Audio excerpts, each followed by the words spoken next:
What's good, chat? Remember me? What's good, chat? Hi, Sonic. Damn, no one's watching? Well, I'm gonna change it. Wait, what? What do you mean? Some people might be asleep now. It's alright.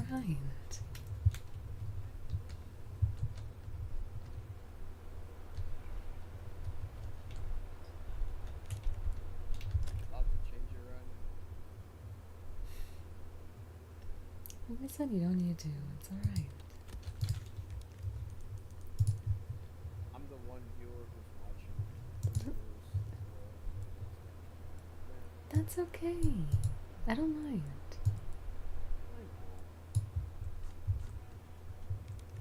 This really means I am the one who watches you.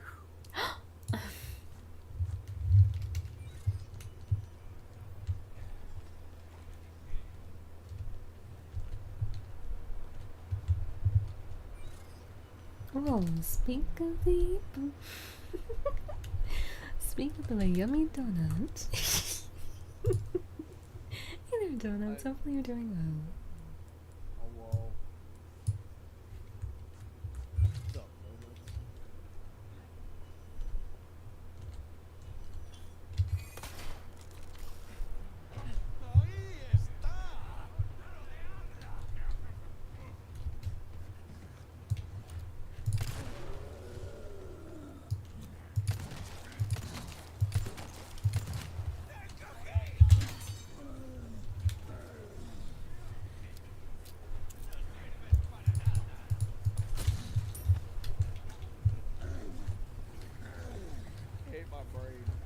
What? I Why? remember someone going up to freaking what's up, nuts? I'm like, yo, pause.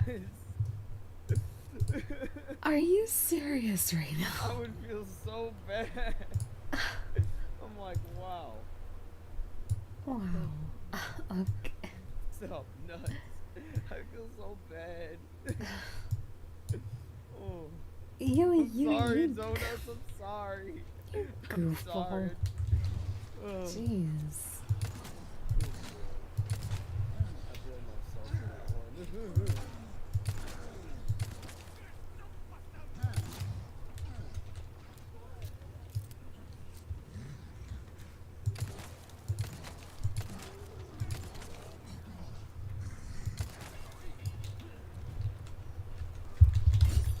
Hey, I heard you. Wait,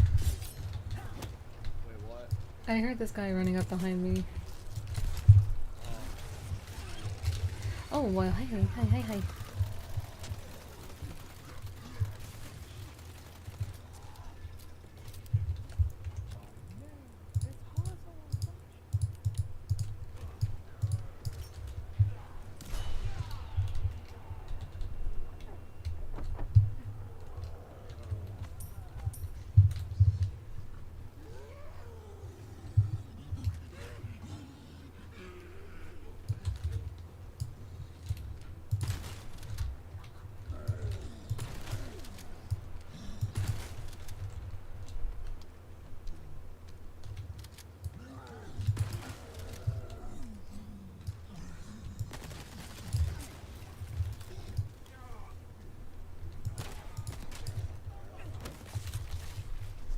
Oh, of course.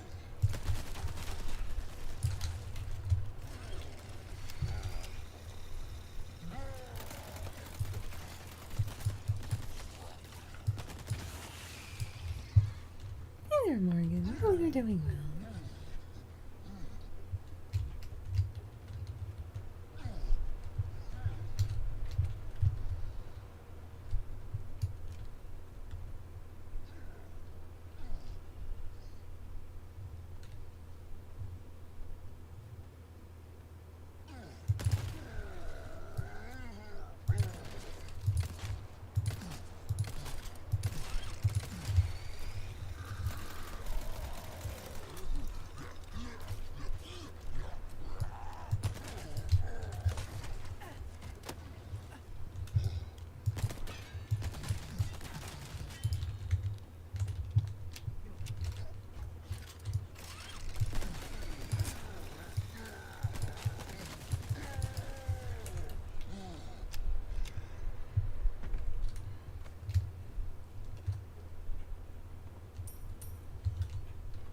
doing good, thank you. I hope you're doing well too. Well, Mother Nature striked me with the monthly cycle, so I'm hanging in there. But glad to hear that all of you are hopefully doing well.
May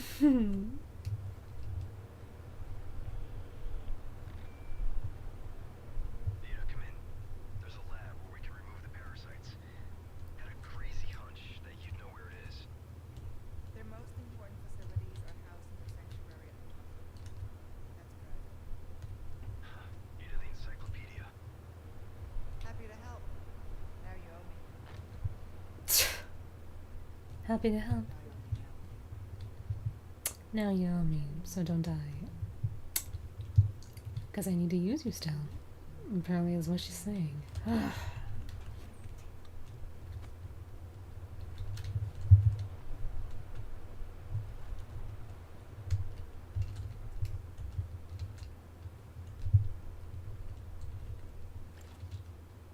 won't open.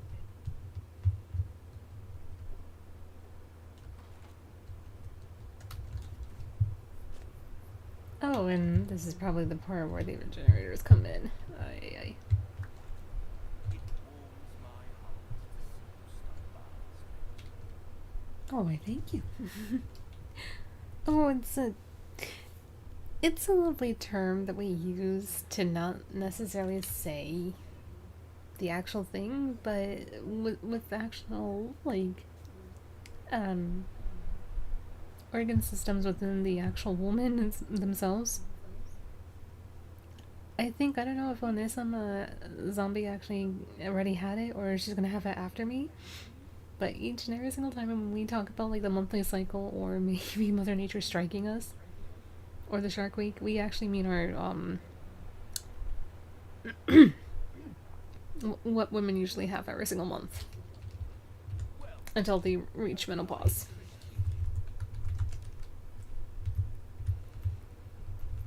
Story of our lives. Shut up! You boys do not have to go through this, okay? Go through worse, but we do not shame women who go through that type of thing. Are you okay? You okay? Stop. I said we go through worse, but however, there's no competition. We understand what y'all go through, and we respect it, because it happens. Because Mother Nature said so. Unfortunately. Okay? That is what I said. What did you say? Okay.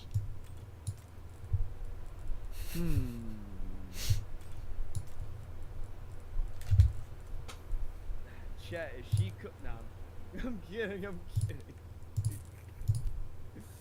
kidding. Okay, so Fonissima did not have it probably last week or this week. And Morgan had it last week and I have it this week. And if she has it next week, yeah, we have technically a cycle going on right here. Ay, ay. Yeah, but to put it in like lighter terms of perspective, yeah, we say it like either the Shark Week or the monthly cycle of doom. Oh, fuck that. It's called the I can't say that because that could actually get us, you know. Yeah. You know, I don't want to do that. Nah, it's not worth it.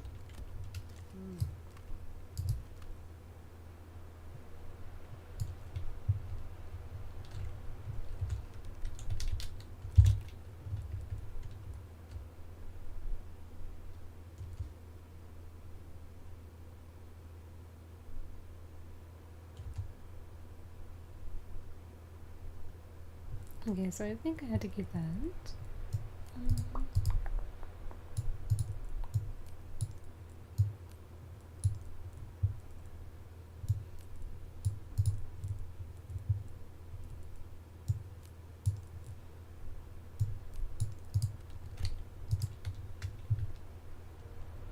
Hmm?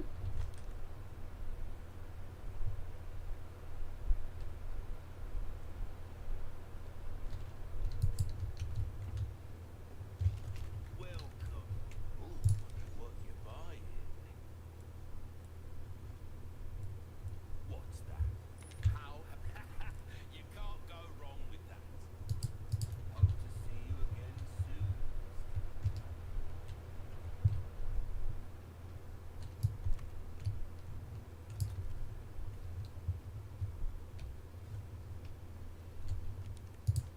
I need to open this to get to the comms facility. It needs some power.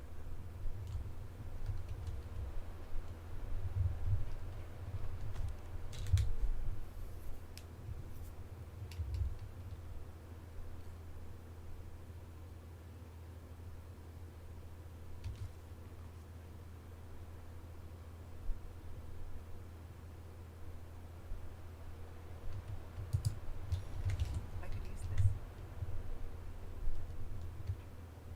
Hello, stranger. Not to you, not to you, stranger. No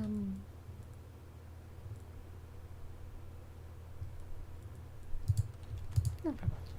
Oh, yeah, I've been dealing with this for like more than 17 years or plus above, so I'll be fine. Hey, if you push the right soda, so will I.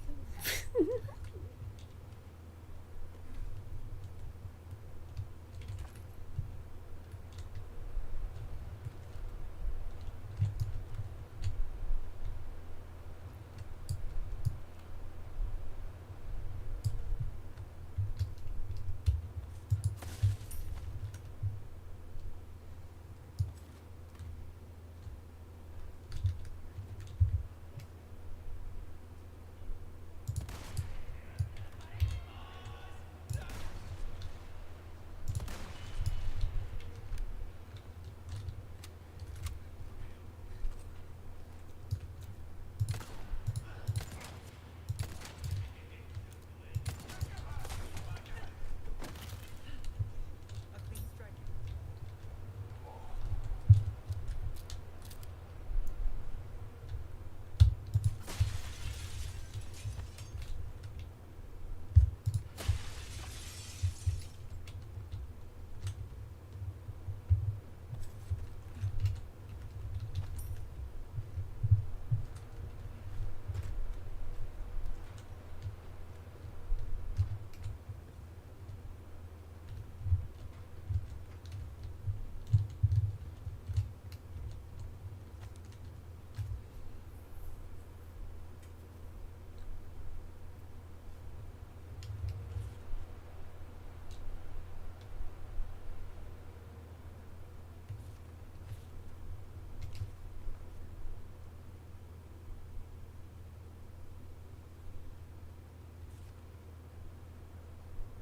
Oh, well, hold on, let me just do this real quick so nobody actually goes after you. for whatever reason. I think you actually mean to. Hmm? Wait, what?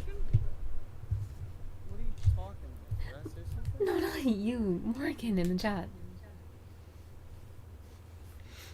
Because from. Yeah. Just in case if somebody feels like that they want to be rude towards Morgan, I don't want them to do that, so. This is not really meant to, like, be like, oh my god, you need to do proper grammar, or something like that. No, no, no. I think you mean to write it like this. But it's alright. Even if you don't write it the correct way, I know what you're saying, but just in case if somebody wants to go after you, just for misspelling a word or something like that, just inform me and then I'll just handle it. Or, to the best of my ability.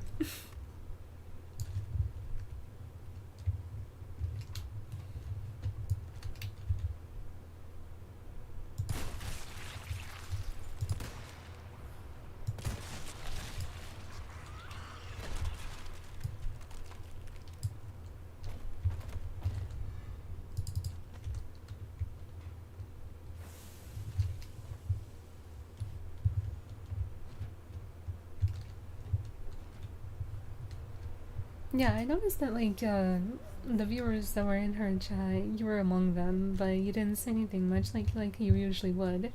So I was like, either you were busy or you were sleepy. It's one or the other. Oh, okay, that's fine. Even if you're tired, still. No need to be sorry towards me. Like I said, I don't mind. Even if, like, English is not your first language, or if you're just tired, or, like, even the other time ago with, Bunny. When there was like one word that he meant to say, but then autocorrect said, nope, you meant to say it this way instead. It's like,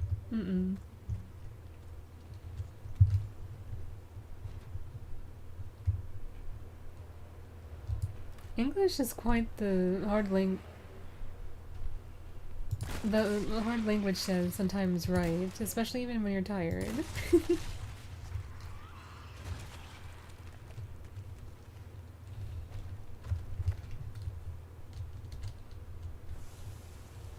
Or learning it too.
Oh, goodness.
Oh, what's in there? Okay,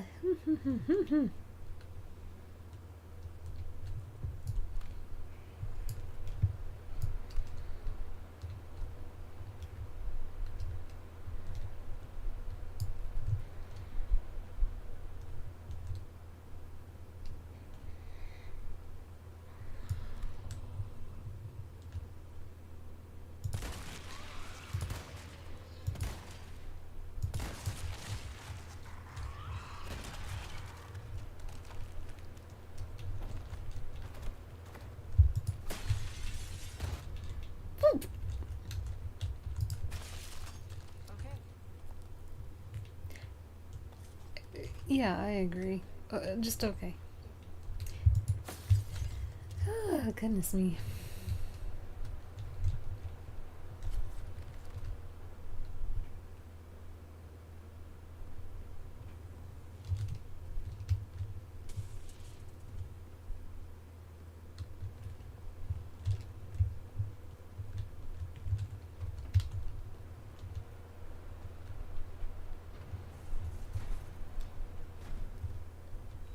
Hmm?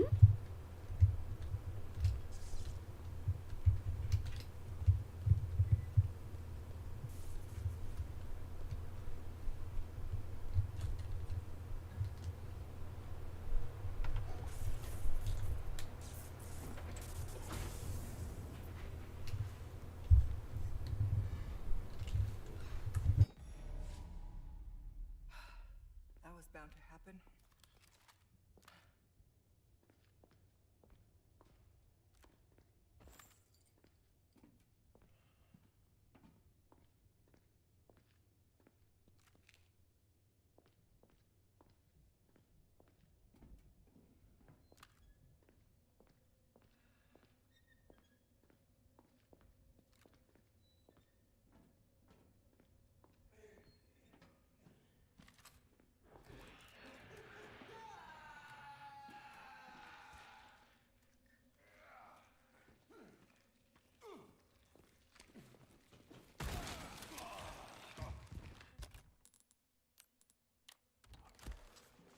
Here, catch.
Oh my, would you look at that? Weather? Oh, shiver me timber. No.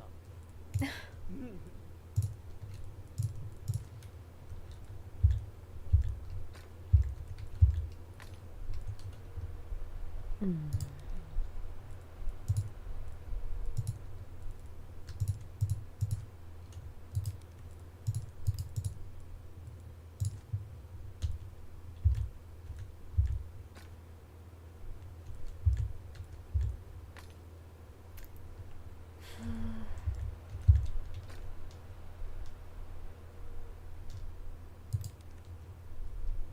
Yo, yo, yo, yo, yo, yo, yo.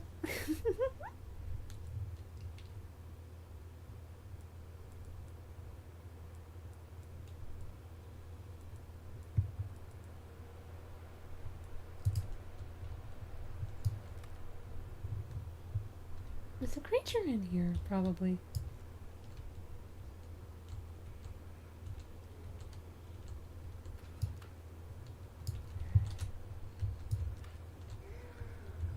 Sounds like it.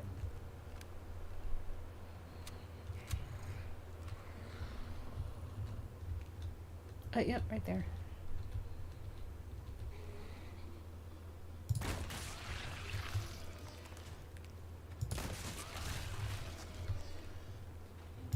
Ah! Jeez.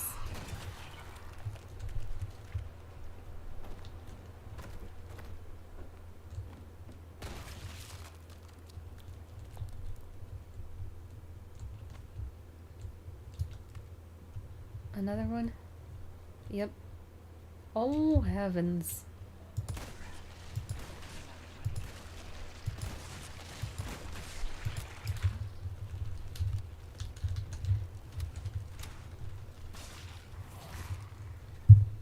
Hello, hello, hello, hello. Goodness.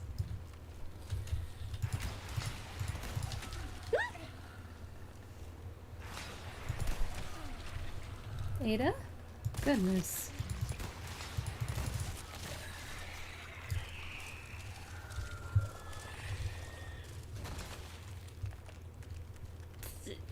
Yay.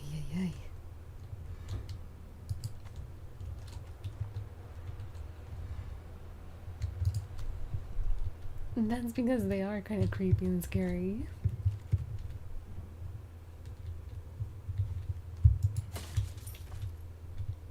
The thing is, if they probably like grab onto you, I believe it's a one-hit KO.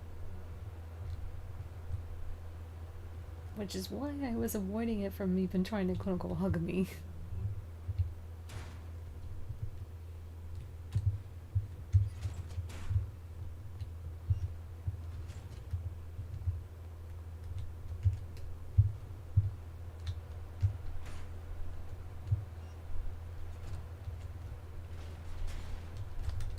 I don't really remember if it's their mouths that do, but it's more their arms that do. Like if they want to like reach over and try to grab you, yeah, they can do that with like the far reach extent. If they want to. If you're like really close by them. Mm-hmm.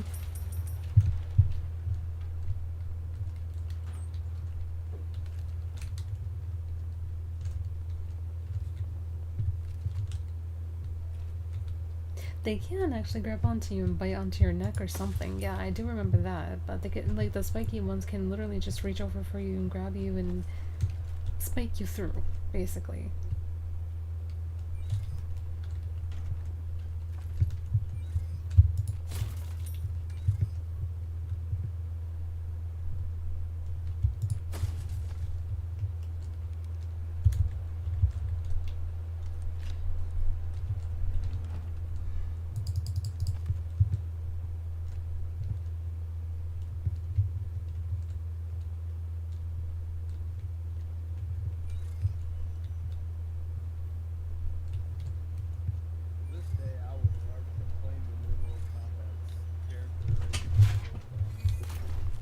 So dumb. I'll never forget that. So dumb. What makes you say that? At least Resident Evil made a better example in terms of script direction. Mortal Kombat just can't follow good examples, man. I'm sorry. It really just depends, though.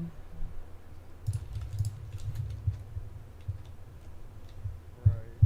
Good point, but then again, I still stand by my word, guys. So Leon originally being scripted to frickin' be all over Ada. The remake script, it's like, yeah, I'm not wasting my time. Yeah, I love that direction of Leon the most. Right. They made a better direction in terms of remaking the script in comparison to Mortal Kombat. Mortal Kombat just basically rearranged the entire cast. Literally.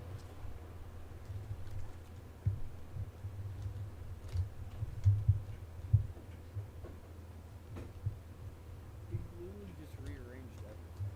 It's all that stuff. Take a look. So welcome. What can I do?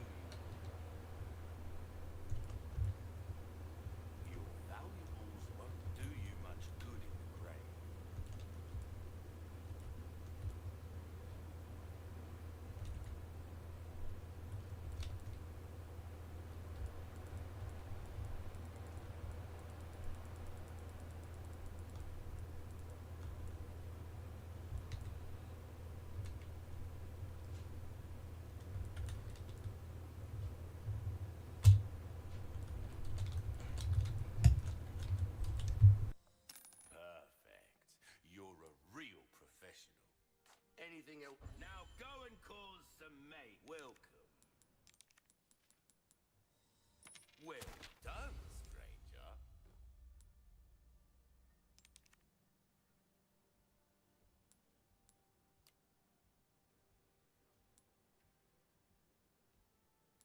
You'll get some bang for your buck, I guarantee it.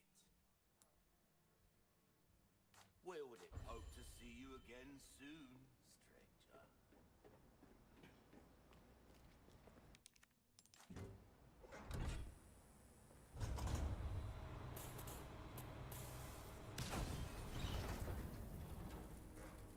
There. Should be able to get out now. Oh, breaks up.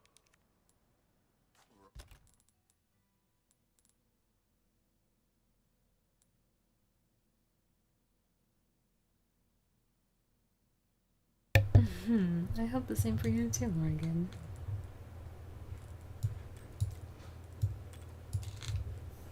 I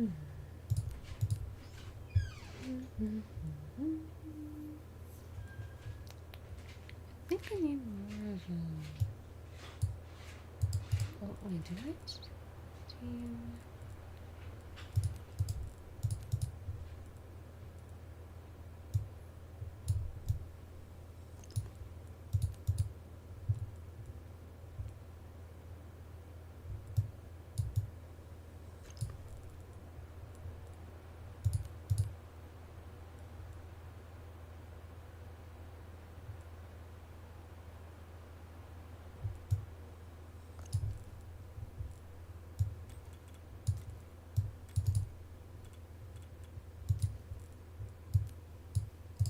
Because here it's raining really badly. Oh.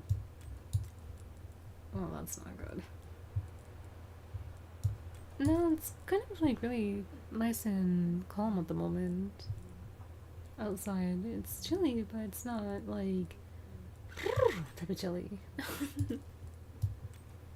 But no, for your sake and for the rest of the world that does have like any heavy rain or anything like that, stay safe as much as you can.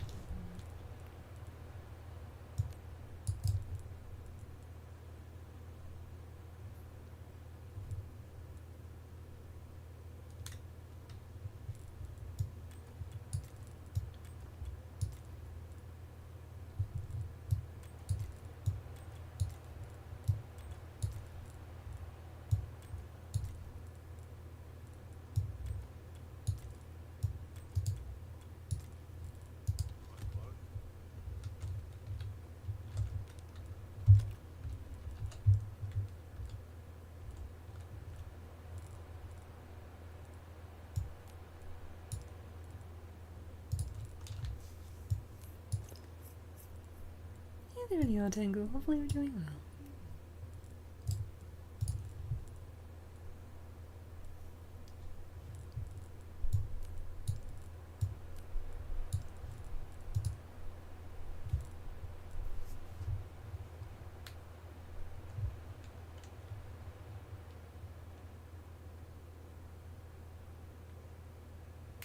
Floods are everywhere as of right now and heavy rains every hour.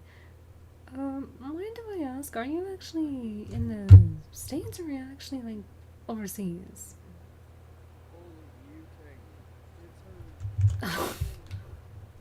Holy Neo Tengu.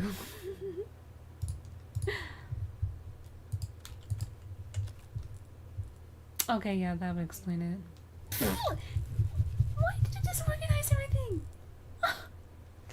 This game! Okay, fine, fine. I'll leave it like that then. The game says it's better that way. But yeah, that would definitely explain it. Yeah, if you're in Asia, that definitely explains that you have a lot of heavy rainstorms and floods. Just be cautious and careful as much as you can.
favorite carnival ride.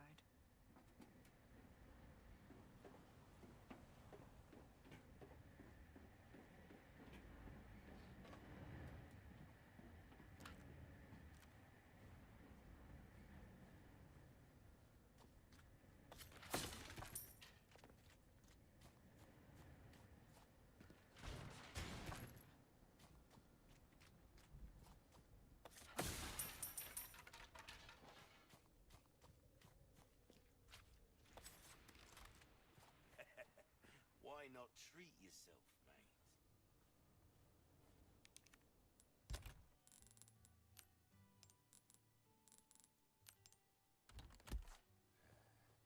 Welcome. Do you by any chance have my favorite shotgun in here now? No, you do not. You, well, you still have the charm, but not the action. Wares are in tip-top shape. I got little guns. Choose your pick. You babe. Good deal for 100 coins. Goodness me. I had to say that one. Welcome. It's fine. There you are. As you. We've exhausted our normal range of services for this weapon. If you're interested in something more, well, you catch my drift.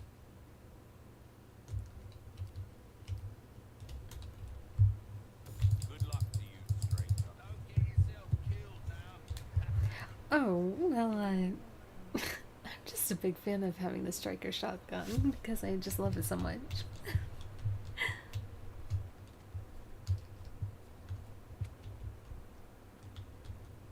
What is this?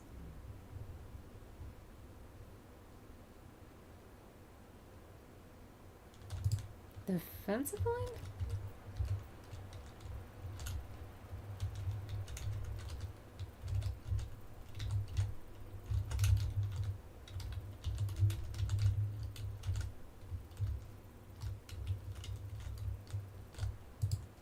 It must be somewhere over here then.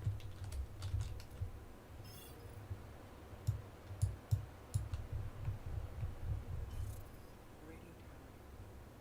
That's where I need to go.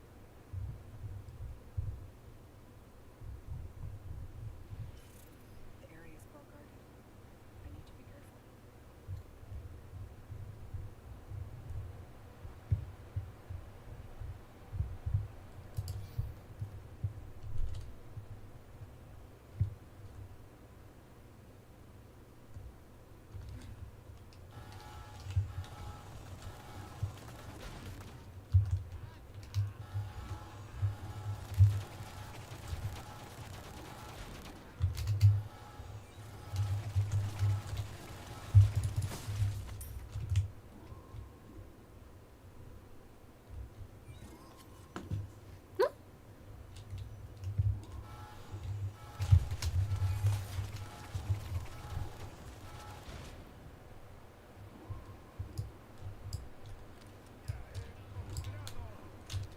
Whoa, hello.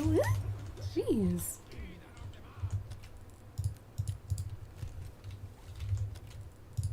Oh, that would roughly explain it. Okay, let's just put that one there and then this one right there. There we go.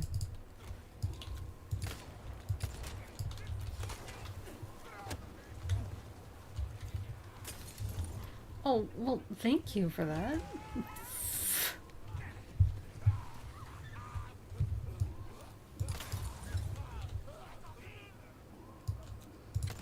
Ah! Well, ouchie. Thank you.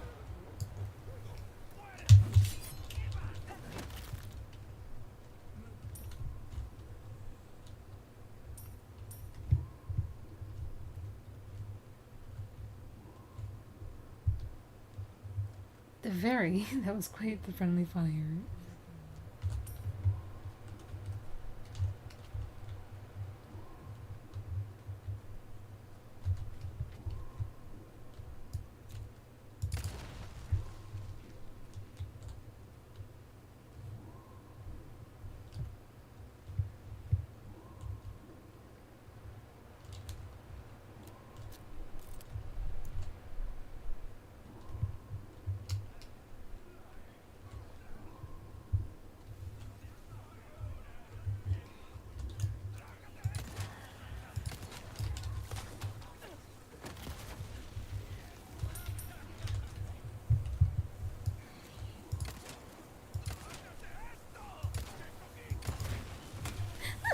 Oh, no, no, no, no, no, no, no, no.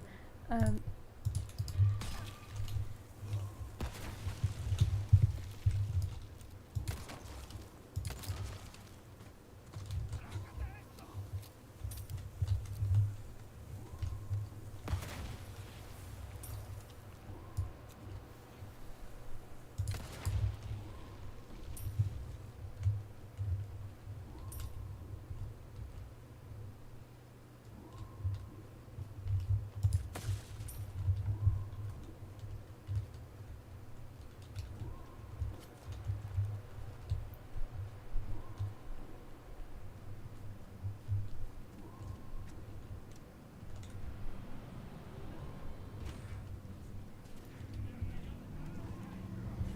hmm?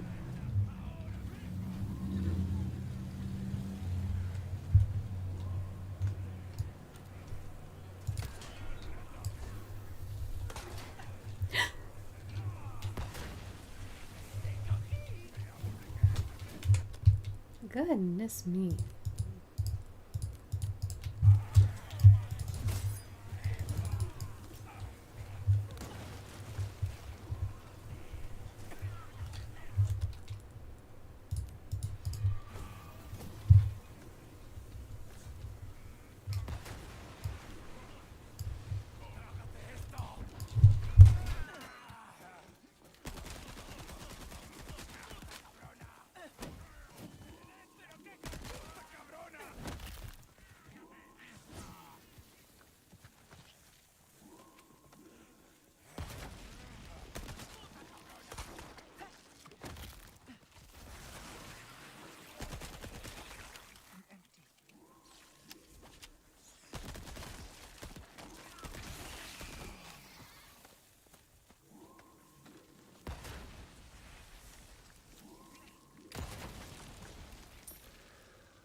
Hold on, no, no.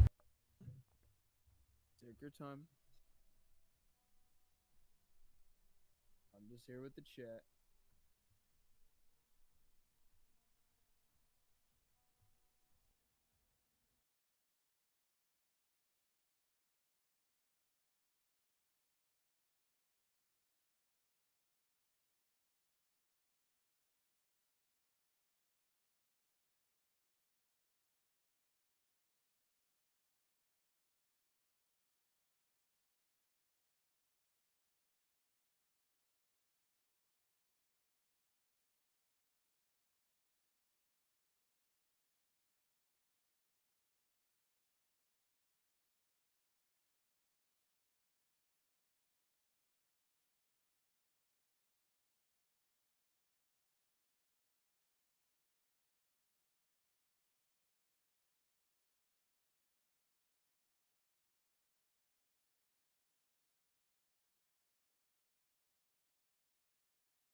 Okay, I am back now, but enough for how long? Or at least to play, anyway.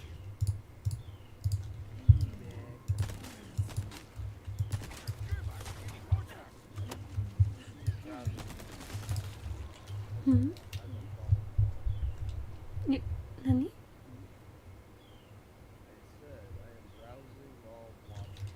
Oh.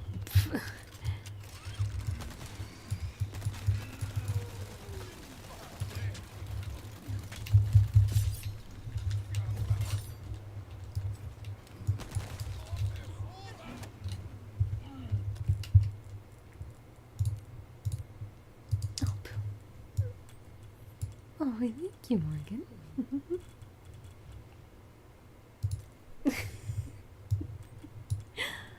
Well, I got the little one on me. Not really.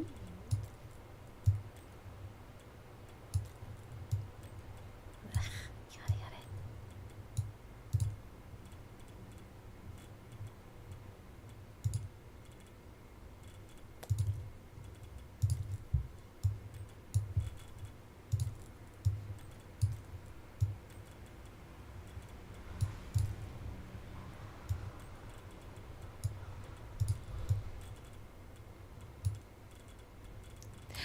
Well, when I did actually go outside, there was rain, but it wasn't too heavy.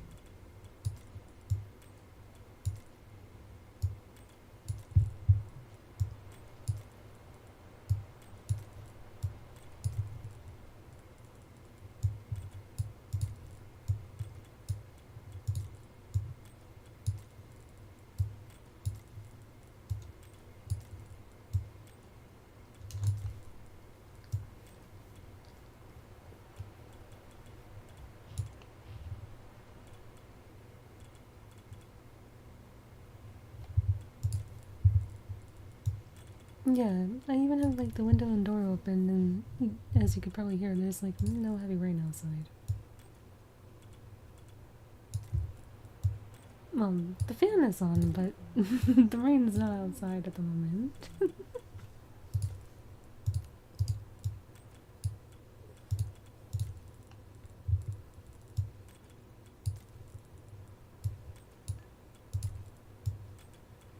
Okay, game, can we just keep the inventory like this? If not, that's okay too.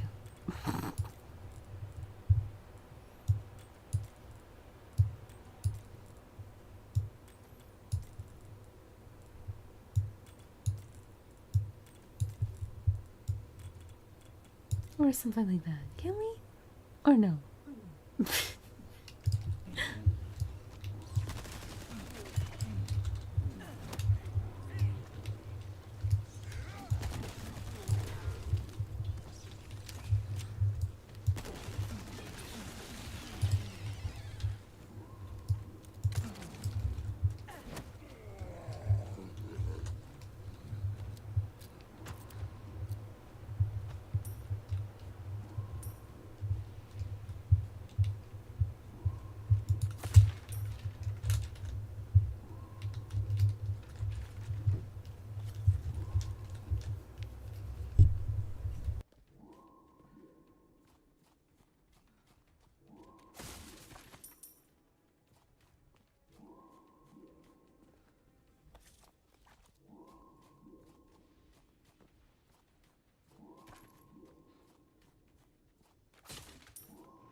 Oh, don't worry, I know, I was just teasing with the game.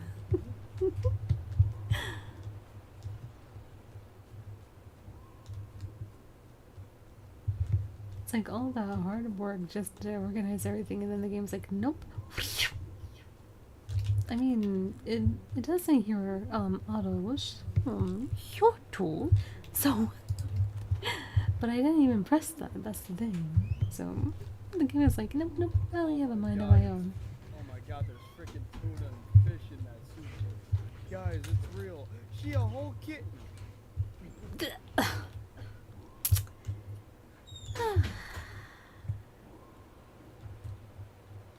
Goodness me. I wonder if I can just run across regardless. Oh, it's just one thing after another today.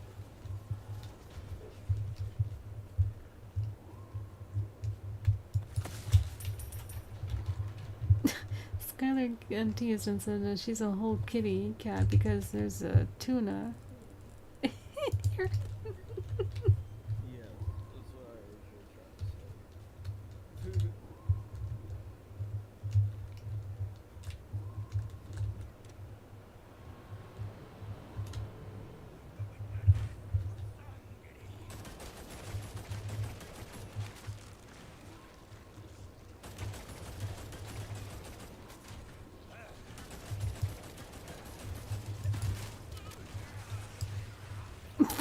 Well, actually, I would trip down the stairs like that too if I was actually with one foot, being like, "Uh oh, losing balance."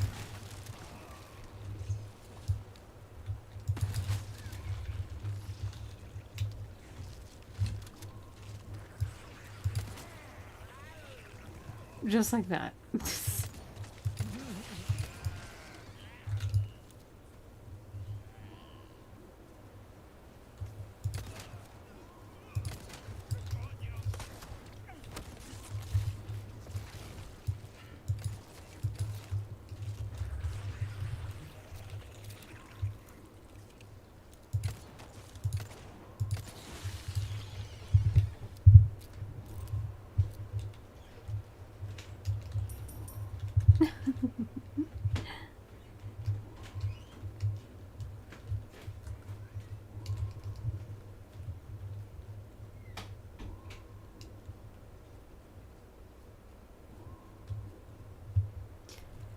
Oh boy.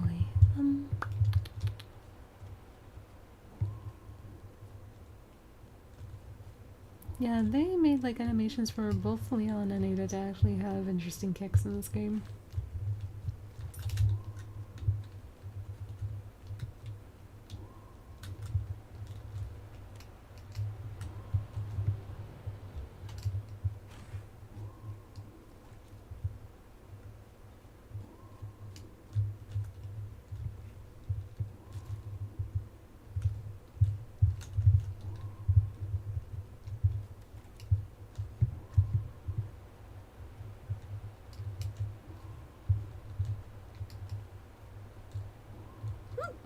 Mother flipper! Oh well.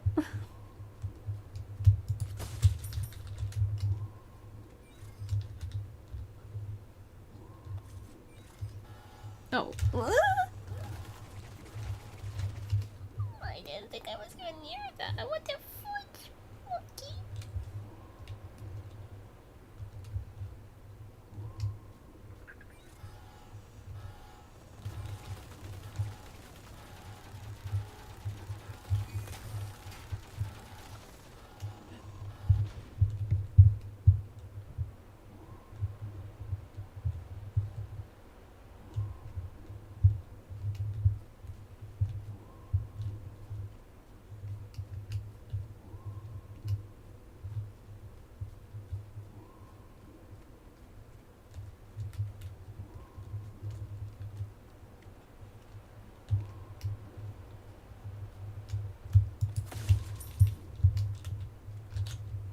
I wonder if there's a...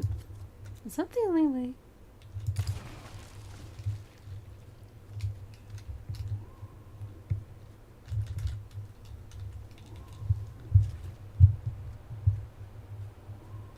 Oh, I guess that might be the only way, but oh well, it's alright.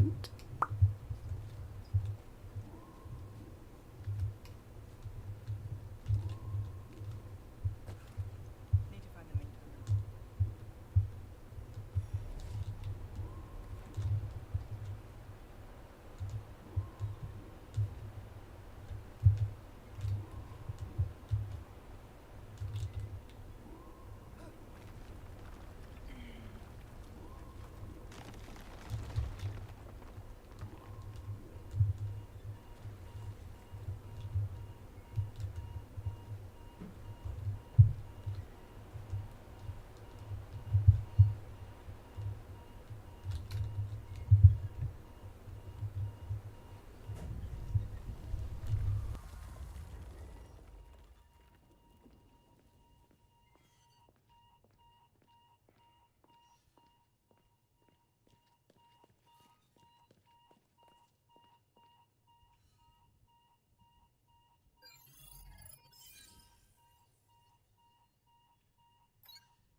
Something tells me this isn't just a comms facility.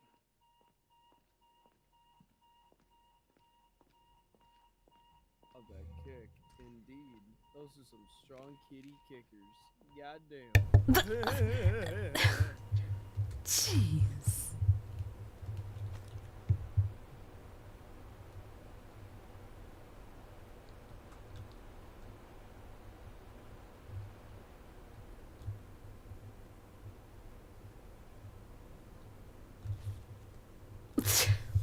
Those are some strong kitty kickers. That's what I said.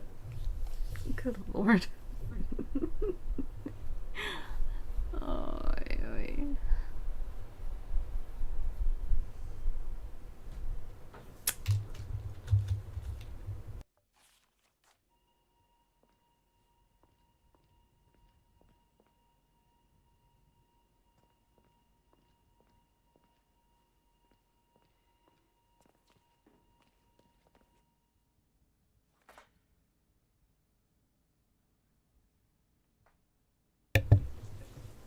Yeah, he said those were some strong kitty kickers. Or strong cat legs with the kicks. That's exactly what I said. Yes.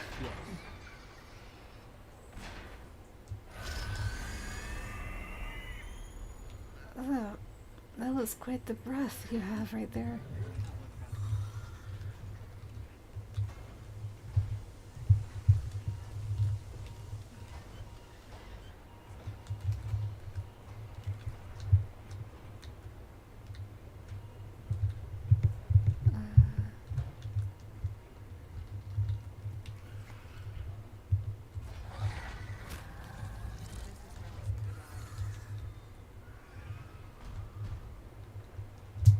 Goodness.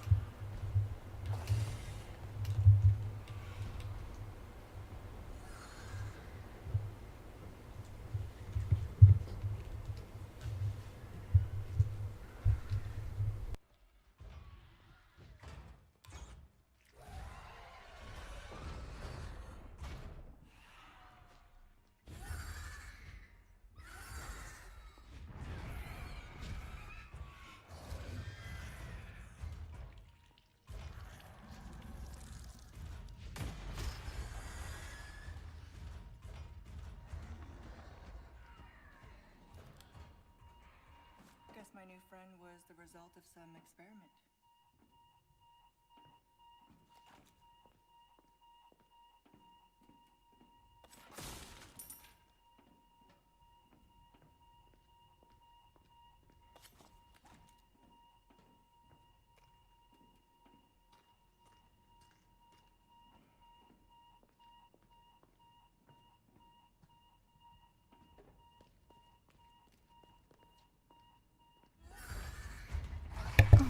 Not again. Good grief.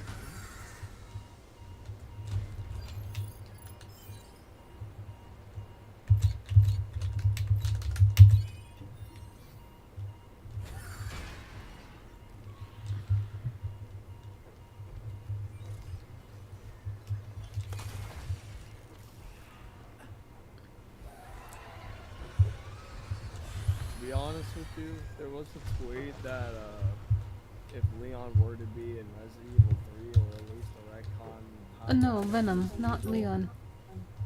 Venom. Not Leon, sorry. Yeah, Venom. If Venom were to be in the frickin' yeah, thank you.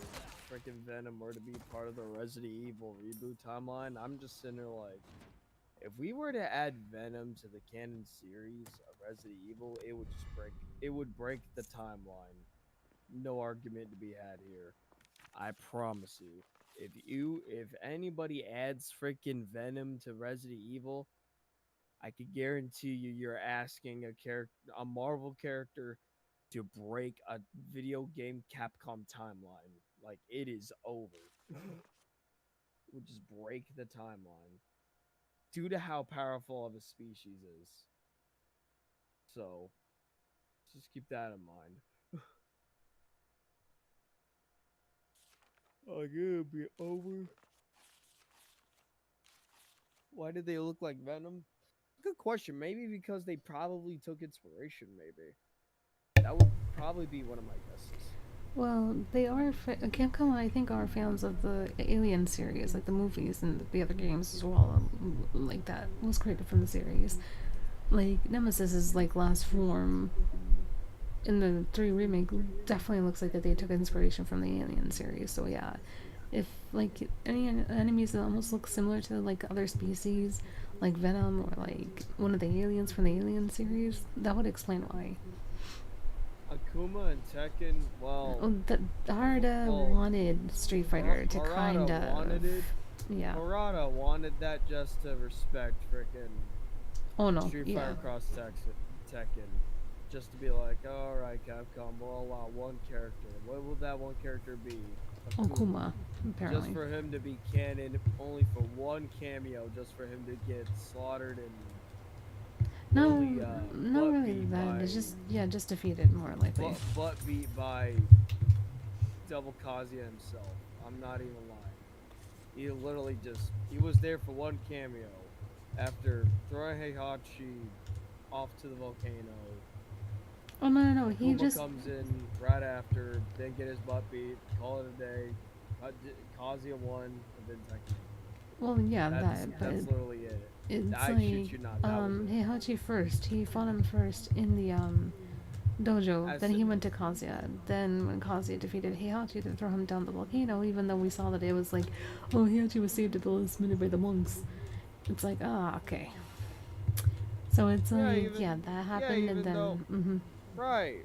Even though Akuma was sent by Kazumi apparently. Kazumi to finish off both Heihachi and Kazuya, which he miserably failed. Fight 1, Heihachi, he succeeded. But Or did at least get he rid of thought. Kazuya? No. At least he thought, like, Oh, literally, hello, he won cute the baby fight. bird. He won the fight, but he lost the war. That's what happened. Failed miserably. I like how like this Then laser he got stuff happened right when the bird started to sing. He got his butt beat by freaking Kazuya, and there you go. Keep in mind that shit's canon, so that's how we know. Like canon-wise, Akuma ain't nothing. Yes, but like the fact that people are saying Leon cannot be a fighter in Tekken, it's like, are you kidding me? If we see people with guns in Tekken, Leon can fit in. I don't care. Exactly. But the thing is, Leon doesn't even need his weapons in order to fight. But according to many people, Leon only knows how to do combat in missions because of his guns. No, not necessarily. I still don't give a shit. His guns are acceptable. I don't give a shit. Leon is a freaking Tekken fit character from Tekken. Or just a fighter, yeah, in general. I do not give a shit. His guns and weapons are neat. On top of that, he has fighting styles other than like 3 of them I stay at. So he is perfect fit. I don't give a shit. Leon is accepted in every single department except AR. Definitely. Yeah, I don't. There's no villains. There's no balance. There's no limiters. Just fucking allow Leon to be in Tekken. That's all I ask. Well, in any cameo appearance, but yeah, you saw the old school like video game magazine where it has featured like Kazama, and then Sonya Blade, Leon, and then Claire. It's like Leon and Jin are like right there.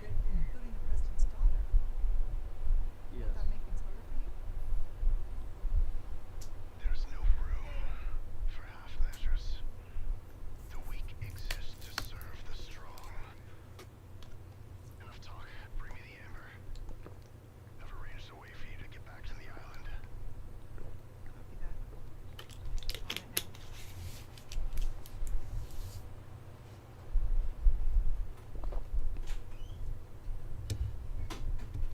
now. Leon definitely can fit in the game.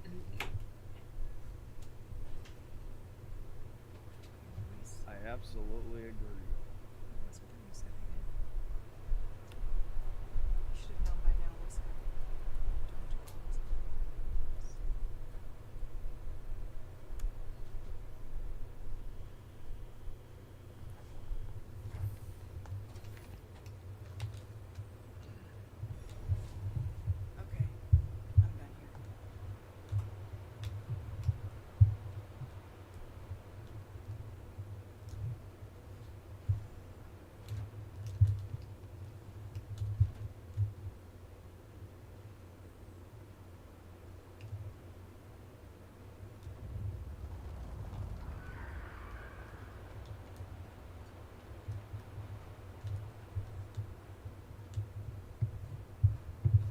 exactly what Morgan would say.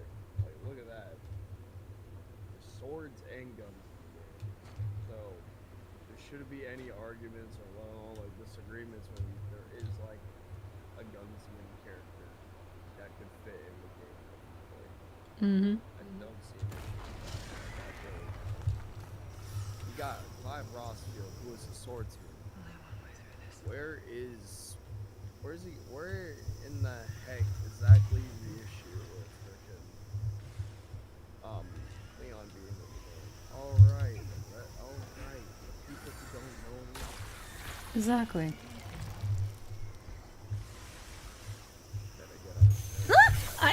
Game, I pressed the button. What are you doing? My finger wasn't literally on it.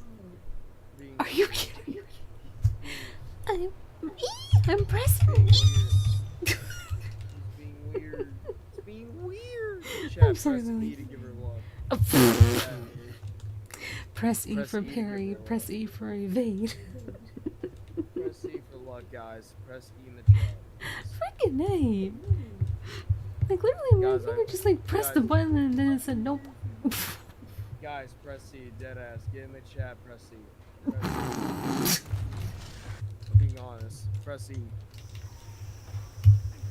I said press E. That don't mean LOL. I said press E. That don't mean LOL, Brussy.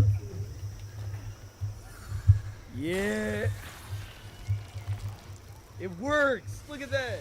It works. Come on, there we go. It works. It works. See, game, I was pressing the buttons.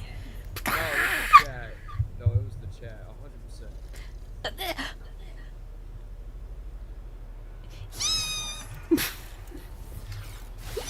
100%. See, look at that. See, look at that. Look at that, chat. We did it. We saved her. Look at that, chat. We did it. We made her say E and made her press E. We our luck and bless. She got it. See, look at that. We saved the day, chat. Got you now, Saddler.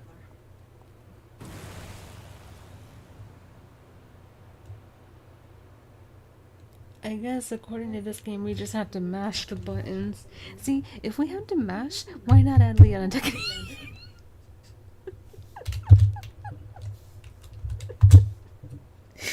Press E for more faded screams. That's crazy. That's crazy. That's crazy. Leon, run! In the original, we're like, Leon, come on, Leon! And then in this game, I'm pressing E!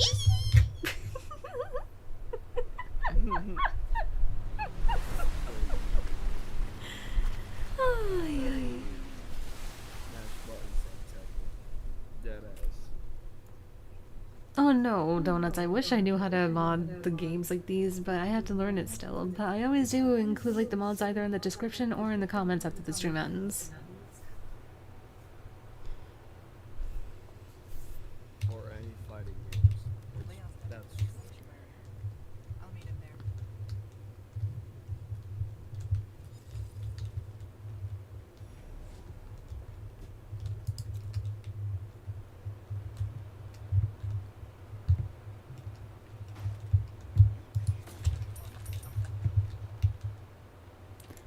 Where's the striker?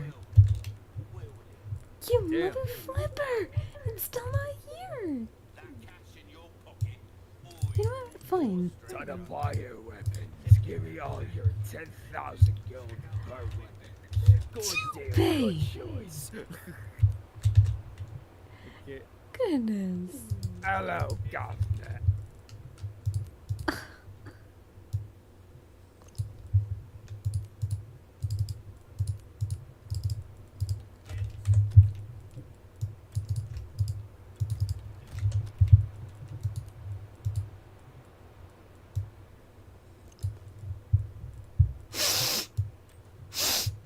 I have been nothing but kind to the stranger. He's the one who's over-talking me. So... This...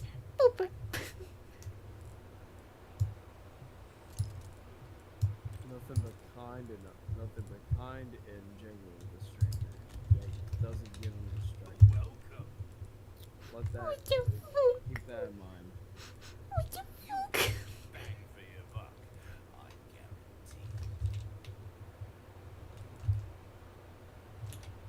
Anything else I can help you with? Hard times, mate. Give me the striker very soon, I swear to goodness.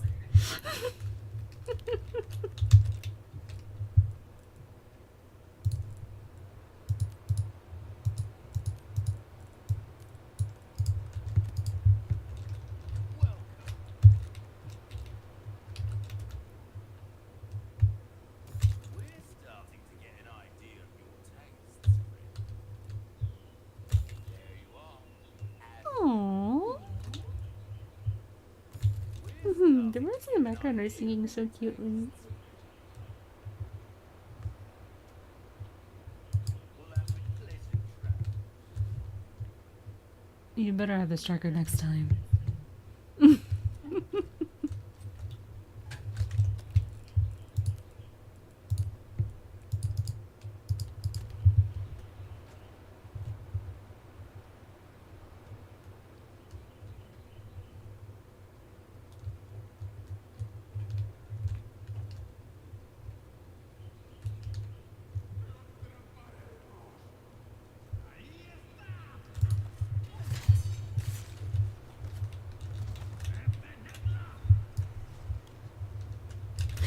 Ooh, hello. My back's starting to hurt. Give me a second. Oh shit. I need to get up.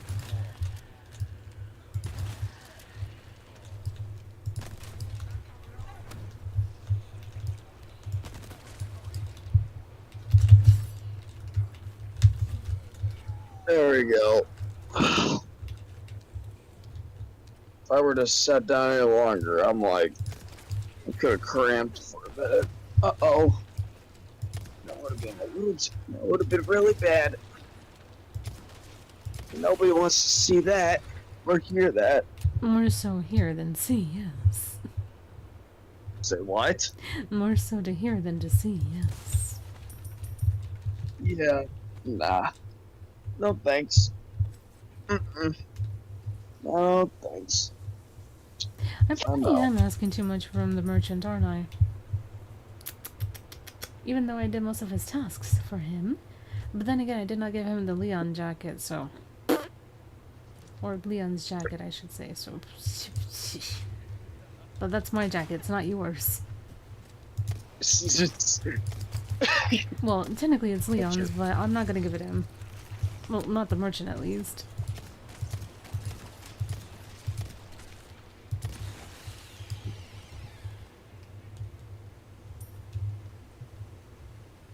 No, I can just stand here the whole day and look at this all day long. I will never get tired of it. Hmm? I don't wanna. I wanna keep Leon's jacket. I love Leon. Too much.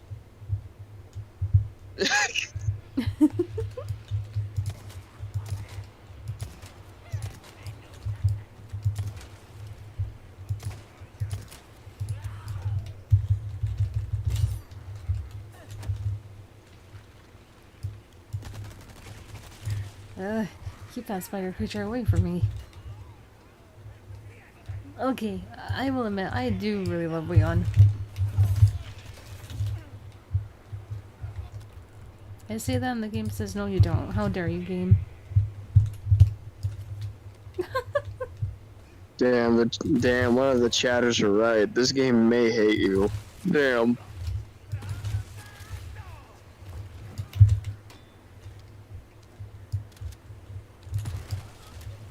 Nah, it's just for some reason, they just don't like Leon being happy. That's the sad part. Now that's forbidden. What are you talking about? No.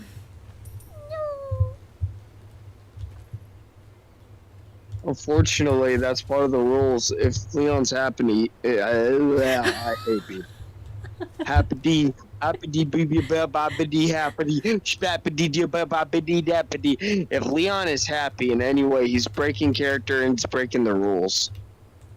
True. That's the sad part. Yep.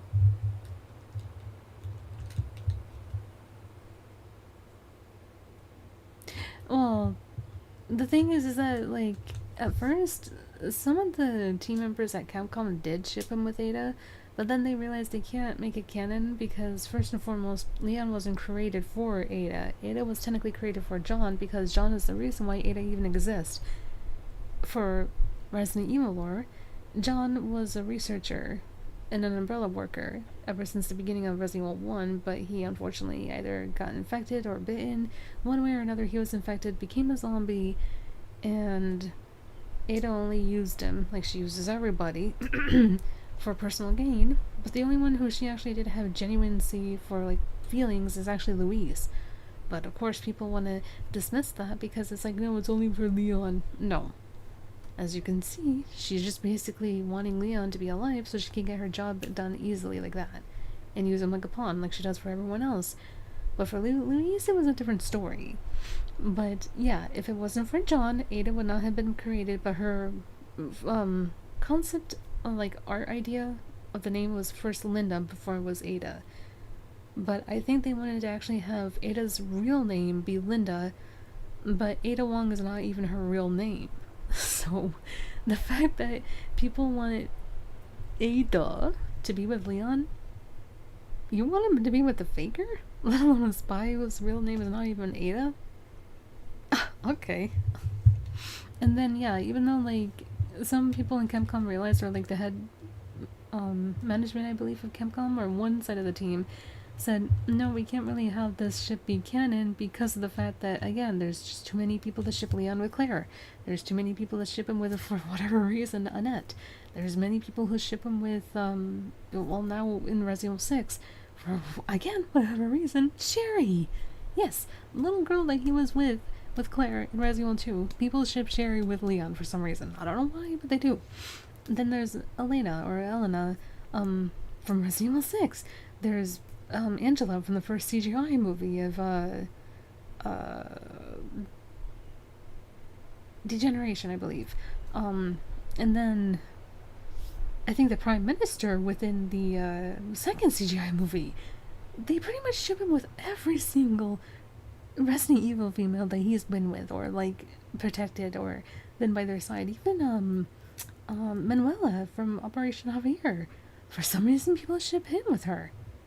So it's like, yeah, they see how many, like, fans out there ship Leon with these girls that they cannot make him, of course, be canonically with Ada.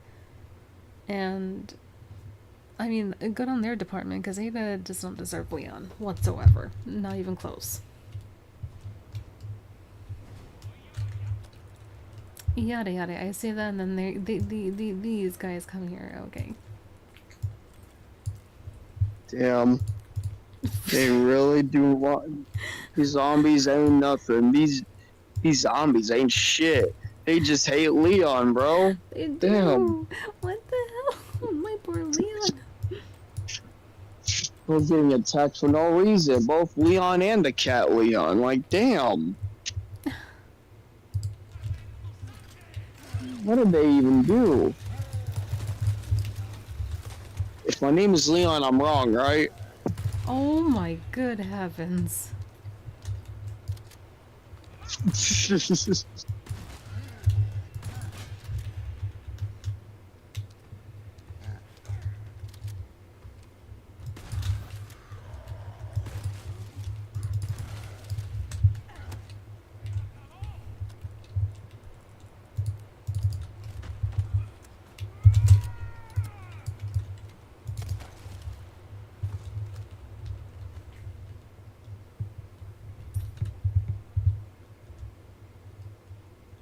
Well, Lydia, you're Poland. The Prime Minister from Damnation, I believe, is, I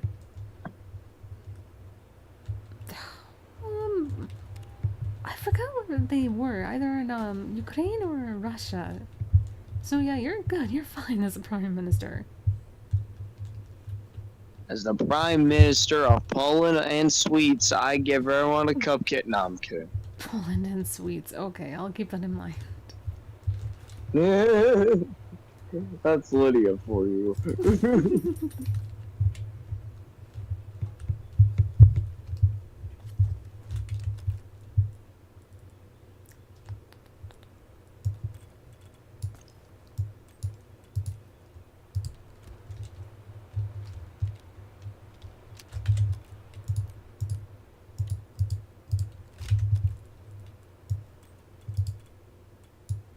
But yeah, but for some reason people just even ship Leon with that Prime Minister. It's like, ugh, good heavens me.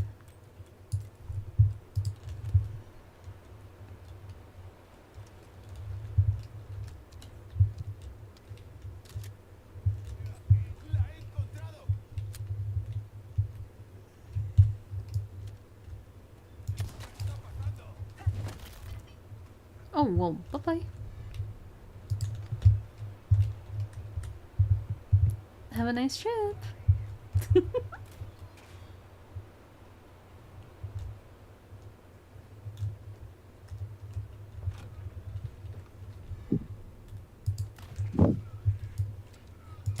¡Menuda granuja!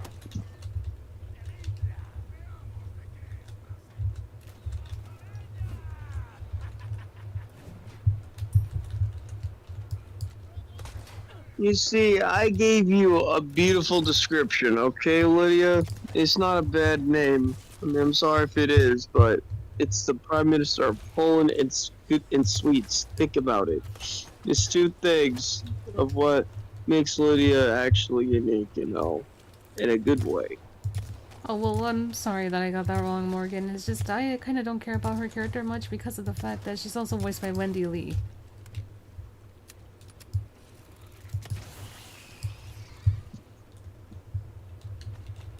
They call her Bendy Lee for a reason. Oh my god.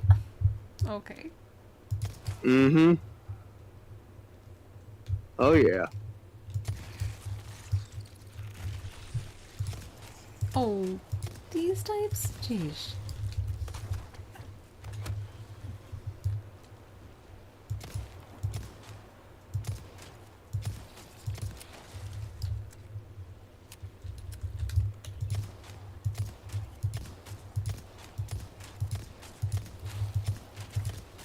Stay away from my head.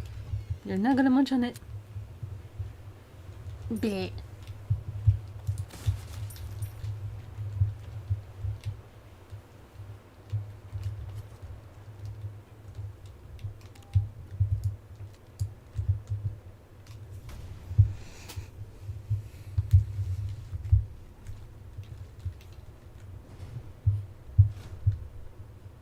Almost there.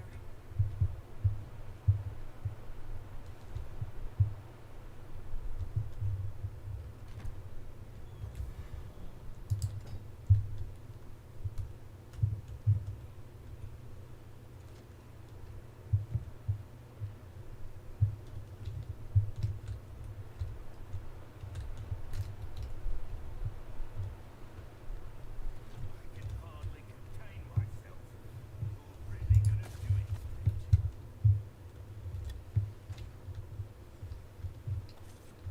Welcome. What can I do?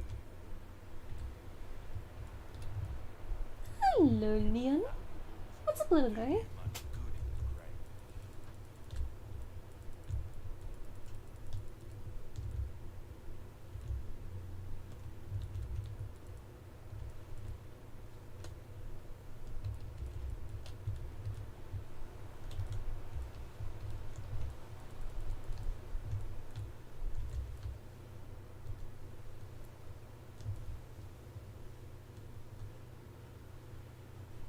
Wait, hold on. Quiet. Oh, I thought you can customize that or something, but apparently not. Oh well.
I am keeping these, you greedy son of a. No, I'm kidding.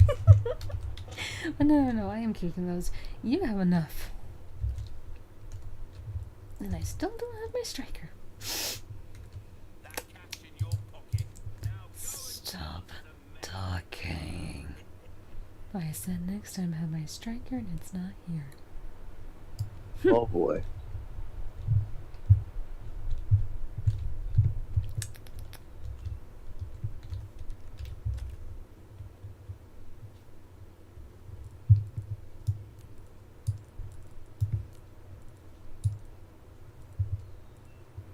The thing is, it's fine. I can handle not having the striker. I'd rather have something important within my possession. It has something to do with Leon.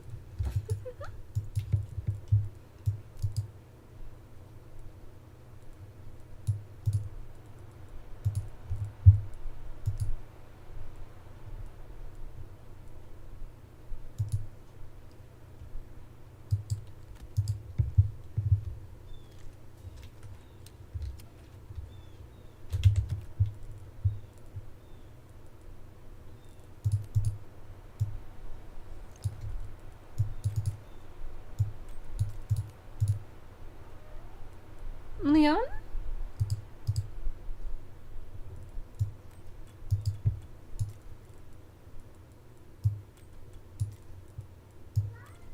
Hmm?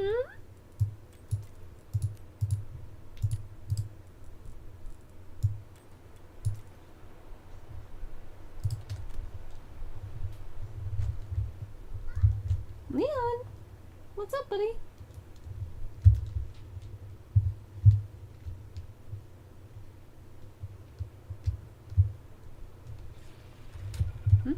Oh, hello.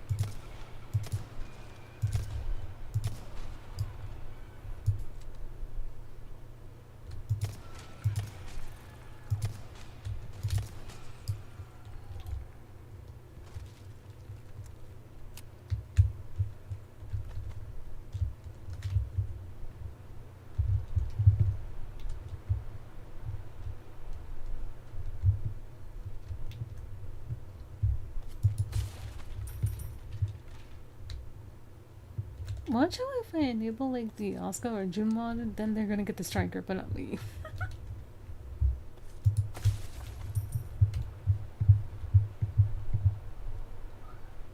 Leon. Leon. Leon. Goodness.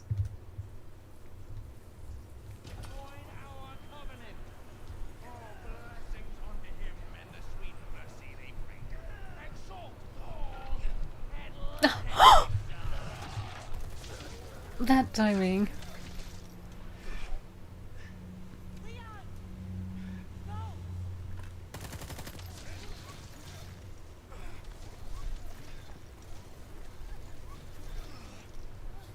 My little guy Leon meows in the background, and then the close-up of the cutscene of Leon there. Jeez.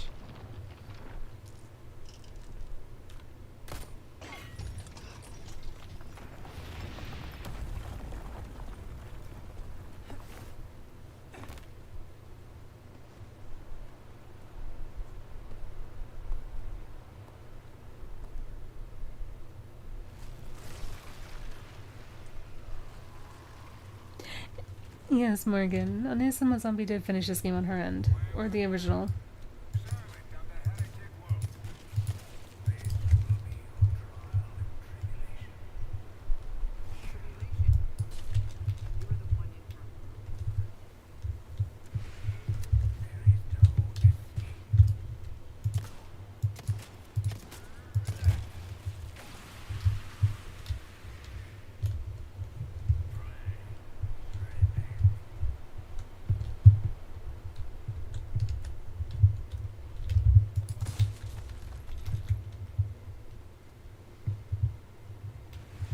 Oh, hello.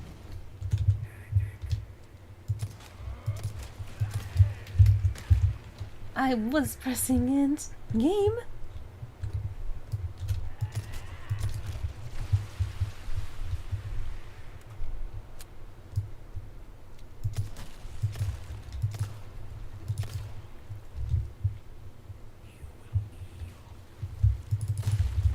The only person I'll kneel to is Leon.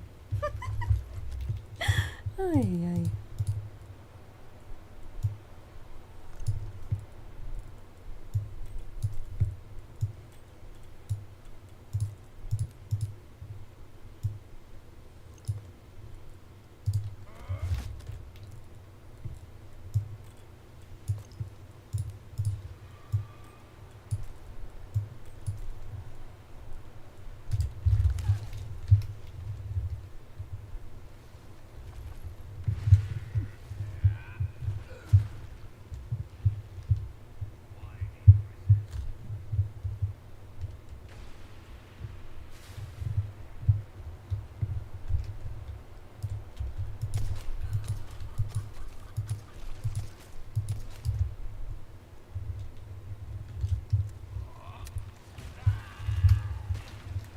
Finally it works, jeez.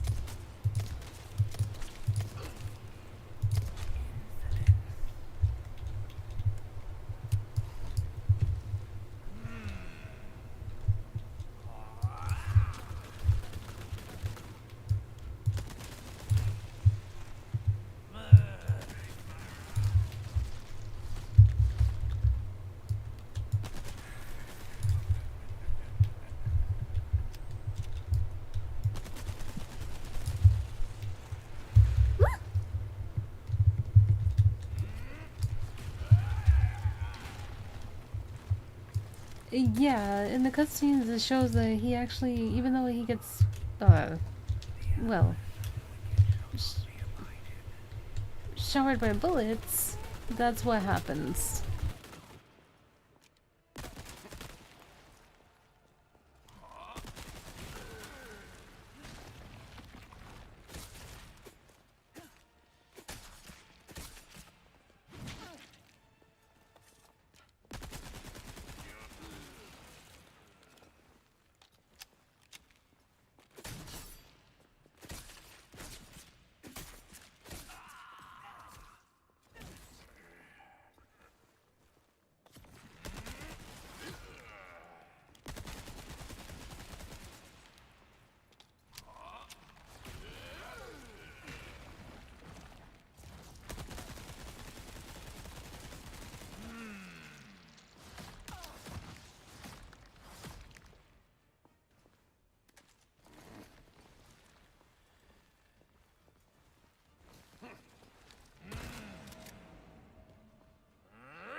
Control, come in.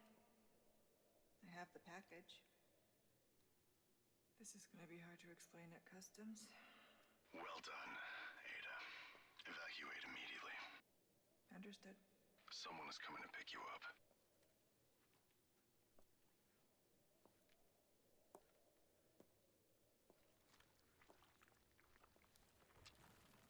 I trust everything is fine on your end, too, Leon.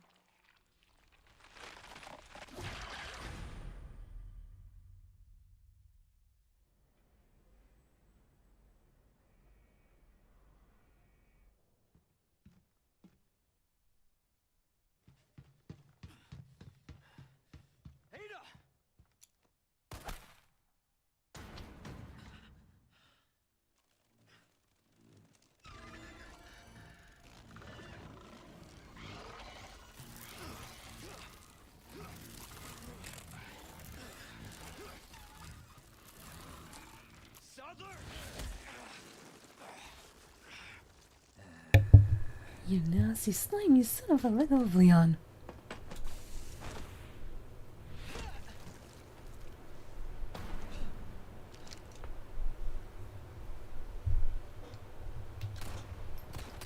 Even though Ada technically is using Leon here to gain his trust, I actually would really help out Leon.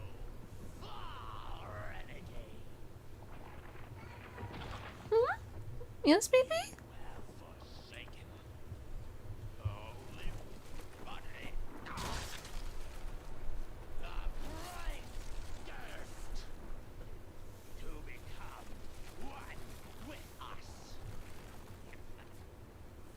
Yeah, don't listen to him, Leon. He's just spewing nonsense.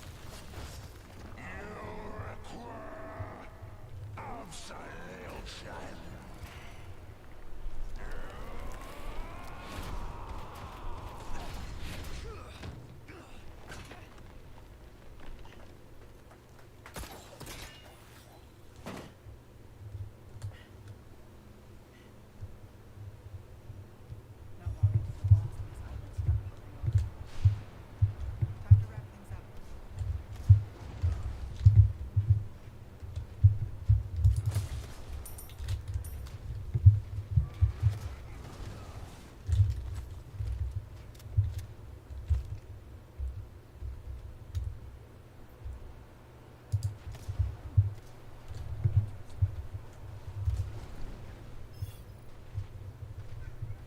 Leon? Just Leon? what I was looking for.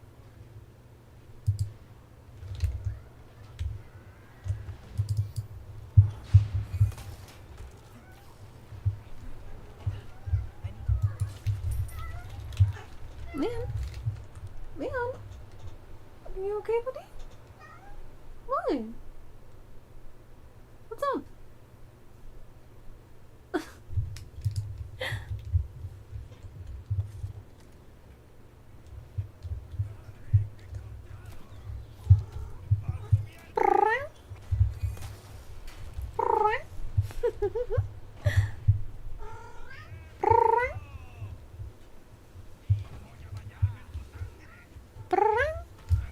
Out of the way.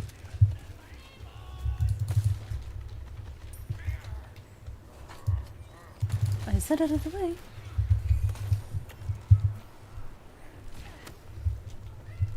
Meow. Meow.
¡A cubierto!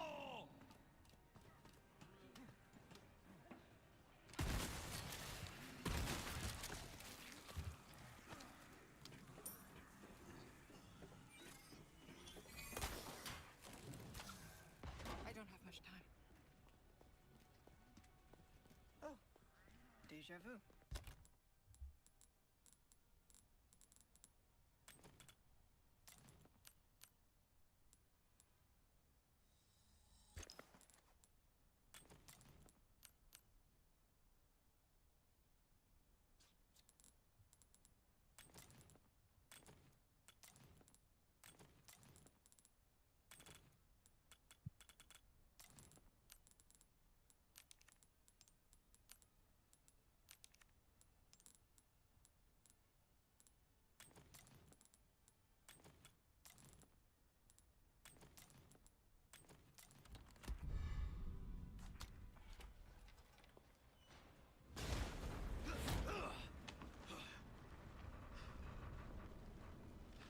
Yeah, as you can see, Ada has it easier in comparison to Leon. Leon does all the work. Sick of your shit.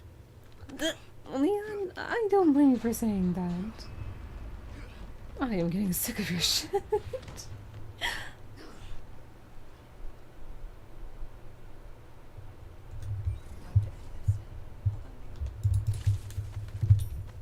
Yeah, hold on, Leon. You do all the work for me, basically.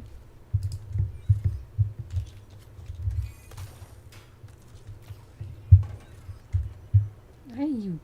You on it? Oh. Oh, jeez.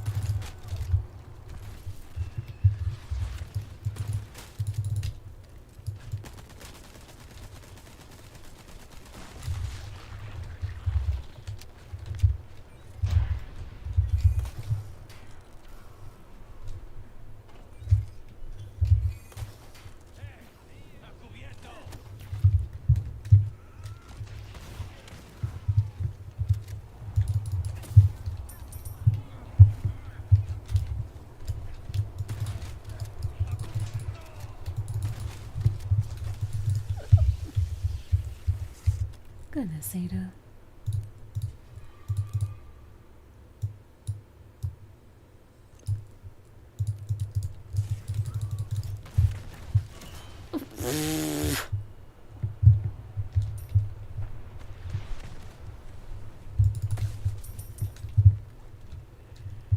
Where is that? Excuse me?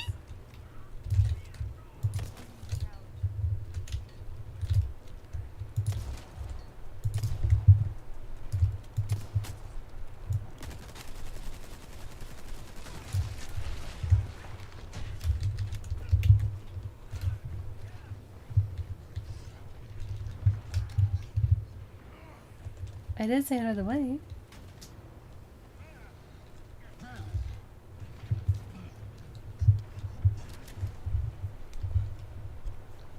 Ashley! Oh my god, she's so cute. Leon needs help. Hurry. You don't have to tell me twice, sweetie. I'm on my way.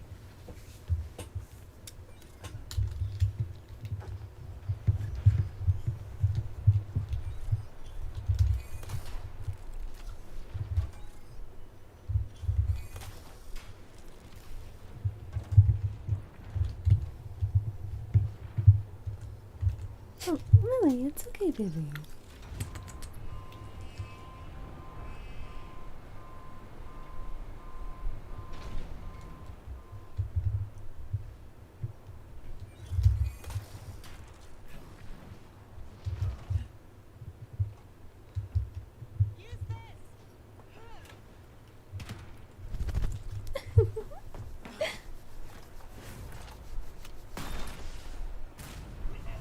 Woo! Great job, Leon!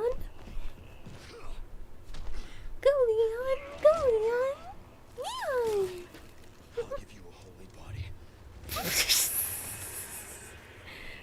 Leon.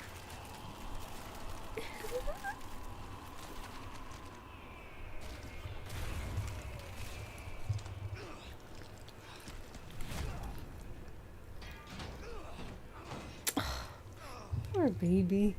Goodness, Leon.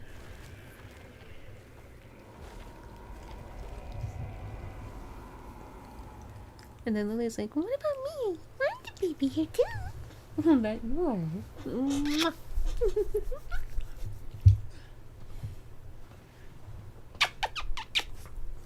Thank you for being my good little supporting doggy. Nothing personal, Leon. Nothing personal. Of course.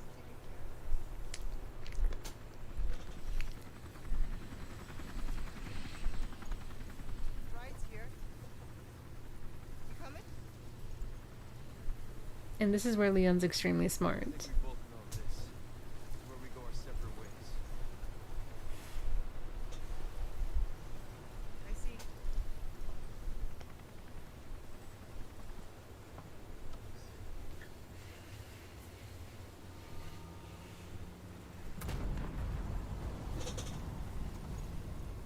Better get a move on. Don't worry, I'll take good care of it. Better get a move on. See you around.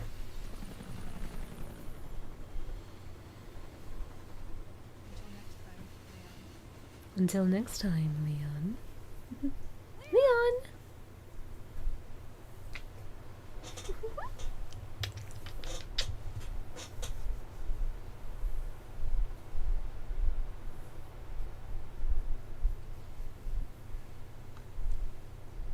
Patch me through. I've obtained the amber. Excellent. Just one question. What are you planning to do with this? Do not pay to ask questions. All you need to know is a new dawn is breaking. 100 will give their lives so that just one may live. I expedited that change. So apparently, if Wesker's in that room only specifically, the face mod of the texture goes like that. But if he's outside that specific room, the face is just fine, okay, with mods. Or at least this mod in particular. We're talking millions of casualties. Millions. How ambitious.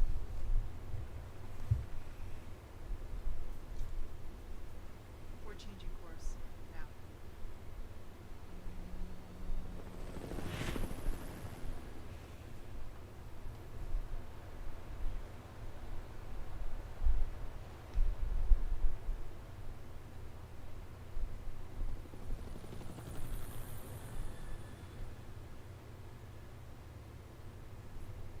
If my memory serves me correct, the Ember is basically like the parasite that was within Leon, Ashley, and the whole villagers, per se.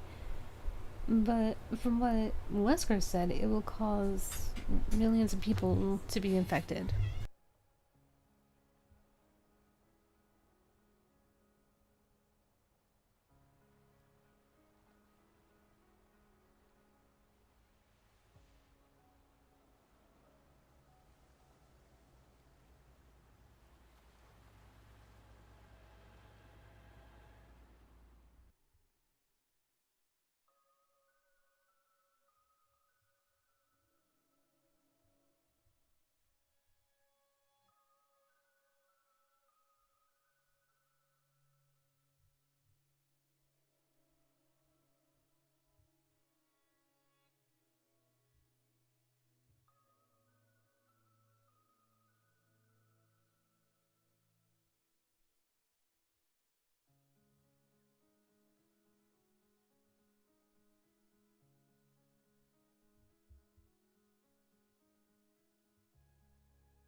Hold on, I'm almost back.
And now I'm here to peel potatoes.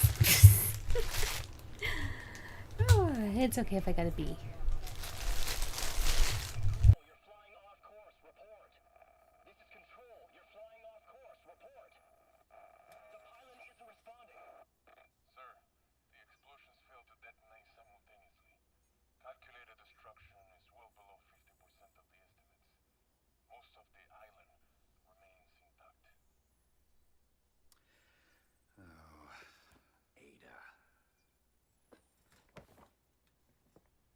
To do with you.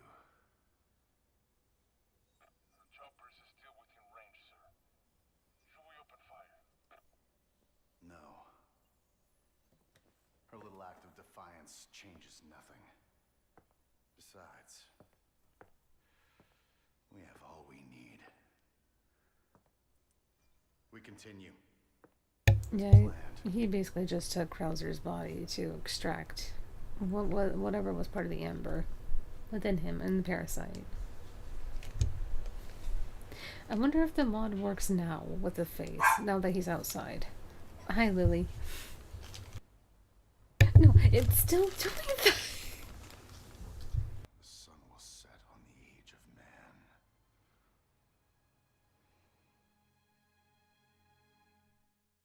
man. Oh, gosh, that smirk on his face. Oh, goodness, goodness, goodness. It's fine, I don't need to, I already did it. But yeah, what he was meaning was just basically Resident Evil 5. Or the events of Resident Evil 5. If anyone remembers, yeah, basically Wesker is the main final villain and boss in Resident Evil 5, basically. And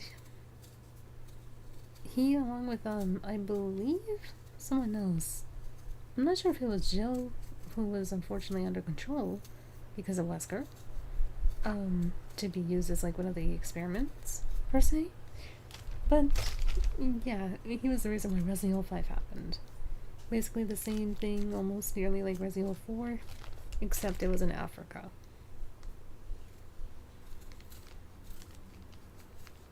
And now after peeling the potatoes, I have no idea what to do, let alone play. So I guess chat time.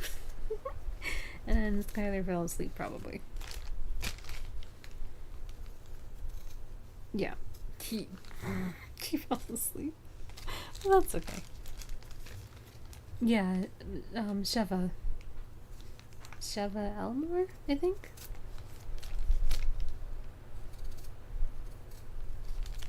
And then that's when Sonic was introduced in Resident Evil. I'm kidding. Oh, yeah.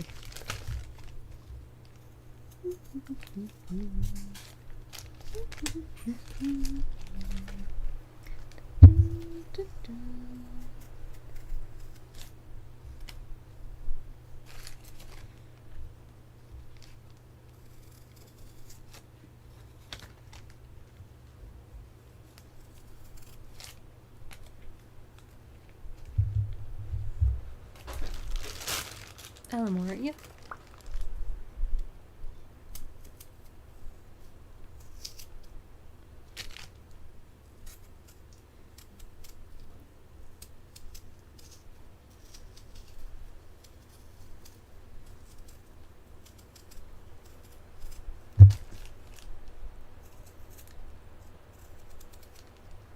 It would actually be interesting if Resident Evil was part of Sonic Crossworlds.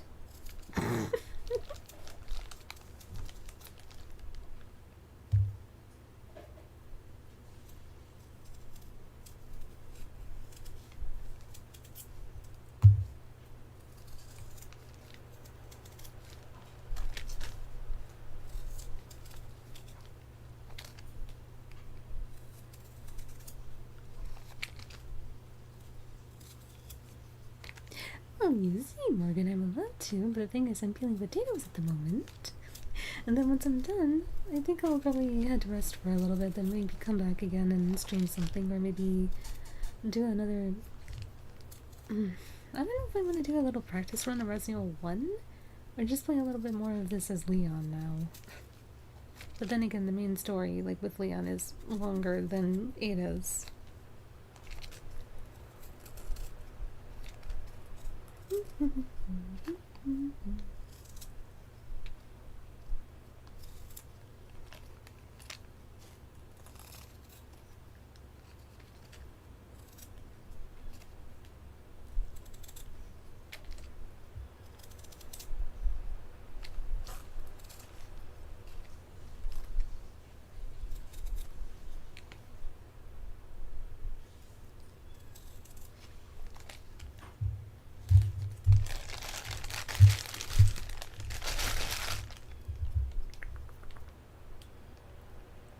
Yeah, the main game, or Leon's side of the main story.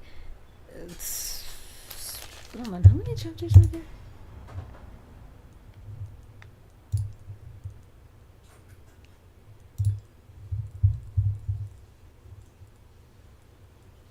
Yeah, as you can see, 16 chapters for the main storyline game in comparison to Ada.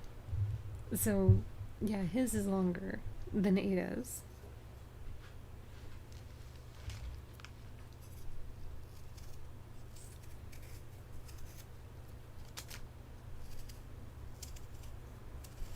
But then again, I'll get distracted by Leon anyway.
I mean, I did say I was a sucker for Leon, so it makes sense. I mean, can you blame me? See, look at that.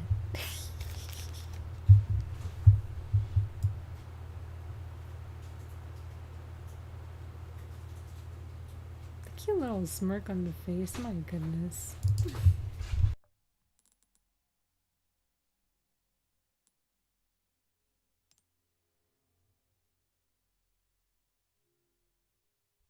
And then you have actual Leon. I think I saw a mod where he can actually wear a tank top, and my gosh, if I actually get that mod, just even specifically Leon wearing a tank top, oh boy, 1,000 times more percentage of being distracted. Yeah, I know, I'm aware that there's a shirtless mod, but I'd rather him wear a tank top, honestly.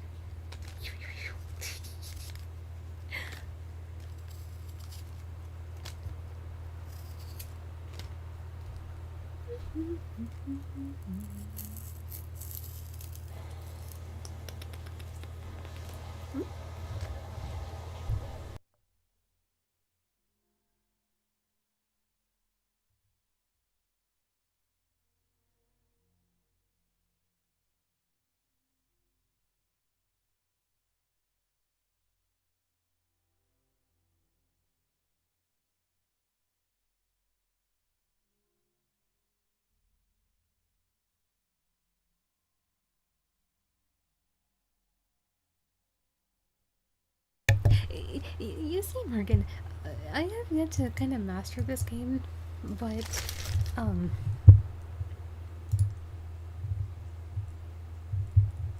if you manage to beat the game on a certain difficulty, for example, for Ada, if you do, professional mode with S ranking, you basically get the cat ears and the cat tail.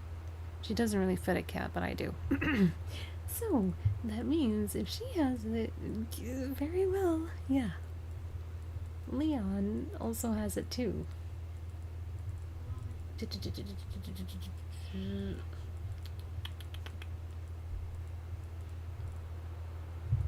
Right there. You get the reward of Leon with cat ears if you complete the main story, professional mode with an S+ ranking. You see? I still haven't yet, quote unquote, mastered the game yet, in order to play the professional mode to get the S ranking. Or S+ rank. But yes, you can obtain the cat ears. Excuse me, my little cute Leon boy. I'm talking about Leon in the game with the cat ears, not you, mister. I'm kidding. But yeah, no, there is a mod where, like, if you're not that much of a, I guess, a quote unquote pro yet, or just you can't beat this game on S+, I think there is a mod where you can equip the cat ears on Leon. Not really 100%, you just had to beat the professional mode on S+ ranking. So if I play the main story and new game, basically you just had to play this mode and just beat it with S+ ranking.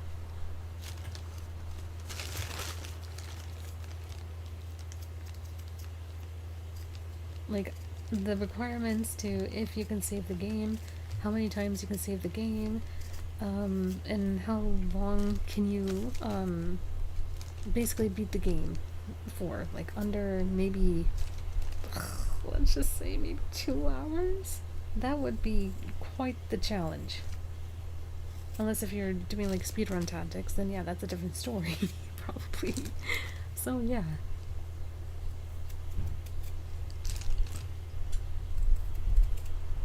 As for me, I only kind of play the game for fun, and if I want to challenge myself to get the rewards, I will, but it just depends.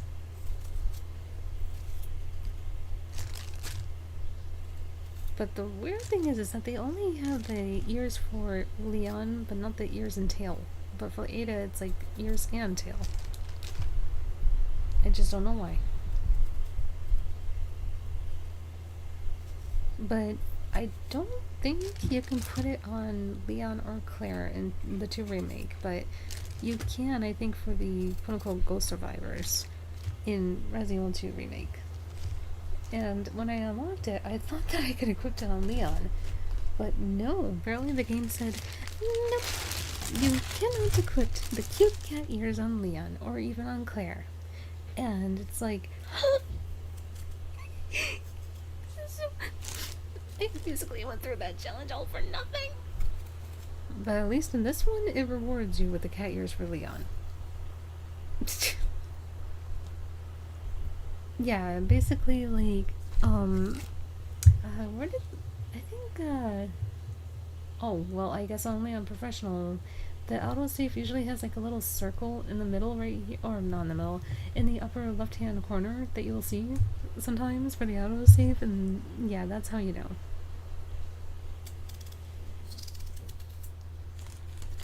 Yeah, this guy fell asleep.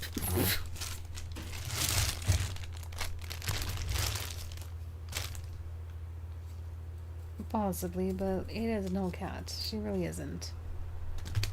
I'm the one who's the cat. But then again, if I do get the item unlocked, then like the mod for the for Asuka and June probably could work cutely with it too.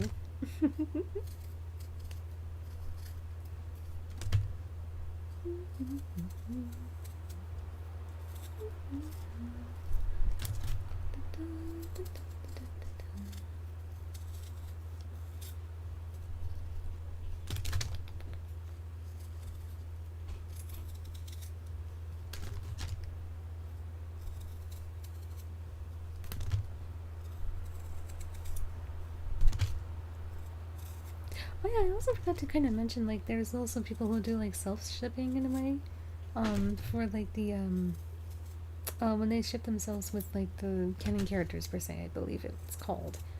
So, like, you have your quote-unquote OC, or original character that you make for yourself, or something like that, or you just ship yourself with, like, a certain character. So, Capcom?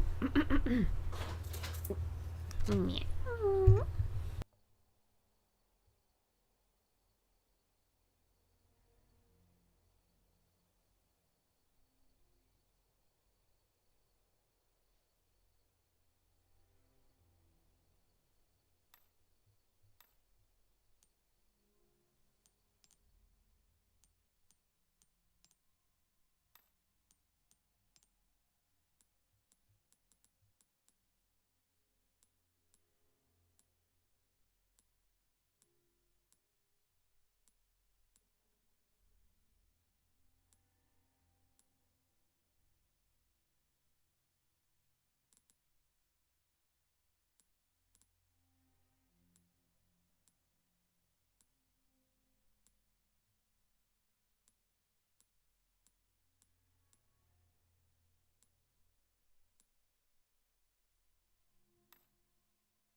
Yes, Skylar's back was hurting him to the point that he fell asleep. But it's okay. As you can see, I don't mind if friends fall asleep on me. Anybody really.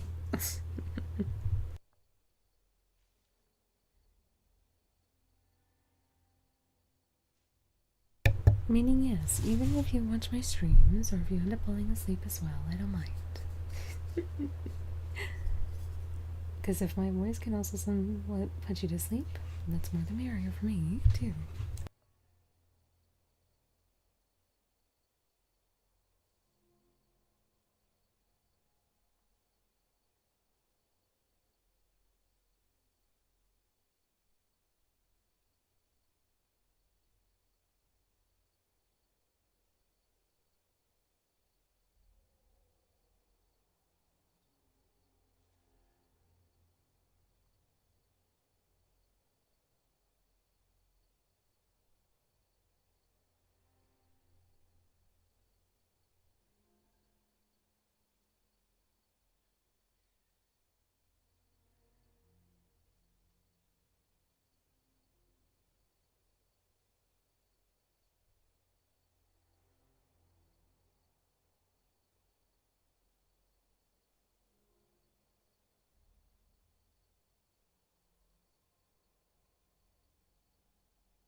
Yeah, I tested it out. He's asleep. Skylar's asleep.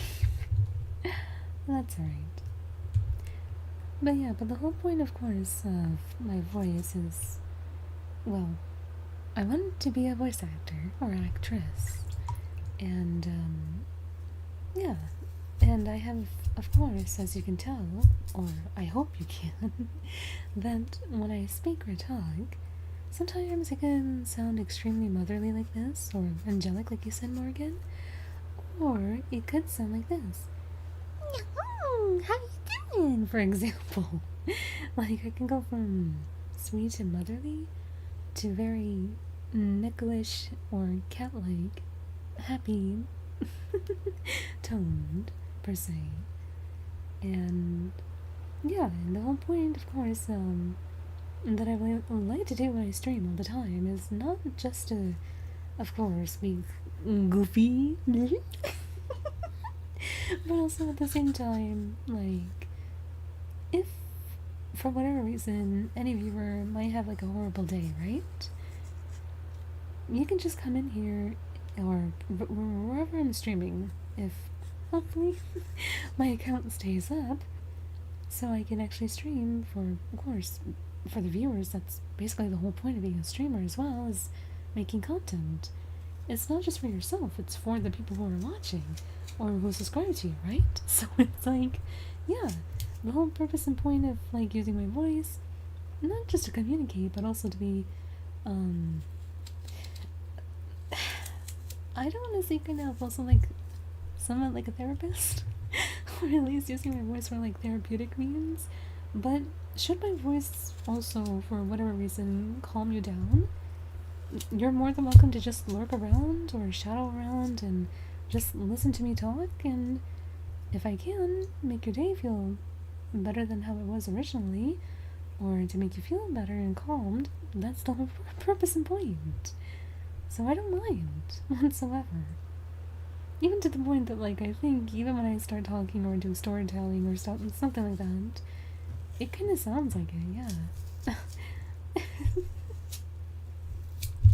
It's so cute and so angelic to hear. Oh, why, thank you. Or, thank you very much. But yeah, no, you don't have to worry. Anything that I display or show or work on, or especially even my voice, no AI. It's all natural. Which is why Skylar is like, "You are my Jun Kazama, come here." And I'm like, oh okay. Basically, he was looking for somebody to be able to voice June naturally. Oh, baby, it's okay, it's okay. It's okay, just relax, it's okay. And yeah, apparently it's, well, I guess it is kind of hard, because as you can see, many quote-unquote proclaimed June fans want June to be unknown, so they always try to make her sound not too soft, but extremely, like, sinister, because they believe that she is unknown and stuff like that. And it's like, no.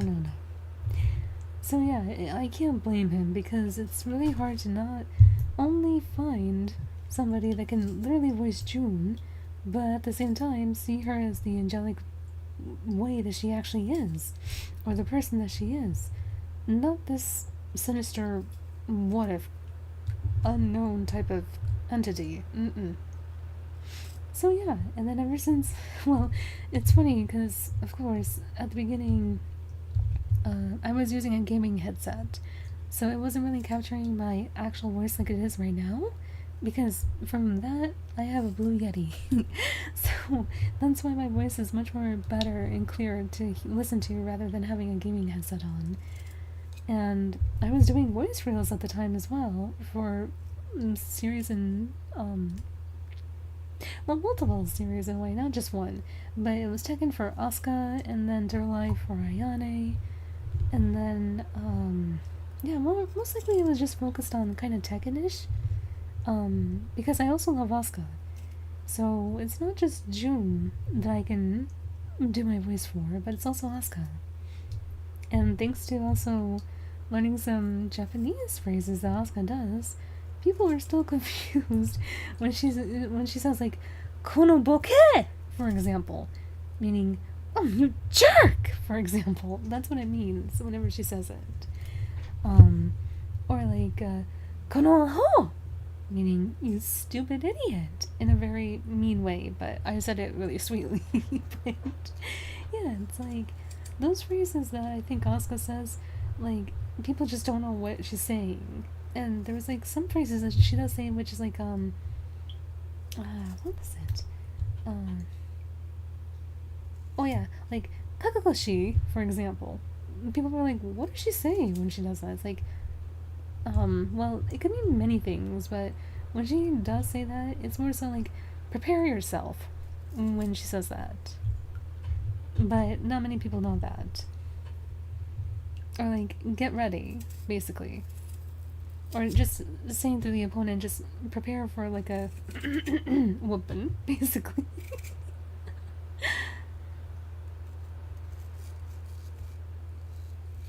Or I think also the other one was like when she goes, "Whoop, da, da, da, da." They're like, what does that mean? Nothing really. It's like it's when you go like, for example, when you're about to trip or something. Or like catching your balance when you're trying to trip. Or not really tripping, or trying to trip. It's like more just regaining your balance when you accidentally tripped.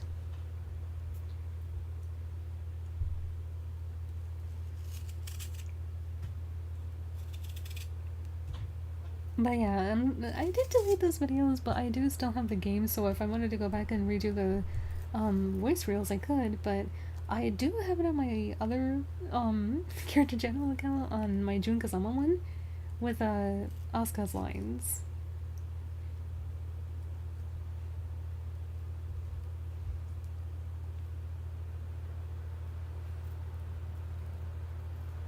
But I stated this before, and I'll always state it no matter what. But literally what did make me just love Asuka's character the most is seeing the Tekken 5 intro and seeing her save the cat. Instantly my heart's like, oh yeah, I definitely love this girl so much. And then people are like, oh no, it's because she's like another Jun clone, right? Mm-mm. Nope. It's because Asuka's herself, as she should be, and she saved a cat. Or more so like a cute little kitty cat.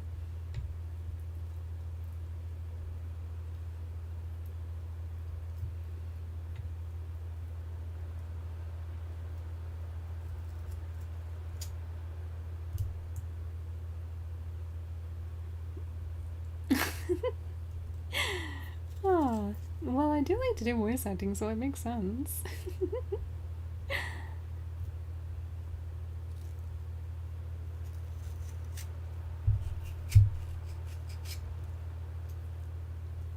And I think that's why Skylar fell asleep. No, I'm kidding. But to answer your question from like how long we've been awake, we've been awake for more than 12 hours.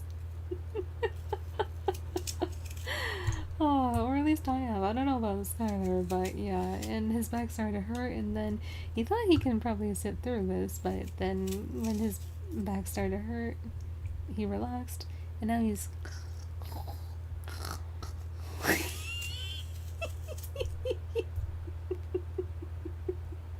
it's okay, like I said, I don't mind if he's sleeping. Or if anyone actually does fall asleep and listening to my voice, or in general, I don't mind.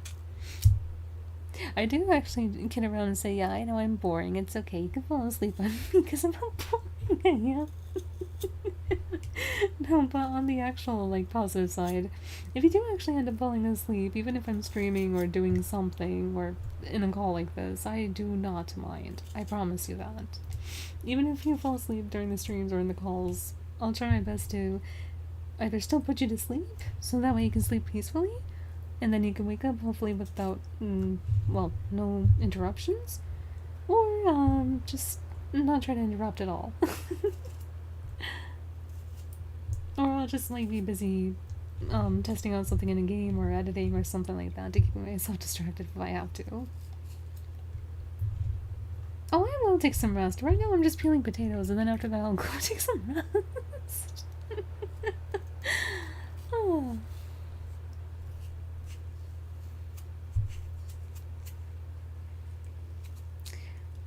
You can try, Lydia. Except, of course, some people might want the the accurate side of where if you have like the Polish accent or something, that's what they want to hear.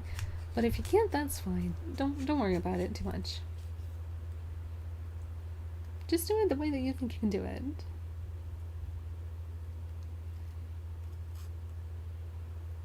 Because as you can tell, even though I'm like also kind of similar to Lydia, I do not have an accent. But then again, it helps because I also spoke English more when I was young, so it makes sense as to why I don't have an accent and I sound like Hitomi from the Titular series.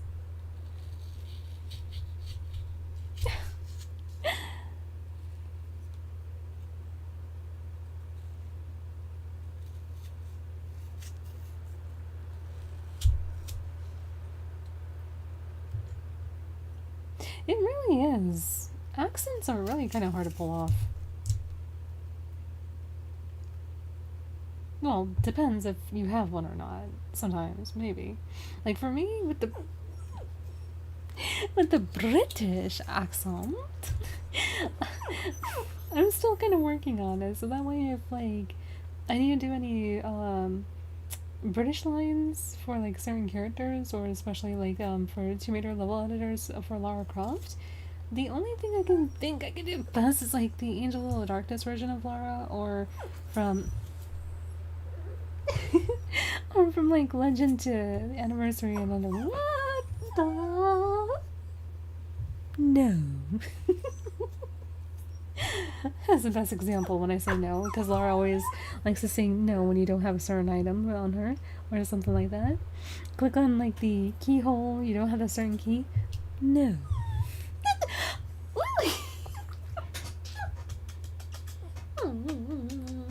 You little baby.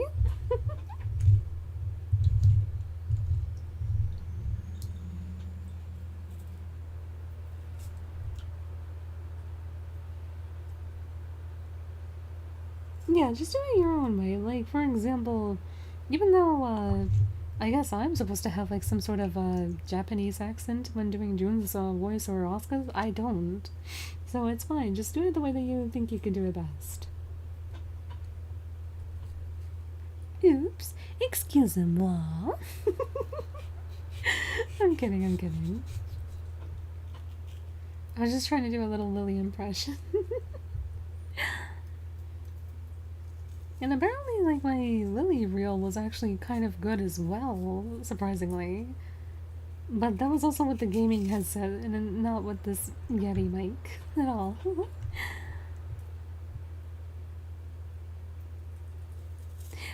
I think my strength lies more on just sounding kind of motherly in this way. Or like that.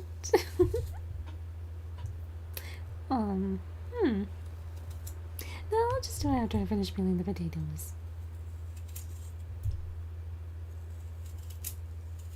I was gonna just say Lily's name multiple times so that way she can start kissing me on the cheek and nose.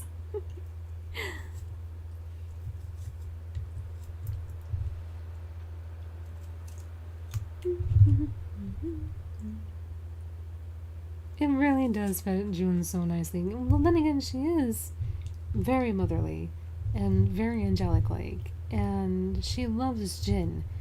But apparently people want her to hate and despise her own son for whatever reason, and I don't understand why. I really don't. But it makes the mother so cool if she despises her son and wants her son to be of. No, it does not. Like, for fuck's sake, how is it cool? Ay, ay, ay. Well, when mothers are kind of like sinister and evil, they're much more better than them being so pure and angelic-like. Then there's something wrong with you.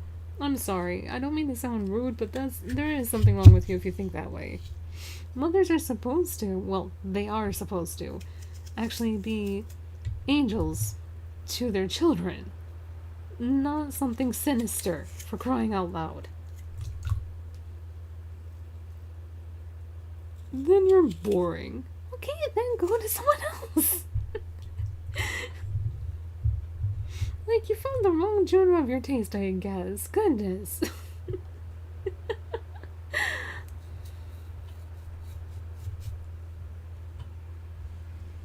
Like, for example, the one that told me that I was just way too outdated, or that I'm supposed to represent June in the unknown fashion, did not even know what happened to June.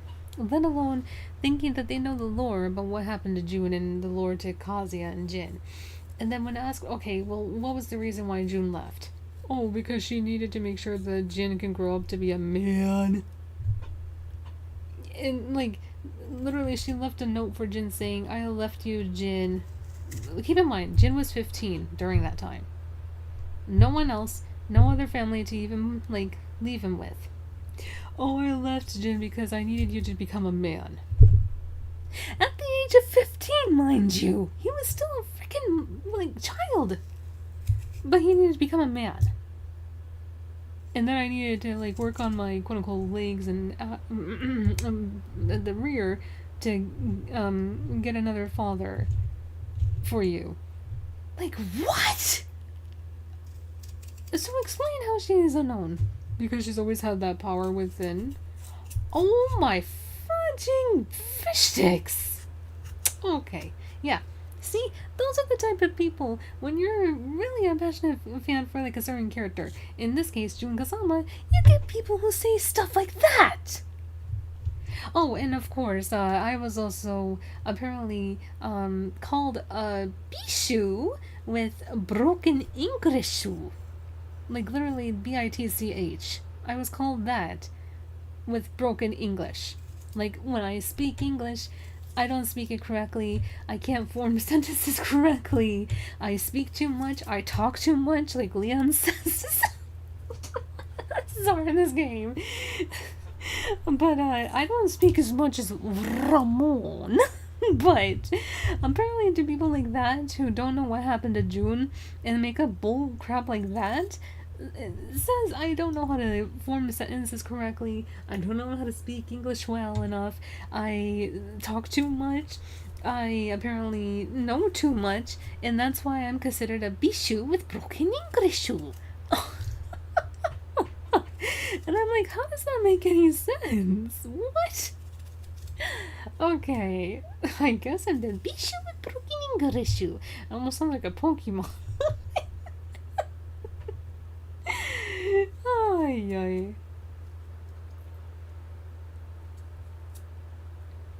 But then again, this is the same person who apparently hates it when I have either support or care or love or anybody that wants to side with me, because yeah, this was over, as you can probably have guessed, at Twitter.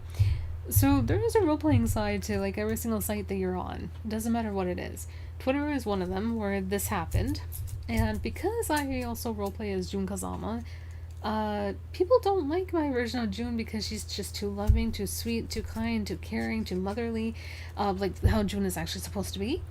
And because of that, and because Twitter also has bugs where, like, you don't mean to even remove somebody, but, like, you're, like, somehow forced to remove people that you didn't even want to, like, remove, or they didn't mean to remove you. So apparently when that happened, it was during that time where, like, the fandom wanted to create mayhem because that thing going around where, like, June is supposed to be unknown, and they were trying to get in the way of, like, starting drama with those who did not merge June with unknown with those who do merge June with unknown. And during that time, I did not even touch anybody, let alone removed anybody. But because of the type of bug, apparently, yeah, that happened. And because this certain character, or should I say, quote-unquote, OC, who's just a recolor copy of many characters, by the way, I can't even classify her as, like, an OC. But, she's the one who tried to roleplay also as June. Said that her quote-unquote friend from high school that she made up was the user to the account, even though she wasn't. It was literally her all this time. She was the one who said June left just to make Jin grow up to be a man at the early age of 15, despite the fact that June nearly gave up her life to sacrifice for Jin to live. She didn't leave him for him to grow up to be a man. But the only reason why she said that is because she likes to quote-unquote do this thing called baby trap. Yes, she literally uses certain characters to get with quote-unquote canon characters within the series just to BABY them. And because of that, not many people wanted to roleplay with her. And she couldn't do that with June, unfortunately. So she couldn't make June into a unknown, let alone transform her into a quote-unquote intention seeker. So because that couldn't happen, yeah, she was removed from that bug. And yet starts up a gaslighting situation where she blames herself to have, like, started crap, even though she really did, while making herself look like the lone wolf crying for attention, basically, even though she's technically, she considers herself as the alpha. And what happened was basically she just tried to make me look like the bad guy or bad person within the community. She did well for some people to actually believe in her lies, but every single time I repeated the same thing over and over again without even changing the story like she did, then it didn't become believable on her end. And then she's like, yeah, I can't FUCK with Blossom. She speaks the truth too much, and I don't want to hang out with people like that. I want people to believe in my gaslighting lies, per se. So I'm like, okay, you're just doing you, have a good life, and I'll leave you alone. Turns out, because I did that, while also shutting her mouth completely, like, when she kept saying in a party when we were playing Tekken 8 back then, I mean Tekken 7, yeah, women power, woo, shut up, you men, and stuff like that, like, women are in control here, and I'm like, my patience is running low with this. Please be nice to the boys within the chat or in the party. If you can't, I can't wait to actually face off against you, and then we'll see. Your preachiness will be so wonderful to listen to. Oh my god, stop! I can't do these mixed-ups, I can't... Complaining left and right. And then after that, then I'm like silently just like smiling on the inside going, now what's the women power within you? Where is it? Show me. Nothing. Just projectiles. Almost constantly. And it's like, that's not skill. That's not women power. Get better. And, of course, in Tekken 8, because she doesn't have her projectile Eliza, she has Asasuna. Again, a cheap character. But anyway, but then she'll be like, but you have Jun Kazama, she has projectiles too. Yeah, but I still use more the Kazama style than I do the projectiles. Shut up. Anyway, it's just like, those type of, like, personas? Because I grew up more like, actions speak louder than words.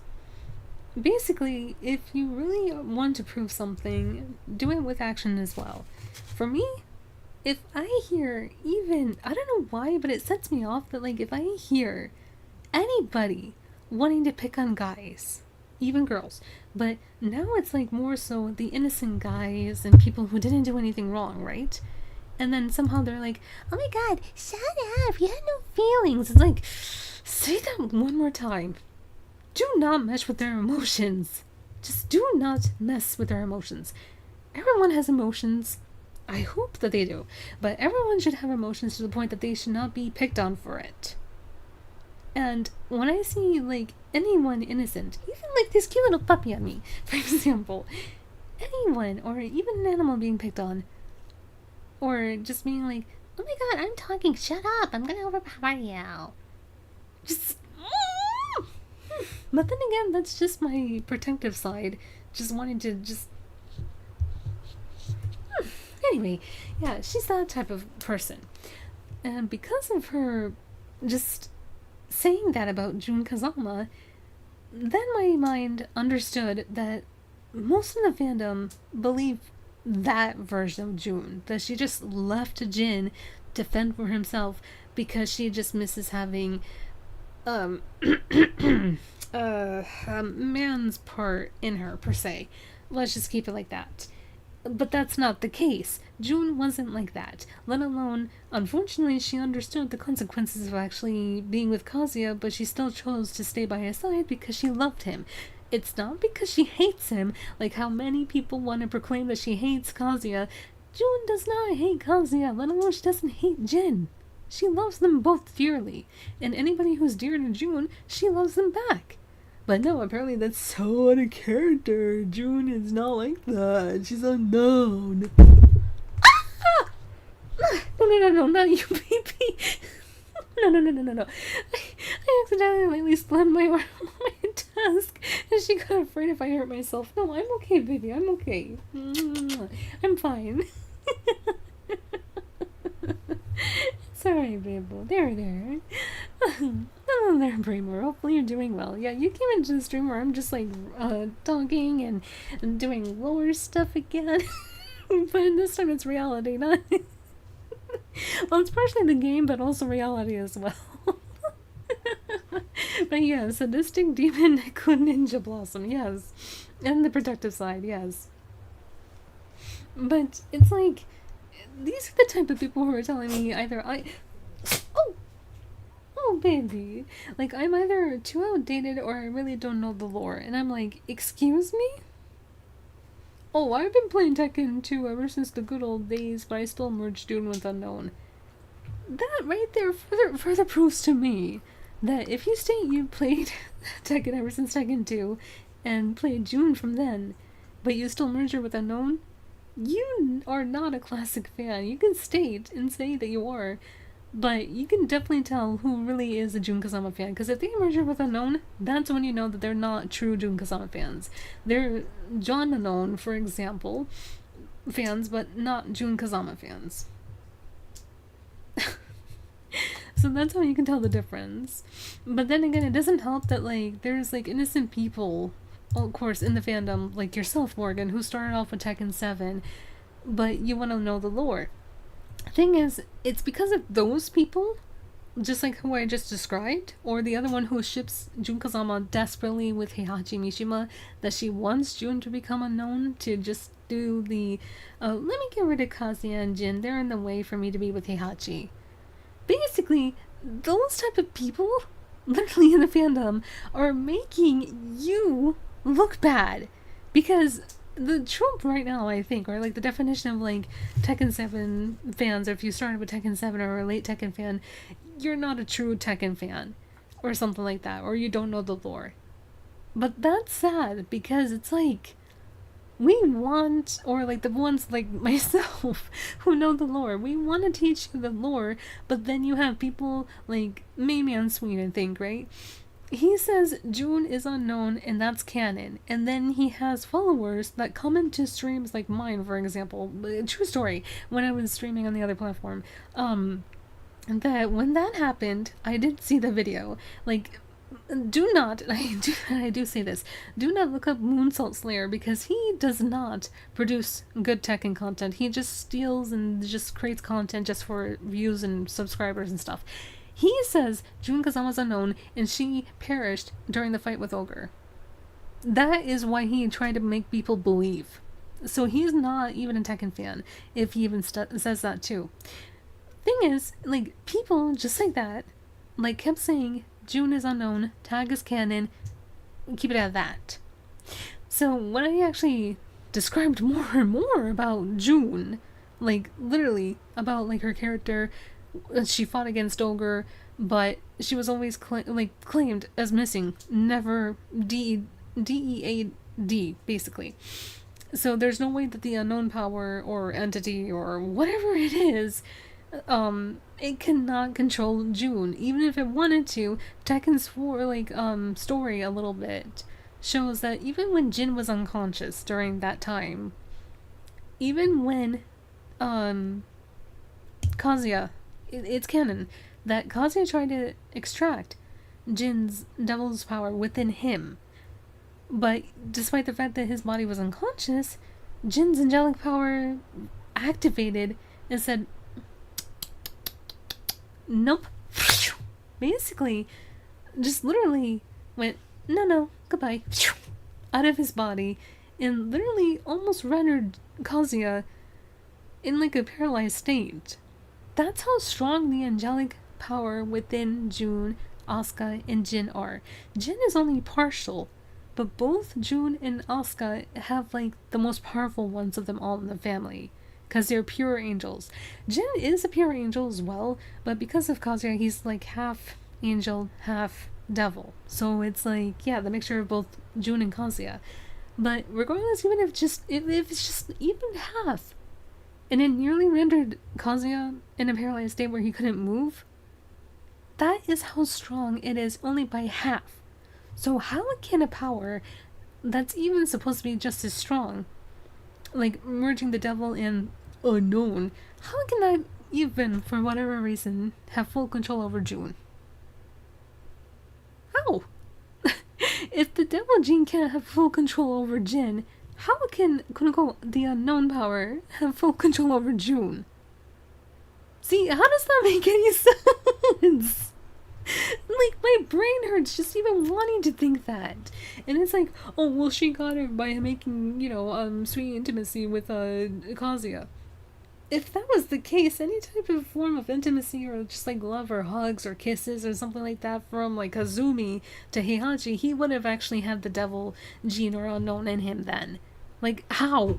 Excuse me? See? It makes no sense.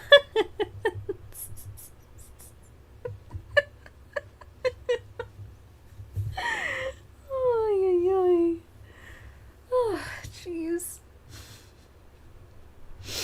Anyway, let's see. But back on topic from that.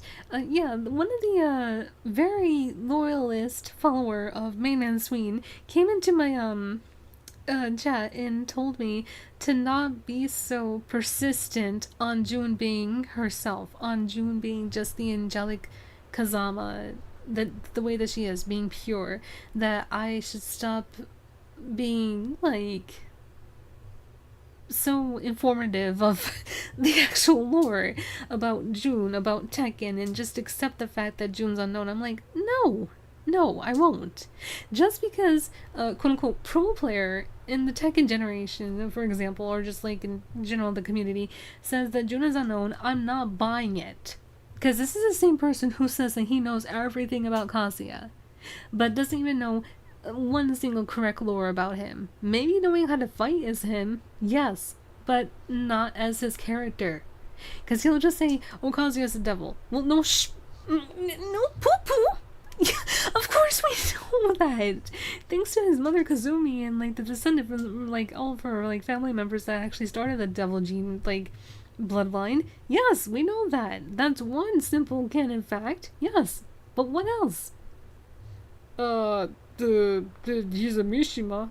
Oh my gosh! And we know that too. What else? I don't know. Just play the game.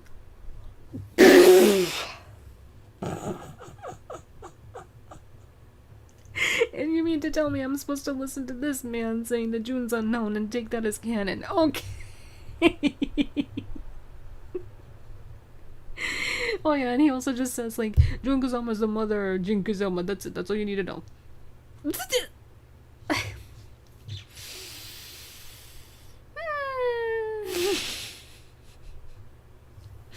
Don't get me wrong.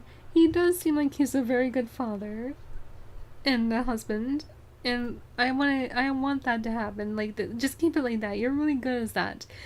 But just don't try to get your followers to pick on people just because they don't want to listen to you with the Tekken lore that you probably have no knowledge of, man. Just don't.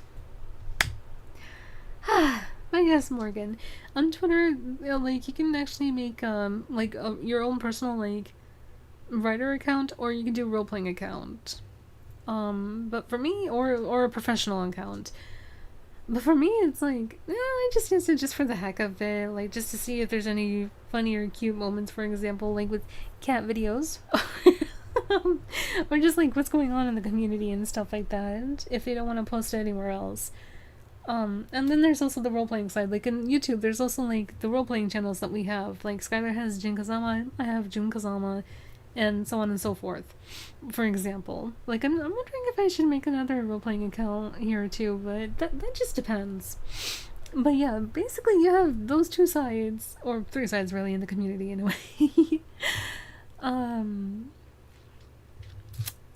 Oh my god, what are you talking about? June is unknown, but she ain't. Yes, that too, Braymore. Like, everybody wants to try to, like, use that excuse that the tag games are canon, even though they're not. But, oh well. Lydia, yeah, no, they do not know the lore. It's not that they're also lying to themselves, Lydia, but they also want to make sure that their own headcanons that they believe is actually really canon is supposed to be canon. Like, for example, the other headcanon that I had, for example, I only make headcanons if it makes sense. Like, I'm not trying to force that to be canon, but if it turns out to be canon, or if for whatever reason it makes sense to the canon lore, then that's what I do. Like, for example, they never state or specify that Kazuya literally requested and begged June to leave him to go back to Yakushima to stay safe, because during that time is when she was pregnant with Jin, but they didn't know what was the gender of the baby, let alone if it was going to be a boy or girl. But if they probably did plan on, like, the names, just in case, and if it turned out to be a boy, it was going to be Jin. If it was a girl, I have no idea.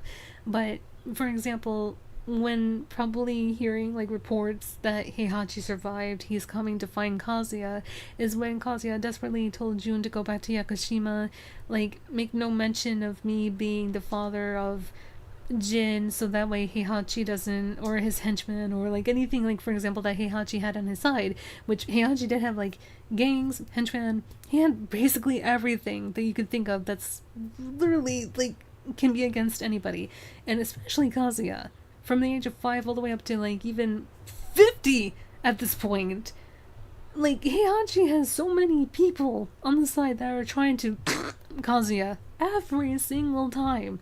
So poor Kazuya as a baby or a boy, like, even though they couldn't really do that with him being a child, of course, they waited for the perfect opportunity for him to become, like, an adult to try to attempt to do that to Kazuya. So every day he had to pretty much look behind his back or all over the place, so that way nobody can, you know, do something really terrible to Kazuya. Like, poor Kazuya literally had to live hell ever since that point of view, like, that time frame, for example, from 5 all the way up to, like, now even. Because even those people, the ones that even unfortunately took the life of Eddie's father, put the blame on Kazuya. Kazuya did not even... Poor Eddie's father.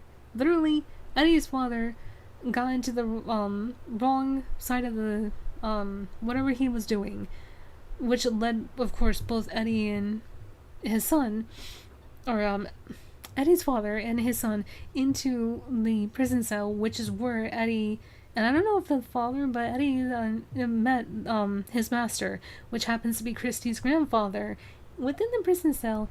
But I don't know what really ended up happening, but somebody just wanted to take away Eddie's father, and that's what happened, but then pushed the blame on Kazuya, so that way Kazuya was the distraction for Eddie to go to Kazuya more than the actual people that did that to Eddie's father.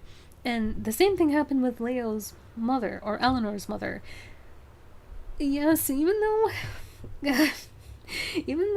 Harida said we can interpret Eleanor's gender to be whatever we want, for me, she's a girl. She's just a tomboy girl.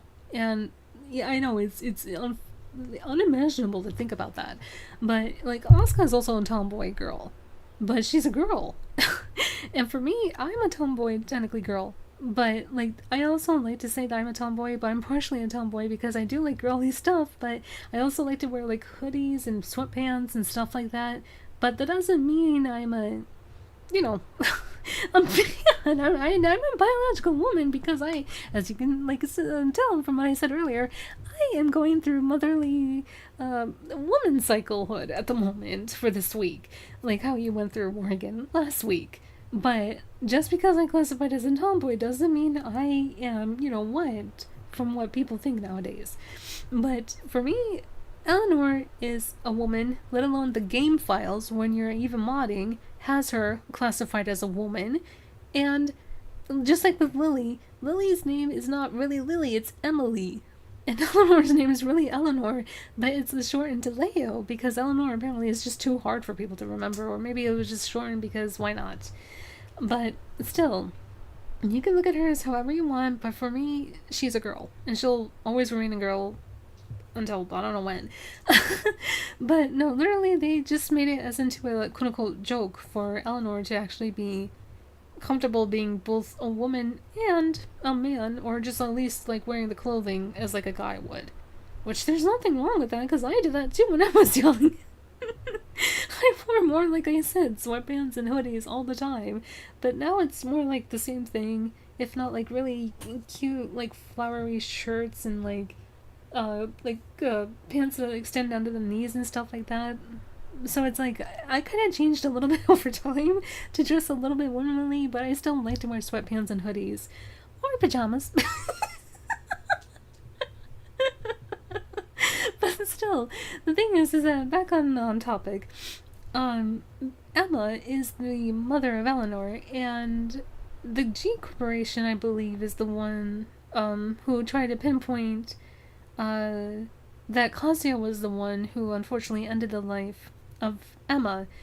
But the thing is, the Mishima Zaibatsu is what she worked for, and because she sent, of course, the test experiments, or at least I should say the super soldiers, like Steve, free, the thing is that, like, because of her being motherly towards these quote-unquote test subjects or super soldiers like Steve, she was on the list to be literally by the Mishima Zaibatsu. And because that happened, G Corporation pinned the blame on, like, literally Kazuya, and that's why Eleanor is after Kazuya, and that's why Eddie is after Kazuya. And, like, they just want to find out the truth, or they believe that Kazuya is the reason why these people that were very important to them are gone.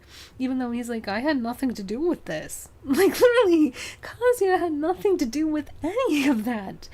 Like, he didn't even know, like, Eddie's father was going to be, like, taken away, or perished, or even Emma, for example.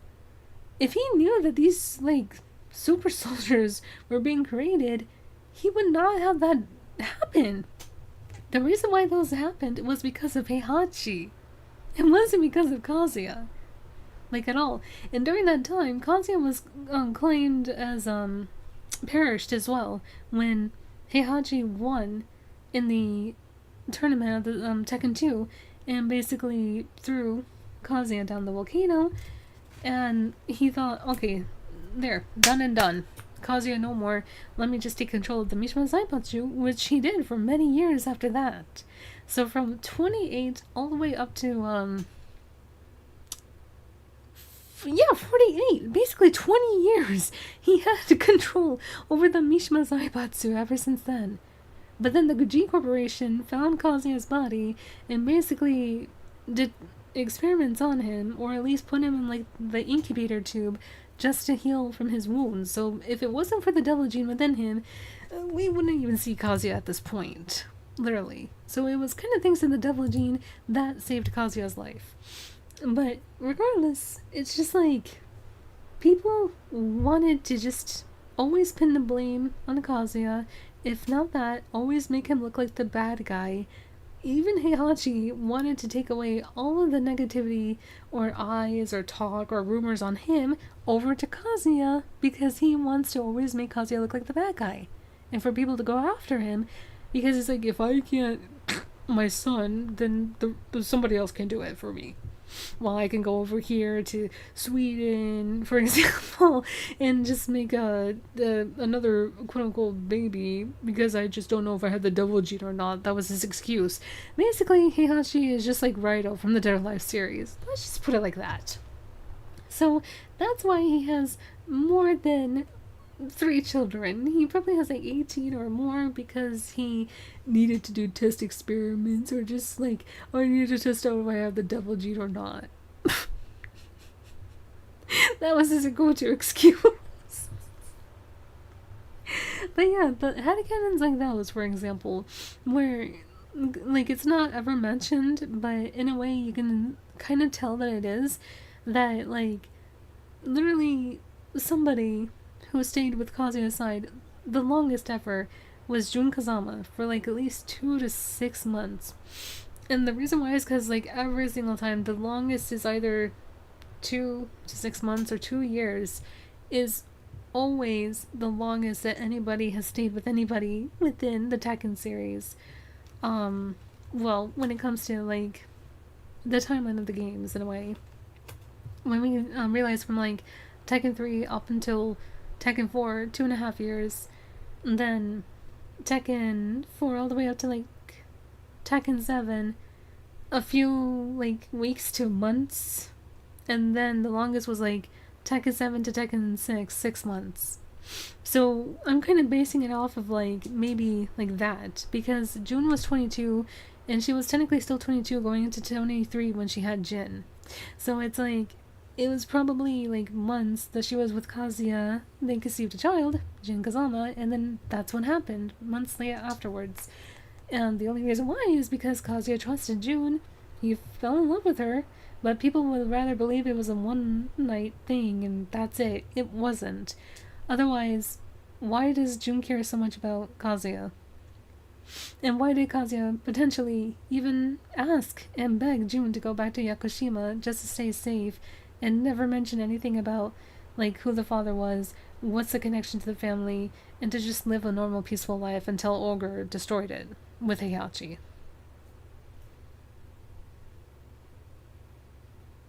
Yeah. That's what I mean about the headcanon. It's like something like that would make sense to the actual story. But no. Instead, in the fandom, you have people who would rather have June become unknown just so she can be shipped with Heihachi! Heihachi, the man that took away Kazuya's happiness. The fact that Kazuya can be happy with June and Jen, but no, Heihachi took that away. He took away the most important thing in his life. I mean, it was his mother, until he realized that his mother just didn't want him to be a part of the world anymore. And he's like, okay, the only next thing that I have that's even the best thing in my life is June. But now I hear a rumor that it's going around that June apparently perished. And now my son is underneath the impression that I'm like the worst father in the whole world thanks to Heihachi and everyone else. Great! What am I supposed to do? Because Jin's not going to believe me. How am I supposed to convince Jin that I wanted to do the best thing for him? When I have this freaking old man Heihachi still here trying to make everything worse for me. That's basically what Kazuya's kind of like thinking. He's like, what can I do for Jin? What can I do to make him convince him otherwise that I never wanted to hurt him? I never wanted what was the worst for him, but it was all Heihachi. And then, of course, you have people in the fandom who are saying, well, actually, Jin learned more from Heihachi than he learned from June. Really? How many years was he with Heihachi? All his childhood. Wrong! No, he was with June for 15 years. Until he was forced to go to Heihachi. And then after that, it was 4 years with Heihachi. Not 15. 15 is more than 4 years. Well, if it wasn't for Heihachi, Jin would never become that strong like he is right now.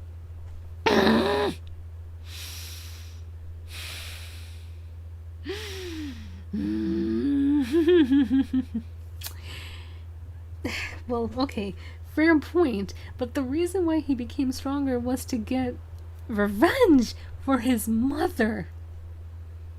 If he didn't lose June, yeah, then he probably would not have become stronger if she was still with him. Yes, I can agree to that, but that doesn't mean that he learned everything from Heihachi. The Mishima style, yes. Maybe learning like also like deception from like those that you think you can trust, but then they'll turn their back on you, yes. But June is like the good side, while Heihachi is the bad side. Because she did say, and I do quote from the anime, that she tried to teach Jin, that Jin, in life there's always good and then there's always bad. We moved here to Yakushima that I can train you and also teach you the ways of the good before anything else. Literally, June taught Jin the peaceful side of things, the good side of things in life, where you can just learn to appreciate and accept and love what you have for whatever reason life can give for you. For him, his mother, nature, like whatever he can learn, or whatever makes him happy. Yakushima? Yeah, it makes him happy, but being with his mother is what made him happier. Because that's where he got the love from. She took care of him for 15 years, but because Ogre came around and basically went, bye-bye, literally he destroyed their home. And it's like, ever since then, June, even though like Jin tried his best to help June basically take down Ogre, he was 15, he wasn't that strong, and even though, yes, like I said, he's half angel, half devil, that doesn't mean that like that power within him rose and basically took over. If anything, the devil gene awakens if you're in a near-death experience, if anything.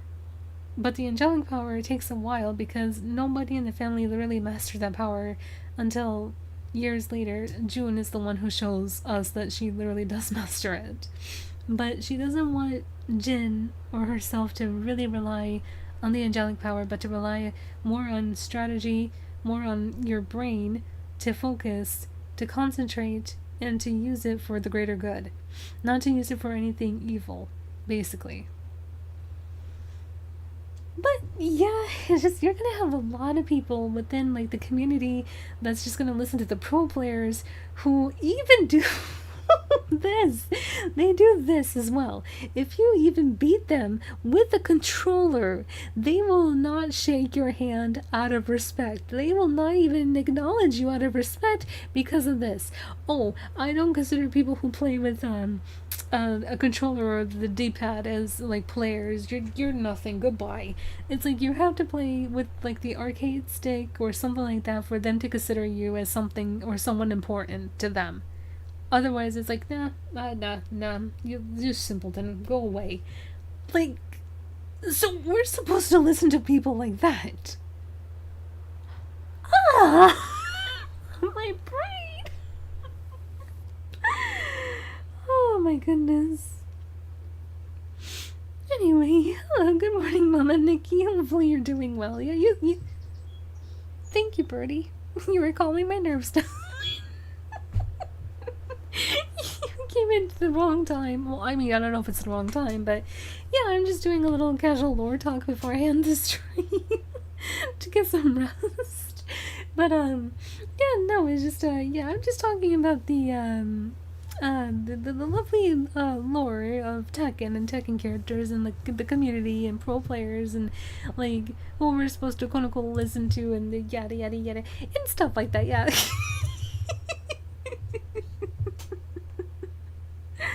I mean, I know, Lydia, like, yeah, it's best to play however you feel comfortable with, whether it's the arcade stick, the keyboard, the controller, or even the mouse, or the, like, yeah, when you're pointing and clicking, or even, like, the wheel, when you're playing, like, driving simulators and stuff like that, or, like, iRacing and stuff. People actually use that, too, as a means to play games.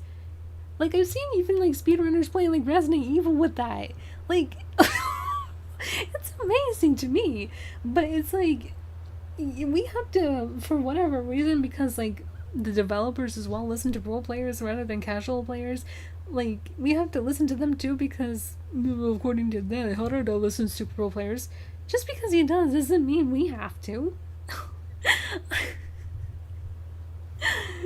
And if anything, the direction how Tekken 8 is going while listening to some of these pro players, it's not going in the right direction if you really think about it. Anyway. Oh goodness. Let's see, what else was said? This is why I want to know the lore, but at the same time I don't want to because of these people. I don't blame you, Morgan. I really don't. I honestly do not blame you on that whatsoever. Which is why I said that it's difficult, like, if you're a new Tekken fan or getting into the series because of either Tekken 7 or 8, that you're, unfortunately, to some of these people, or the old classic ones like myself, you're a newbie, or you don't know the lore because, like, if you state that you think that you know the lore, or something like that, yeah, you're not an OG, apparently. It's like, yeah, they may not be OGs, but can we at least try to teach them the lore if they want to? Like, for me, I'm, like, open-minded to, like, teach about the lore if I can. But, of course, when I talk about the lore, I'm actually talking about the lore. I'm not just talking something out of my and just do that. Whoa, why do they want to ship, Haru and June? Well, I don't know, Braymore. I wish I knew. I don't even know why people would actually consider June and Heihachi even a ship to begin with. But then again, it might be because of those promotional arts that they used to have back then with June with Heihachi. I don't know. I really don't know. It's the same concept with people wanting June to be unknown. It's the same thing for me. It's like, why? Just why? Ay, ay. Kazuya's like, Toby McGuire is where one on my back. Ay, ay. By learning the lore, this is making my brain go around. I'm sorry, Morgan. Again, common sense is non-existent within the fandom. That's true, Lydia. I also sometimes forget about that. Yada yada. Oh yeah. Hold on, let me do this too real quick. Here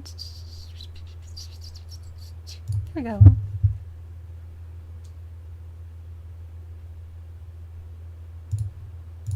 There we go.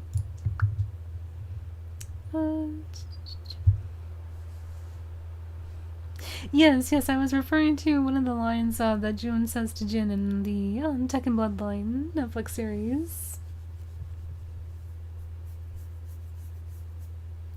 Depends on the game. Some feel more smooth with the controllers and some better with the mouse. That is true. That is true, Mama Nikki. Yeah, certain games, like, even Resident Evil, for example, that I was playing right now, and I'm even trying it out with Tekken 8. Apparently, the control responses are better on the keyboard because it mimics the arcade stick, and that's why people like to flex. Apparently, or pro players like to flex that they're the best of the best Tekken players out there because of that. It really just depends on what you use, because, like, they purposely make it seem like you're misinputting, like, the buttons or, like, anything like that on the controllers, while with the keyboard and arcade stick, like, you're inputting it just correctly. But the main focus is that because the previous Tekken games were always released first for the arcades before they were released for the consoles. So that's why it's like we're already past the beta testing portion of Tekken 8 in a way, but it's like even when you're trying to play with the controller, sometimes it inputs just right, but then sometimes it doesn't. But with the keyboard, it's just perfectly fine. So even my brain hurts too. Like, even though, like, Haruka said, oh, plug your controller closer to the motherboard of your computer, people did that too, and it still is doing lag inputs. Even though my controller is close to the USB port that my keyboard's on, for some reason my keyboard, again, inputs better than what my controller inputs, even though they're nearly on the same USB ports.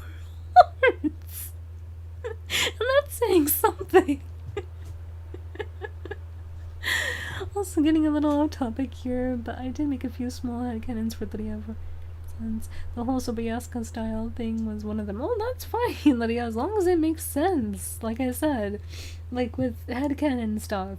If it makes sense, it makes sense. But if you're gonna make a headcanon where, for some odd reason, you want like a loving mother to become a creature entity that is not even a part of her, to just say, oh yeah, she has this power just so she can dominate like people in a more, not just on the field of battle, but more on other occasions, just so she can be cool, she can be fit and hyped and blah blah blah, or get rid of Kazuya or Jin because she wants Heihachi the most out of everybody.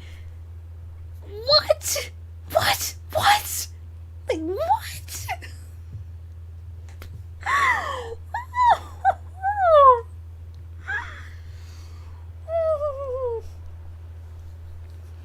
It's like saying Lydia purposely lost to Heihachi just so Heihachi can create another Mishima. It's like, no! It's just... My brain...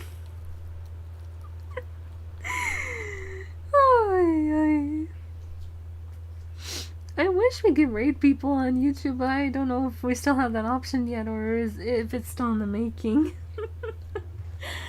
But that's alright, Mama and Nikki. Thank you so much for stopping on by. I think maybe later on in the day, hopefully I'll be able to stream again, but I don't know if I'm going to do multi-streaming or like setting it up for another time or so, but yeah.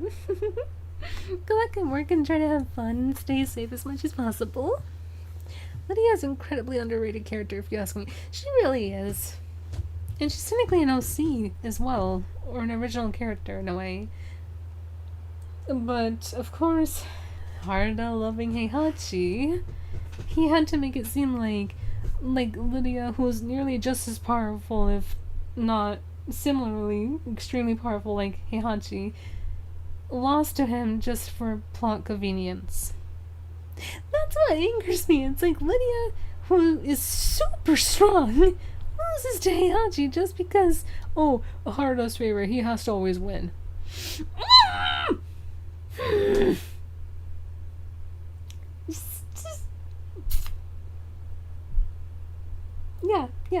just so annoying where like favorite characters from certain people or like the developers have these really convenient plot twisting, just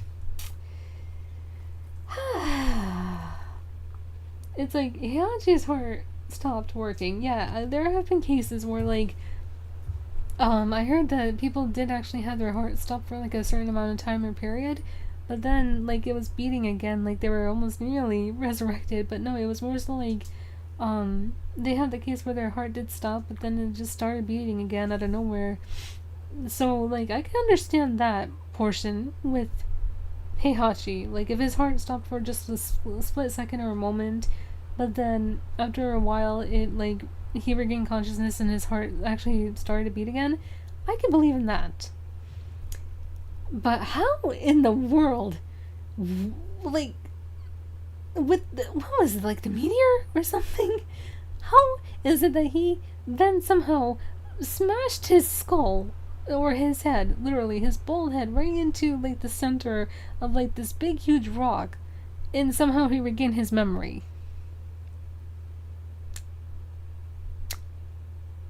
That is like, oh, you're just reversing the quote-unquote amnesia thing. Like, what was the point of him having amnesia then?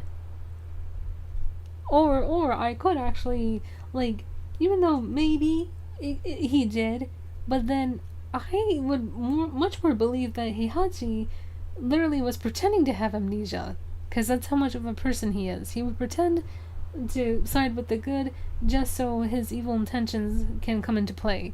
I'd much more rather believe that than for him to be, oh, I have amnesia, I don't know what's going on, I don't even know my name.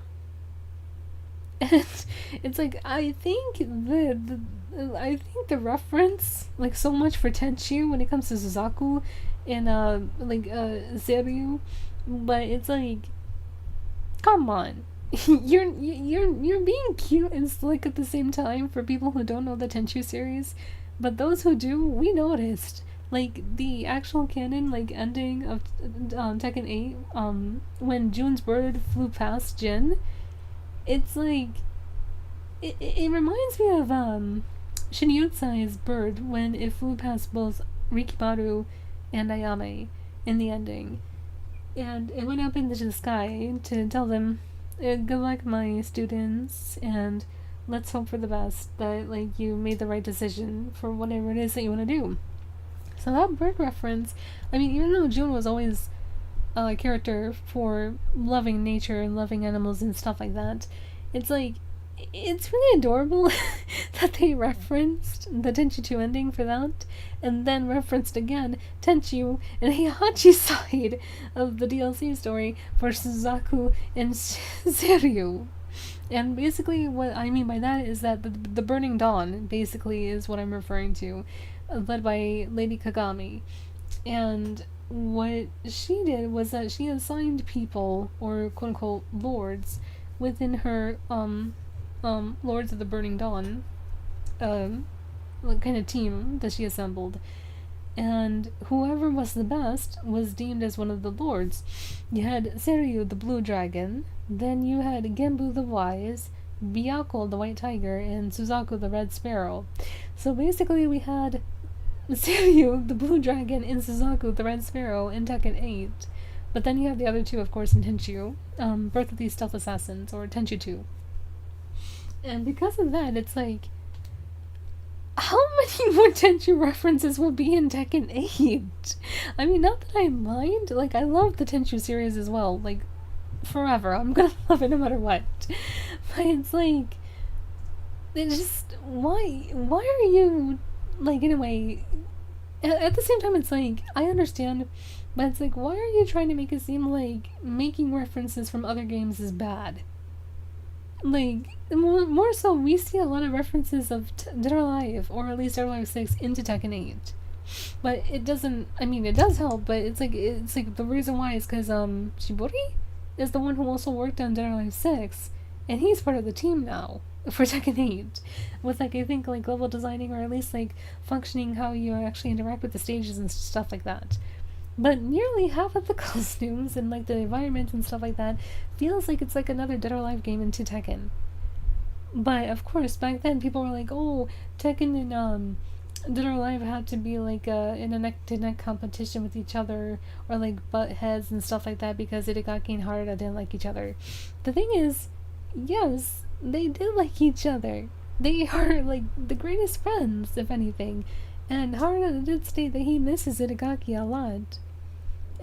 But it's because of, like, back then where, like, I think, like, doing, like, multiverses, or at least, like, cross over, like, verses and stuff like that wasn't really a popular thing back then, but now it is.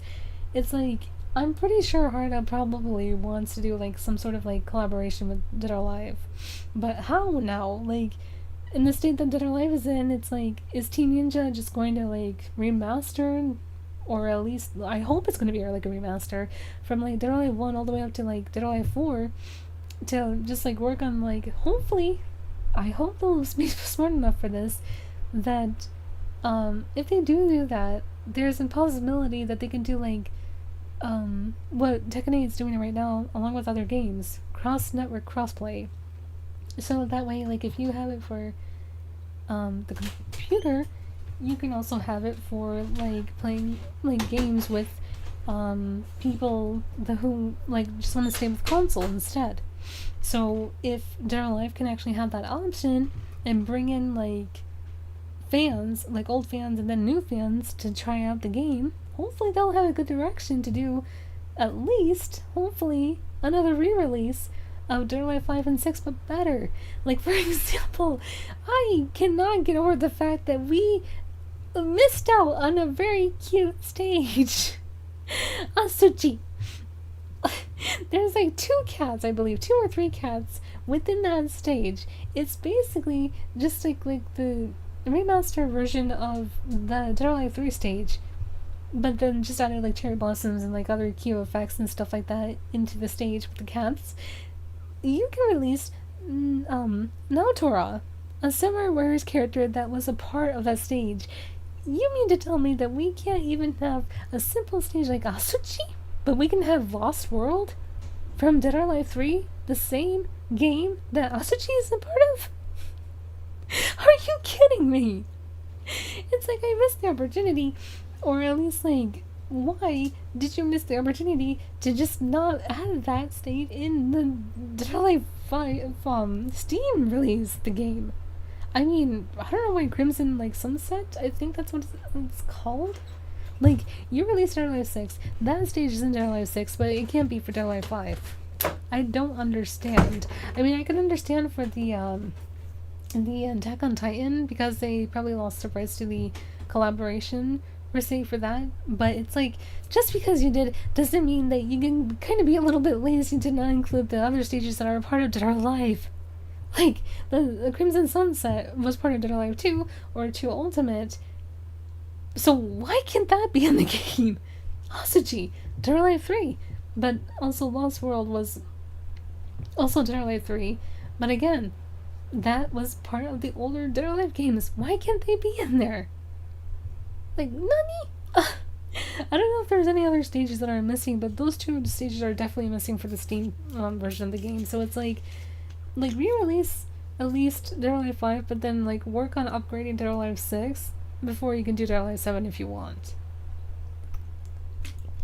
Or if they do remaster 1 through 4 and it does so well, and then like they make Dead or Alive like 7 afterwards or something like that, I can wait on that too. If you wanted to remaster 5 and 6 in a way as well, or re-release it but better. But then again, that's just me being also a Dead or Alive fan, while also being a Tekken fan at the same time. Lydia lost because of plot armor. Yeah, or plot convenience, basically, for Heihachi. In reality, she would win. I know it would be possible. Yes, in reality, she would have won, but because it's Harada, Harada's favorite is Heihachi. No.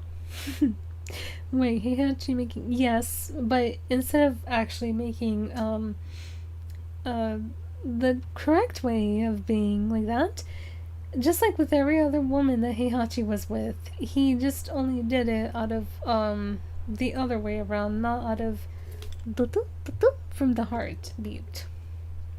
When you're supposed to be doing that type of gesture, but instead, like I said, think of Heihachi just like Raido from Dead or Alive. He basically is consumed by power, and if he finds any woman who's attractive enough, yeah, it's the other way around. And that's how Ayane was conceived. And now, because Ayane is my favorite character in the Dead or Alive series, I can go on and on and on and on about Ayane. But that'll take a while. Ay. Well, yes, I know that, Braymore, but I'm just like sitting here thinking like, every time it's like, Heihachi is always such a good actor. Why is it that like he's kind of like playing along? Like, to me, it's like it felt like he was playing along more than having amnesia for some reason. I don't know, I just did not buy into that quote-unquote amnesia whatsoever. And I was like, he must be plotting something. He has to be thinking about something. And apparently he was, because it's like, how can you still convince me that anybody can regain their consciousness, or at least like the way that they are, by going like that so hard against a freaking big rock? How? Like, what? Oh my gosh. But then again, it's just trying to show us, yeah, Heihachi has a heavy head. He can just like do headstone, basically. I think that was the grab move. Like, he basically can do headstone and then go wah wah wah with his forehead, and it's just like, yeah, his head's like a watermelon.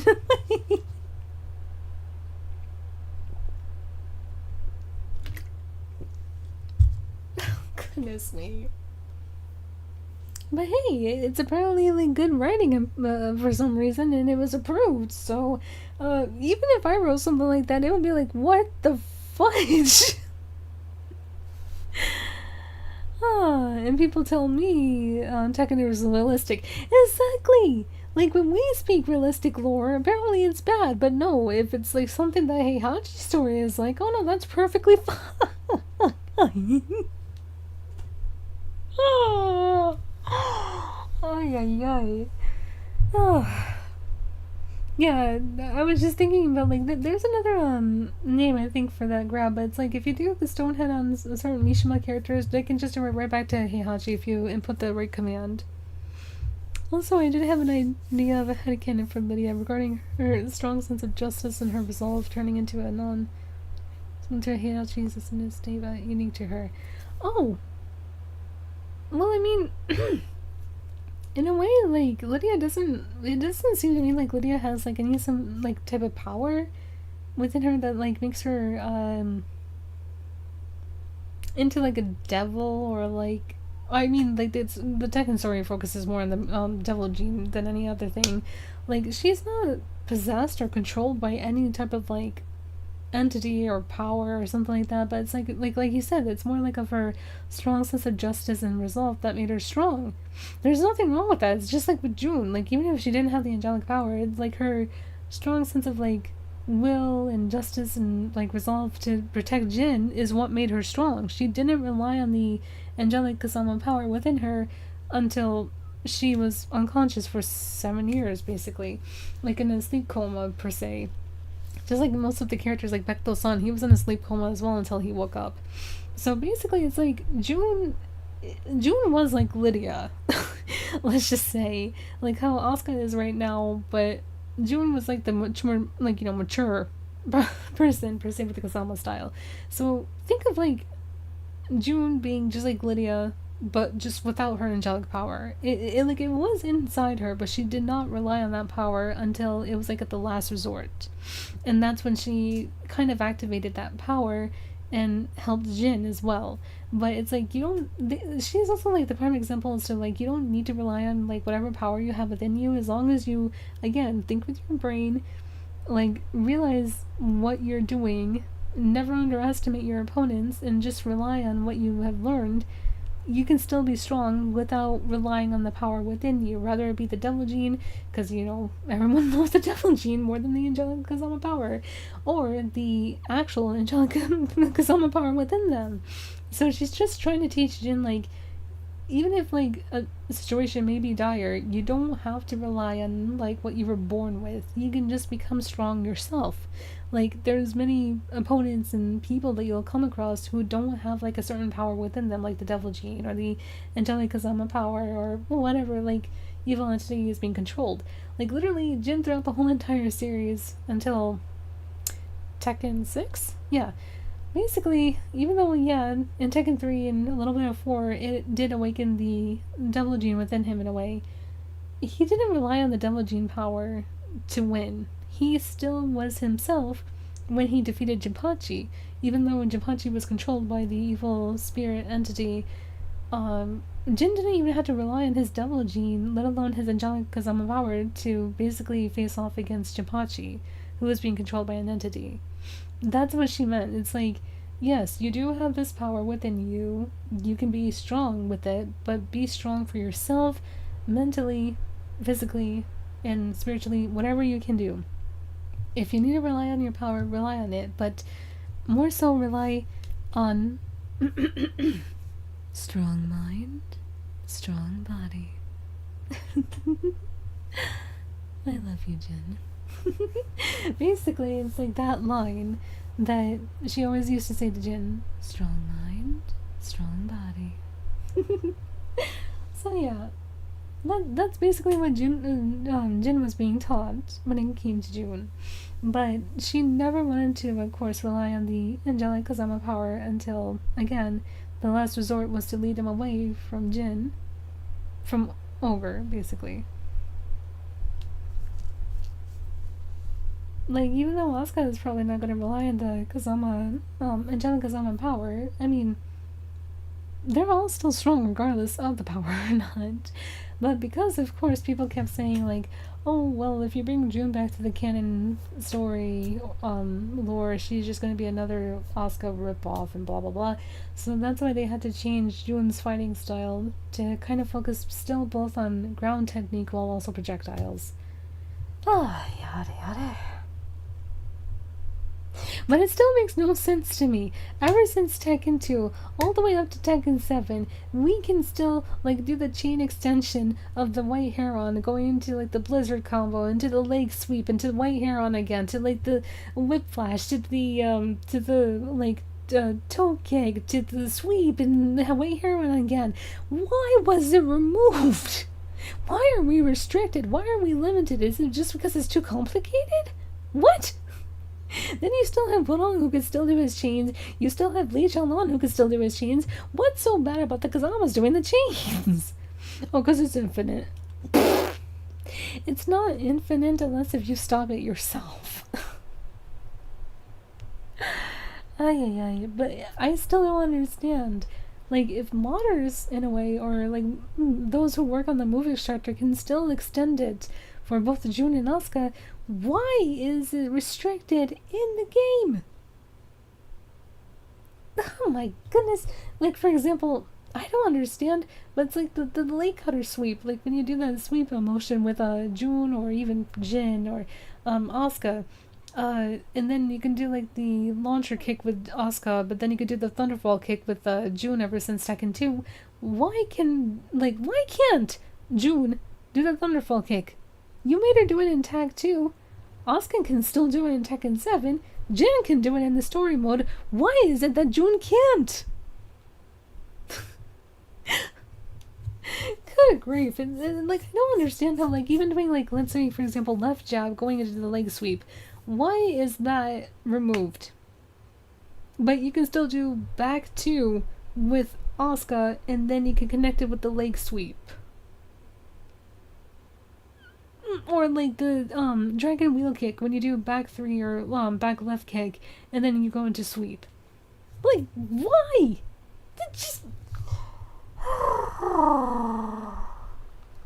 sometimes Tekken 8 feels so torturous to play because I got so used to doing all those White Heron connection chain stuff, and it's just like I'm trying to not input it because I can't, because it's restricted or locked. And it's like, why? It's not even that difficult. Like, White Heron is much more difficult to input than just pressing left punch and right kick, like, separately. Because you had to press it together with White Heron starting with the dance. Or you have some moves where you had to press, like, really quickly, like, you had to, like, motion your thumb over, like, the controller button, for example. Where is it? Hold on.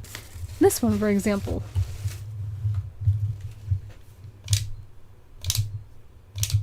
If you can hear that, like, you had to literally press the buttons like this. You had to, like, press your thumb in one button and then swipe it right into the other one. Or do this. Right? But that is hard? This? That's harder than this? Really? Like, what? Okay. It just... Yeah, it's just hard. Yes, it is. Asuka barely gets any pray more. There is somebody also in the community that says Asuka is the reason why Lily's story is ruined. Keep that in mind, that apparently it's because of Asuka Lily's story is ruined. How? Last time I checked, it was because of Lily, in a way, that Asuka's story, as well as her character, is getting ruined every single time. What did Asuka do? Oh, she beat Lily in the tournament in Tekken 5. That's because people underestimate the Kazama style completely. The thing is, Asuka may be a brute, yes. She may be powerful, yes, but she can think with her mind as well. She's not just boke or baka per se. She's not stupid. Asuka's not stupid, but people want to make it seem like she's stupid or that she's the gorilla. When I see people talk about Asuka being a gorilla, I am like, that's an honest disrespect of my little baby girl Asuka. What are you doing? But yeah, apparently Asuka being strong like a brute is now classified as her being a gorilla, I guess. I don't know. But yeah, as you heard me right. Yes, and I do agree, Asuka barely gets any love. Literally, people are saying that Asuka ruined Lily and that she ruined Lily's story. The last time I checked, it's Lily who actually does that. It's like, without Lily, there cannot be any Asuka. Lily basically is now overtaking Asuka's dojo. Lily is apparently the one who's always on Asuka's back. And the reason why Asuka and Lily are rivals is because they're trying to do the Sakura and Karin thing from Street Fighter. But just terribly. Just very terribly. But it's also because Lily is Haruda's second favorite girl. First it was Xiaoyu. It's still Xiaoyu probably, who's first. But because Reina is also very popular, he loves Reina. So I don't know who's first at this list of girls that Haruda loves, the most. But it's Reina, Xiaoyu, or Xiaoyu and Reina, then Lily, then Safina. Then it's Alyssa, then it's Eliza, and then they all share the same throne. and somebody else I forgot, but in no shape or form are the Kazama girls even remotely adored or liked by Haruda. He does not like June or Asuka completely, which is why Asuka is getting that type of treatment. But I also love Asuka. I will always forever love Asuka, and Lily is not going to change my mind for that. At all. Never. She's never going to change my mind for that. Which is why I made her into Rachel Alucard. Ay. But yeah, because I waited 27 to 28 years patiently for Jun Kazama, I picked up Asuka, but I also loved her because of the Tekken 5 intro where she saved the kitty cat. So yeah, that's what made me love Asuka the most. Haruda doesn't know what to do with Asuka, so he leaves her with Lily probably for the shippers in Street Fighter Peril, Sakura and Karin. Yes, that's the thing, Braymore. He doesn't know what to do with hardly any of these characters because I don't know if he, for a fact, maybe made Asuka, but if she was part of this story ever since, the good old 90s before he became, the head project manager and leader of Tekken since Tekken 3, not Tekken 1 and 2, but 3, then that means half of the characters that are created, he did not create them, he did not write them, and he leaves it up to the people who are the writers to do this, even though they have no idea what to do with these characters either. So it's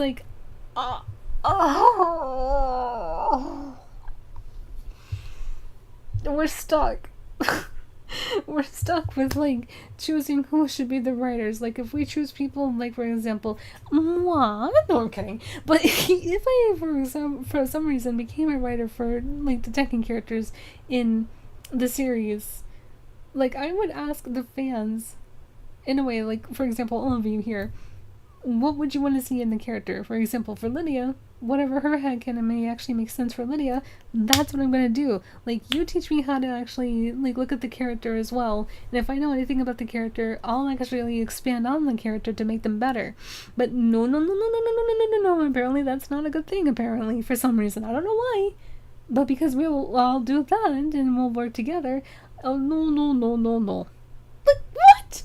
I thought these characters were supposed to be likable, not, created just because of something. But no, apparently with what we saw with the story for Heihachi and Tekken 8, yeah, that's how we're supposed to write characters. But no, Asuka actually was supposed to have a good story.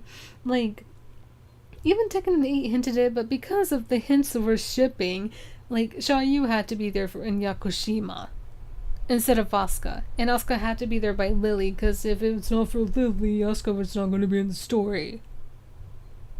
So you mean to tell me that Asuka, who, like, yeah, even though Alyssa did do most of the work, but somehow she almost, like, malfunctioned, couldn't, like, finish off the Jacket unit, but then Asuka does, like, the first blow, and then Lily just does, like, a little hopping assistance, and then Asuka does, like, the finishing punch, per se, to, like, literally destroy the system within Jacket.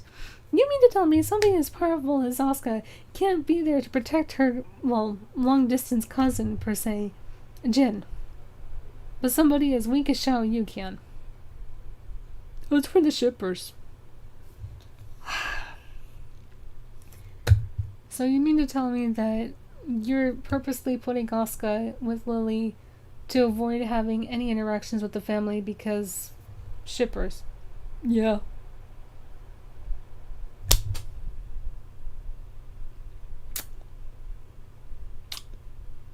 And it's because it's a tease.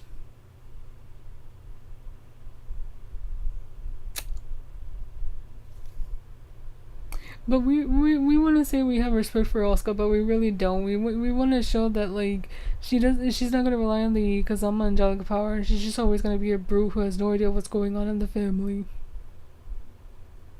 Despite the fact that you showed that she's actually really smart. Yeah.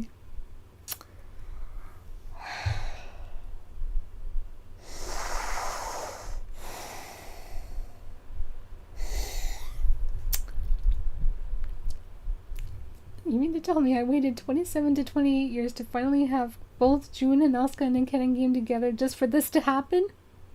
Yeah.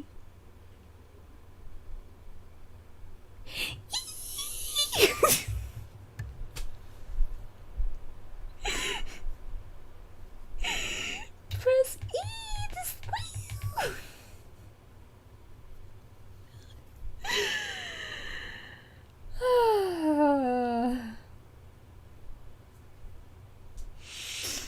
In my honest opinion, Lily has nothing going on right now other than being a rich, spoiled brat. That's really it, Lydia. That's really it.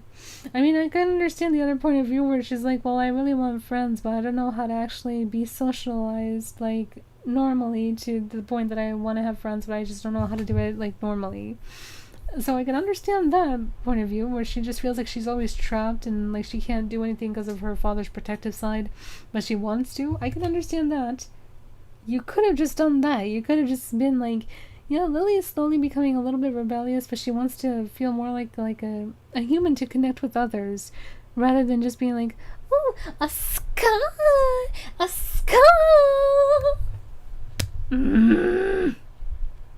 Or always the non-canon endings where it's like, I am the head leader at the Mishima Zaibatsu. No, you're not. Both her and Xiaoyu are not the head leaders of the Mishima Zaibatsu. Anyone who thinks that their endings are canon, then what about Lily's Tekken 5 ending canon? Like the ending where you just say that it's canon. Now that I've taken care of the Mishima Zaibatsu, I'm sure my father will be thrilled. What do you mean taking care of the Mishima Zaibatsu? It's still going on even to this day. The fudge? Then how the heck was Jin the leader of the Mishima Zaibatsu in Tekken 6 if you have taken care of the Mishima Zaibatsu? What?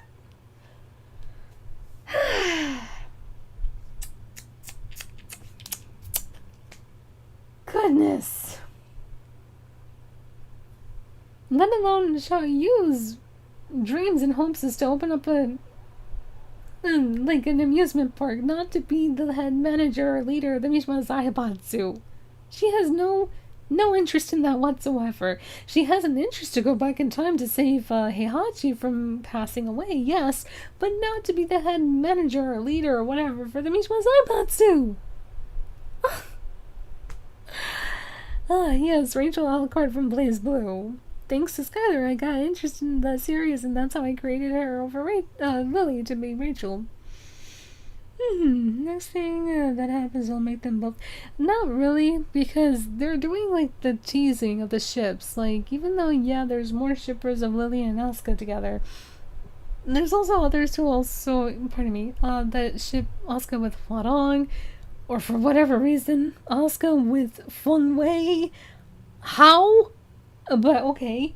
So it's like, oh my gosh, they're not gonna make Lily and Asuka and canon thing to be like a lesbian ship, but it is a tease for the shippers. Like, it's always going to be a tease for the shippers all the time. The only ones that are like canon is the ones who were created originally to be together. And safe to say, Xiaoyu was not made for Jin, because she was supposed to star in Tekken 2, but they scrapped that idea to put her into Tekken 3. And Jin wasn't supposed to be in Tekken until Tekken 4.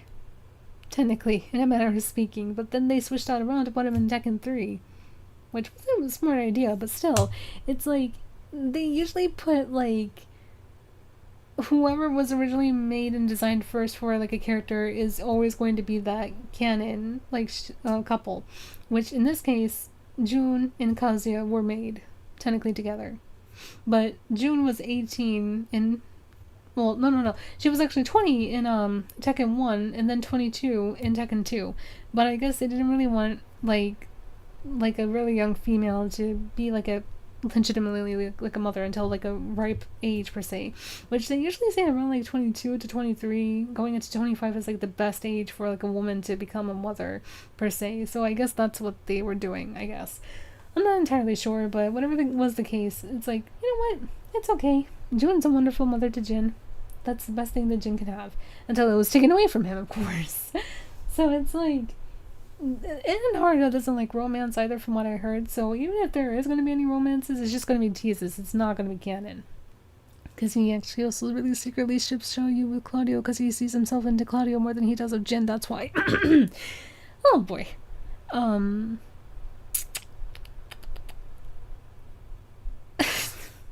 can't put them in a Lego. Oh, if only they could actually go into a world where they can learn. But, you know, learning and common sense these days is really, really out of the loop in question. I've also seen Asuka and yes, there's a reason why, Braymore. In Japan, I believe, I don't know if there's anywhere else in the world, but in Japan, it is accepted where cousins, even if it's by bloodline or if it's distant or anything like that, you can be in love and marry your cousin. Yes, it is confirmed in Japan you can do that. I don't know why. I guess it's just tradition or something, or whatever the case is, but yes, that is approved in Japan, which is why you see people ship Asuka and Jin together for that reason. Which is, yes, it's just disgusting. But people do that, and it's actually a thing in Japan. Yes, funny enough, Morgan, during Tekken 7 into Tekken 8, like I said, it was 6 months, right? That is the longest that Xiaoyu has ever been with anybody. And they wanted to include this moment into the Tekken 7 story, that Xiaoyu does go into an adventure with Claudio to literally try to put Jin down. And Claudio's intentions was to actually Jin. So, people are trying to say that Xiaoyu loves Jin, just like how Ada loves Leon, right? So, what they couldn't include in the pachinko, I mean in Tekken 7 they put in the pachinko game. So, literally Tekken 7's pachinko was supposed to be canon in Tekken 7, one way or another. And that's one of the scenes that were supposed to be canon, with Xiaoyu being with Claudio, because she was with him for 6 months during the actual canon story, right? So, what would happen is that they find Jin in his devil form. She knocks him out unconsciously, and then Claudio performs his power, per se, to literally Jin. So Xiaoyu would have brought the demise and end to Jin with Claudio, even though she's like, I want to help Jin. I'm fighting for Jin. No. But then if that happened, she would have stayed with Claudio even much more longer than 6 months, thinking that Jin is asleep, even though she literally just brought an end to Jin. Yeah. So because they didn't want to include that in the story, that they literally wanted to end Jin in Tekken 7 and not really bring him back into Tekken 8 for whatever reason, yeah, that happened. That was going to happen. Xiaoyu would have brought the end to Jin with Claudio, just so Claudio can be like the next, like, the head face and stuff like that for the Tekken series, which he would have been the target as well. Yeah, and you mean to tell me that Jin is a perfect match for Jin? Like, Xiaoyu is a perfect match for Jin? You mean to tell me that that little one literally is the best fit for Jin? Despite the fact that, like, literally she almost made the Jack units, or Jack 7 units, capture Jin?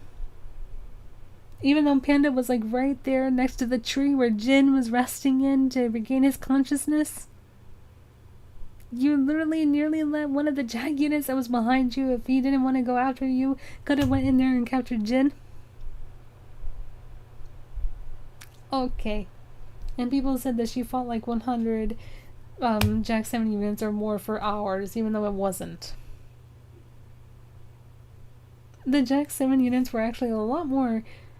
Well, I mean, they were underneath the command to just capture Jin. They didn't, like, they weren't, like, ordered to fight anybody who stood in the way or anything like that. Xiaoyu was just in the way, and she just started to attack them, even though they weren't programmed to attack her. That's why it was easy for her to deal with them, because they didn't even fight back. If they fought back, she would have been much more tired than she was even from going like, oh my god, my arm hurts.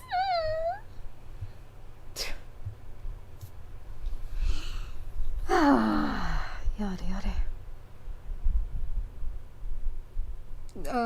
Was it in the character ending? Yeah, in Xiaoyu's character ending in Tekken 7, she literally finds Claudio, quote-unquote, gains the upper hand, and proves to him that she's not just some little girl who's so weak, apparently. But it's just Haruto's way of showing that Xiaoyu is just his best baby girl, and she's always going to be strong for him, even though she's not. But he literally loves Claudio to the point that he sees himself into Claudio than he does with Jin Kazama. And he wants to make Jin Kazama's life not so friendly, per se, let's just say. He just likes to... He even said in the interview, if I could say one thing to Jin Kazama, I would say I'm sorry. It's like, Haruto, don't even try, man. You're not sorry. You're not even wanting to mean you're sorry. Otherwise, you would never have gone with this idea. Because you mean to tell me that you had plans to put June into Tekken 3, had her portrait, had her voice, like literally in the game, like, kind of like the beta over Nina, technically, in a manner of speaking, because Nina and June are actually the same age, canonically speaking. Nina was 22 in Tekken 2, June's 22, so it makes sense. So it's like, you mean to tell me that you had plans to bring both June and Kazuya back into Tekken 3, but scrapped that idea, and instead brought Kazuya back in Tekken 4, but you had the announcer to say Jun Kazama's name in Tekken 4, but then you said, no, it's gonna be really, like, it's gonna mess up the story for Tekken 4, we're not gonna do that. So you proved that she's still alive during that time frame. Remember, Tekken 4 leads into Tekken 4, Tekken 5, Tekken 6, and Tekken 7. All those Tekken games are in the same timeline frame of a few weeks to months. Keep that in mind. And Jun Kazama is still alive. He wanted to put her back into the game. But he said, nope, let's just, no. We still want to keep Jin in that state of mind where, like, he's just being, you know.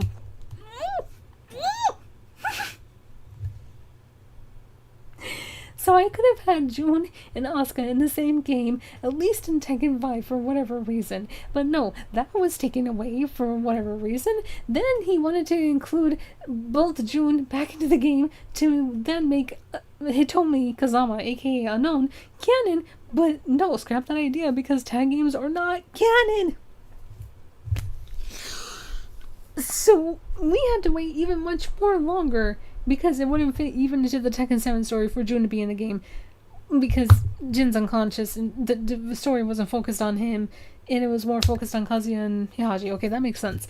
But still, we had to wait from like, how many years was it? Like 1996 or 1997 all the way up to basically Tekken 8 for Jun to finally come back canonically wise. Again, tag games are not considered canon, so even though, yeah, she was brought back in those games, like, mainline Tekken games, we had to wait 27 to 28 years for Jun Kazama to come back. Even though she could have came back during Tekken 3 or Tekken 4, but Harada said no. Even though he kept saying to everybody who kept asking him, is Jun Kazama dead? No, she's still alive. No, she's still alive. Then why did you make it harder for yourself and for the fans to just... Why? What? Who came up with that decision to not put her in Tekken 3 and 4? Me.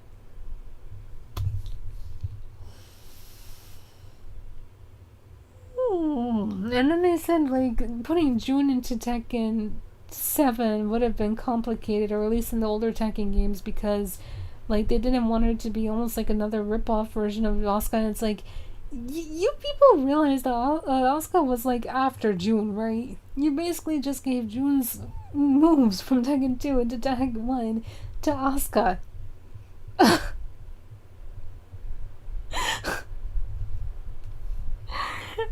Oh my gosh. But it's like, oh, we couldn't because they fight the same way. Then how is Christy and Eddie in the game? How is Kuma and Panda in the game? We could have had Jun and Asuka in the same game at least for once if you wanted to remove Jun back and like out of the game, like in Tekken 6.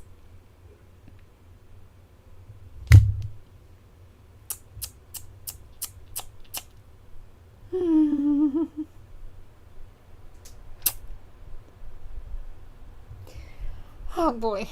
I'm sorry. I'm just, as you can see, like with the characters, if I really love them, I'm really passionate for them, and Jun Kazama was one of them. Yes, I literally waited, like, I was literally born, in a way, during the time that Tekken 2 was released. So, from my birthdays, basically, all the way up to now, is when I waited for Jun Kazama to come back. Like,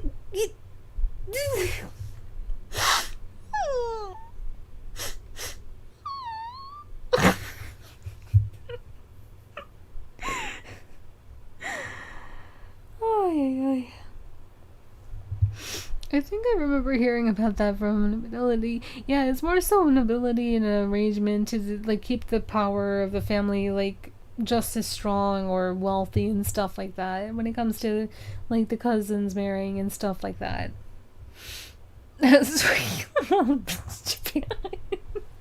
Yada.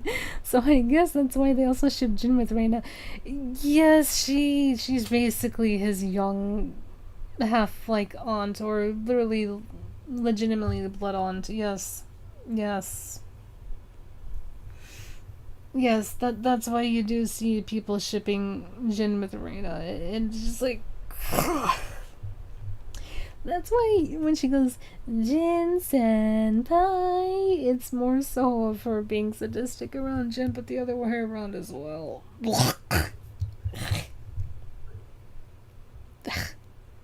Xiaoyu was, or is still, an annoying, immature character to play even against her, but unlike Jin being a mature guy who wants a peaceful life, Jin just wants to stay in Yakushima and to protect Yakushima and just live a life of peace. Xiaoyu doesn't want that. Let alone Xiaoyu in the story mode just walked around Yakushima and disrespected on the land, let alone disrespect on June. That is something you should never do, especially around people like Jin or me. Like, if you walk in the lands of nature and you literally don't respect it enough, or at least like you act as if you respect it, but then you disrespect, especially on Jun Kazama, by saying, Jin, why don't we have our own sparring match that's even much more better than what you had with your mother? Because I can always be better than your mother, 10 times more, if not more. Like, I could be just as strong as her and stuff like that. Yet, for some reason, Lars, when he appeared there to just protect Xiaoyu for plot convenience, when Kazuya was in his devil form with the blast of the wind that he, like, projected, you mean to tell me Panda, who's a lot more stronger than Xiaoyu in body weight, was, like, blown, like, a little bit across Yakushima with Xiaoyu, but Lars was standing there. You mean to tell me Xiaoyu is that strong to even withstand, like, the wind blast from Kazuya in his double form, even though Panda also got knocked back, like, with Xiaoyu? Really? Really? You mean to tell me that little annoying immature brat is stronger than Jun Kazama? Yeah, keep in mind Xiaoyu is like 19. And the first time we saw Jun was 22. And the first time we saw Asuka, she was 17. Yeah. Asuka, who's younger than Xiaoyu a little bit, is much more mature, much more powerful than Xiaoyu would ever be. And yeah, somehow Xiaoyu is better than both Asuka and Jun. Okay, I'll keep that in mind. The way you say Tekken 8 lightning stroke, are you serious? I am sorry, Morgan. I did not mean to say that like that. I am so sorry. Harada during Tekken 3, 4, 5, and 6. Jun Kazama, who? Harada during Tekken 7. Jun, why don't we put Kazuya's mom? Harada during Tekken 8. We're out of ideas. Then let's bring Jun after all these years back. Yep. Basically. It's just more so like in Tekken 3 and 4, it's like, no, like we can't bring her back because of plot convenience to make Jin still go through life. Let's just say it politely like that. Why couldn't it have been Jin and Asuka that went on the island, giving Asuka some character development beyond Lily, bonding with Jin, discovering more about Jin? Why? Because Harada said no. Harada said, let's do a shipping moment and tease with a... Well, the thing is that, like, they don't know what to do with Xiaoyu, let alone the story between her and Jin. They literally just basically used what happened in Tekken 4 in finally something canon. Like, it wasn't canon during Xiaoyu's ending, I believe it was, where she was in the office or something and, like, making the amusement park behind and, like, asking Miharu to help her with that. That is non-canon, but they took something from that, basically.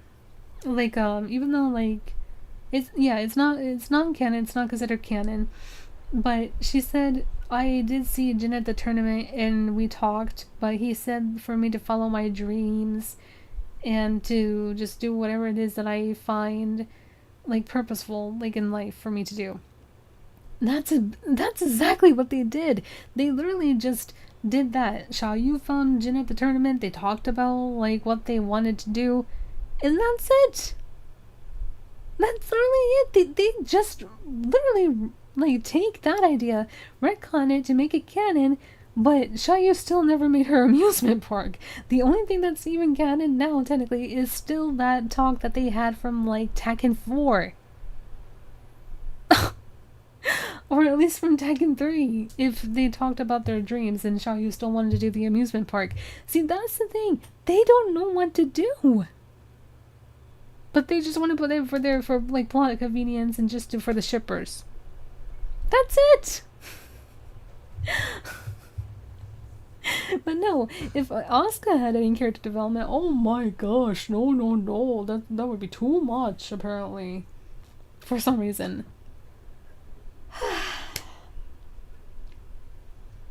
Yep, the way you said it too was like the exact same time. Oh my gosh. So technically, my little quote-unquote rage and anger struck lightning. I am sorry. I did not know. But as you can see and tell, yeah, it's just my passion for June can even make lightning strike. Oh my gosh! Am I a force of nature to be reckoned with? No, I'm kidding.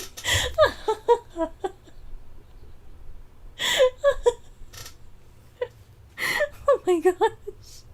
I'm sorry, that was bad.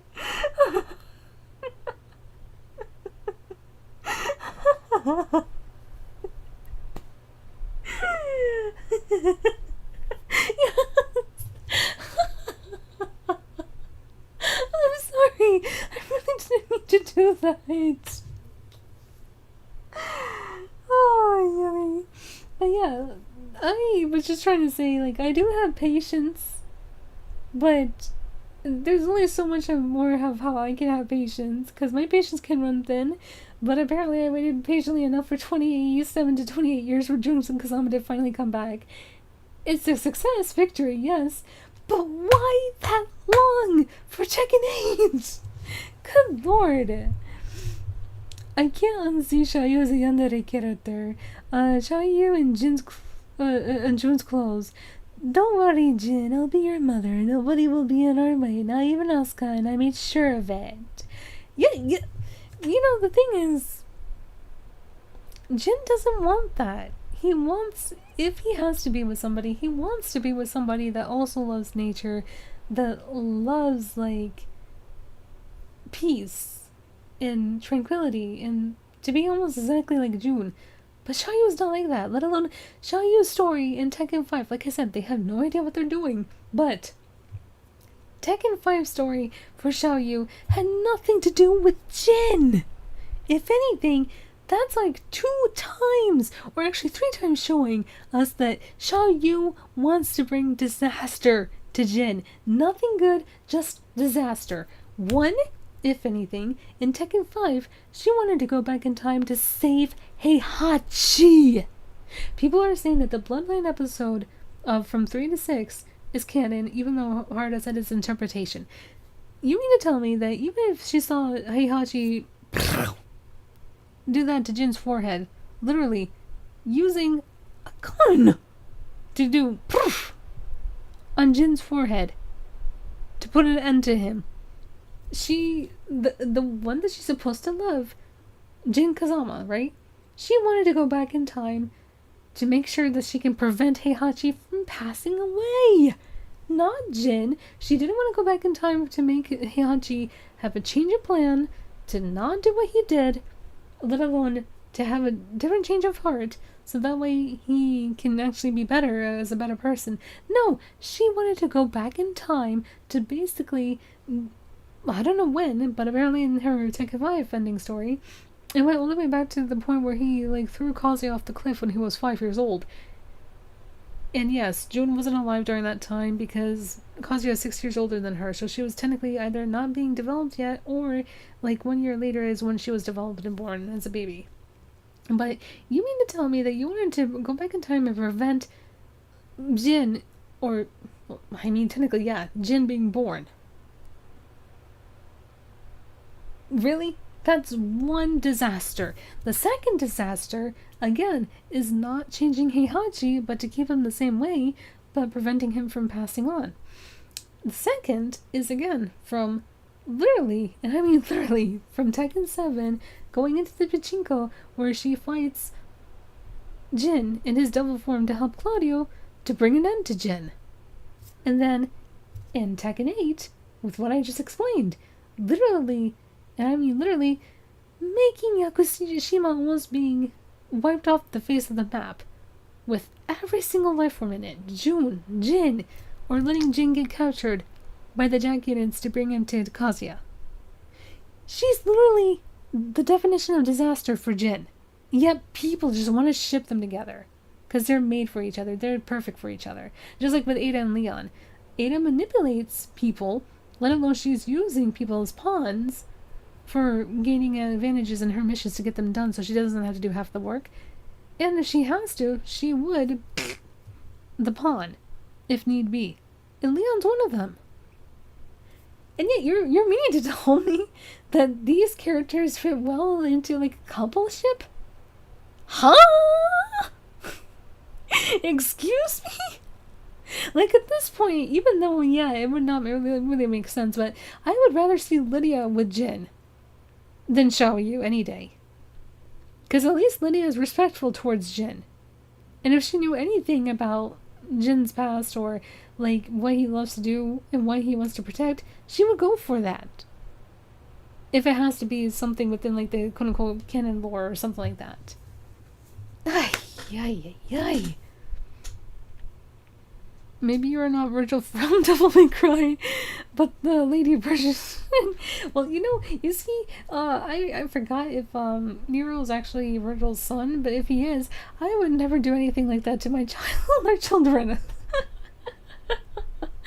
Okay, the way you said disaster, another language. Oh my god!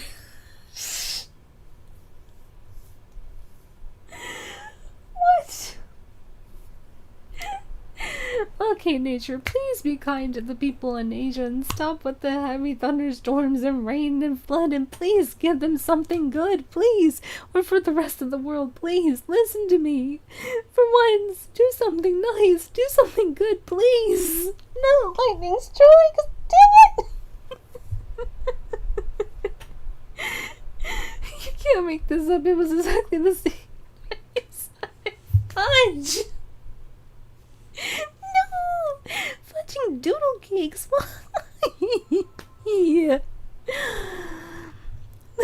Man, I'm so sorry, Morgan. I'm so sorry for any poor innocent souls around the world if I'm actually causing lightning strikes. I'm so sorry.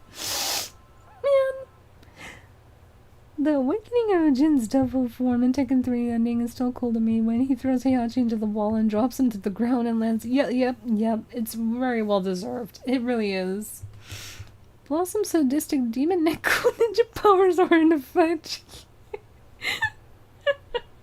Well, honestly, I have the inner Wu kingdom within me, so Wu represents tiger and fire, so that's me, not Shu with the thunderbolts. I don't want to have anything to do with the Shu kingdom, I don't want to have anything to do with Liu Bei. I just want to be part of the Wu kingdom that fights and protects for not only the land, but for the sake of the people and for the family as well, or families. Or for people who are very important to you and dear to you. Yeah, so if I'm supposed to be Virgil, no. I'd rather be, well, if, like how I said, I'd rather be either like one of the characters like Shang Xiang within Dynasty Warriors, because she's always my favorite within the series, or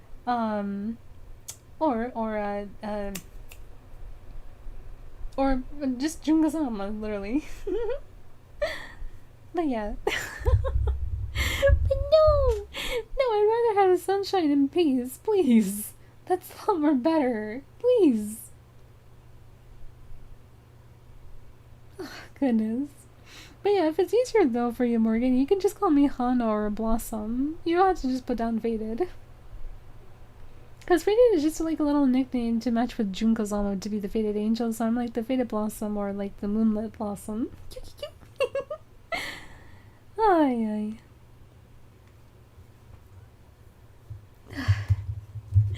You know what? This little fun lore talk was fun. I don't know if I should do it more often, but I don't think there's like a category on YouTube when it comes to like storytelling or like just chatting or something. Meow. Oh. Lily, do you want to go to the bed and spin a little bit? She's giving me the innocent puppy look like she wants to go sleep on the bed with me now. Okay, baby, come here. Well, with that being said, I'm not sure what game I'll probably stream when I come back. Or if I'll probably... Okay, I guess I talked too much, didn't I, Lily? My nose! But I was I'm gonna say. I don't know if I'm gonna set up the multi-streaming today or when I will be able to, but when I do, I'll of course post up the post and inform about that. Can I talk, please? I have to hold my breath while she's licking my nose. Oh, thank you. Oh, I can breathe again. Well, I did say I wanted puppy kisses from you, so that makes sense.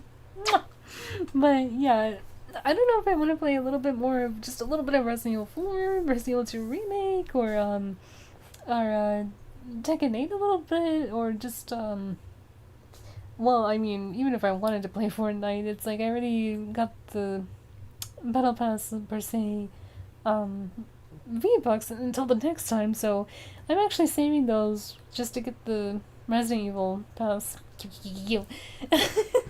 Or so to get Leon's skin in the game. Yes, like I said, I love Leon. But and yes, that's another fun fact that the cat's name, I named him after Leon Scott Kennedy.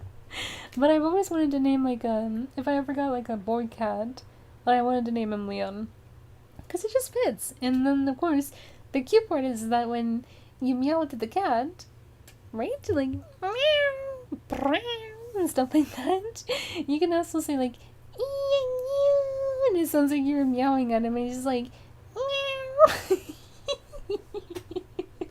And that's another cute fact as to why like his name is Leon. But then also I sometimes even call Leon in the game like going ew. And then even Leon gets confused with me like, are you calling me or are you calling Leon from the game? I'm like, maybe both, man. But yeah, no, it's Lily. Lily's a little puppy. A cute little puppy here. She's also kind of like my little support companion as well. Like even if I just even do some work here or stream or something, she likes to relax on me when she feels like it. Or there's another thing too. She's also very, very, I mean very scared of thunderstorms and people when they blast out fireworks outside. So whenever she even hears like a little slight noise of it, I always have to pick her up and like hold her and just let her just relax on me so she can stop shaking like crazy. And apparently she only calms down with me the most when I do that. So it's like even if I probably will stream and somehow like either there's like a scattered thunderstorm or maybe the case scenario is that people will blast fireworks randomly outside, she'll just like want to jump from wherever she is. If she's on the bed, she wants to go immediately to me no matter where I am and just relax and calm down. And that's okay. I love her so much to the point I don't mind. Even if my lap is being preoccupied with her cute little body just sleeping on me, my legs get tired when I'm doing something, it's okay. I don't mind. I love this little puppy. Mwah. But then I also love the cats too. And everyone in the house as well. But yeah, so sometimes if you're probably gonna hear me readjusting on the chair, or if Lily's making cute noises or starts licking my nose, then you'll know why. Or if Leon and Angel come in the room and they yell at me, it's like either they want my attention or they're hungry. But usually before I do something or before I stream, I always feed them just to make sure anyway. But then it's like, no, we just want cuddles, we want kisses, give us kisses. And the cute part is that like they got used to me kissing them a lot to the point that they would even like move their like the side of their heads or like their heads closer to my lips just so I could kiss them. And I don't mind, I love doing that a lot. I love hugging them and kissing them and taking care of them. They're the best. Oh goodness. Anna and Demon Nickel Pod.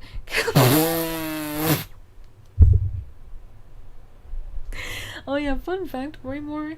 Half of the people who actually are quote unquote June Unknown fans either call me a bishu, like literally who is literally a bishu that gives people the freedom of choices. Because I don't control people. It's like, so I'm considered as a bish because I let people do what they want. I let them have their freedom of choice. I let them just relax and have fun or just be goofy being themselves, and I don't want to control them. Excuse me? So yeah, if it's not that, then apparently me speaking lore or truth is considered the big H word. Of the other side, like when you're attacking people, and I'm like, how am I? What?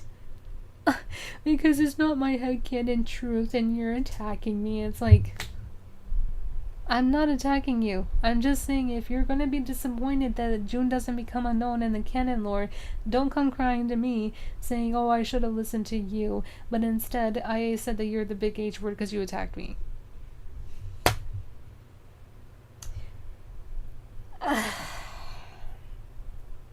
Or things like that, or being called a Bishu with broken English, apparently. Yeah, literally, almost anyone who's like a June Unknown fan, or just people who are saying like, I'm a Bishu. I'm like, but what did I do?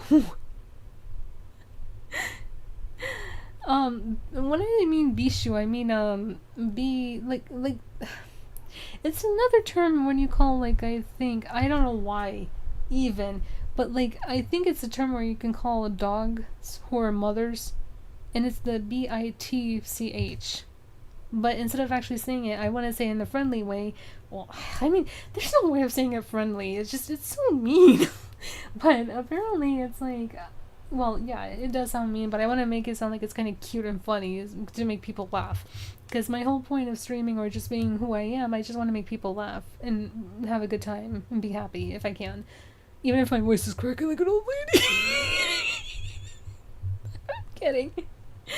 But yeah, no, it's like when I mean like the big H, it's the when people do the other version of like when I said attacking, but instead of doing that, it's the HAR, that word. So it's like, how am I doing that when I'm just trying to like tell you what the story is and how the character is? But if this doesn't happen, don't be disappointed. Like, I'm saving you the disappointment. Like, it's like, how am I doing something wrong when I just want you to just anticipate something that may not happen, And apparently that's wrong. And I'm like, oh, okay. Just, okay.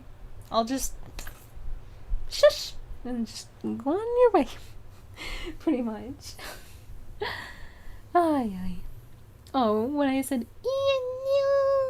or yeah, I know.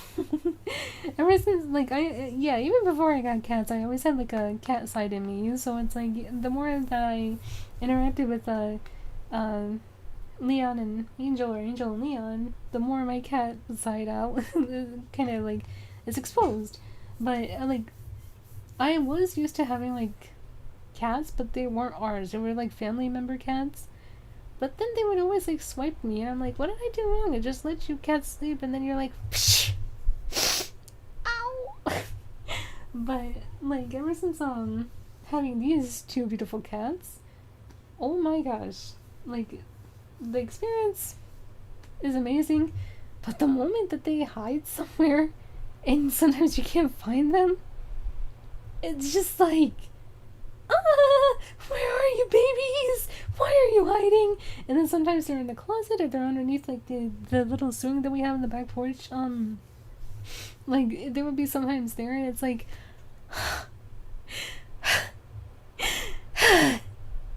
success, we found you, but why were you hiding?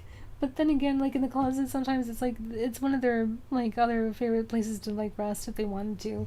So it's like, if one place or another, if we can't find them in one destination, they're in another, and that would be the closet. It's like, we have to remember, the closet's like one of their other favorite places to be at. And Eureka! That's what they are.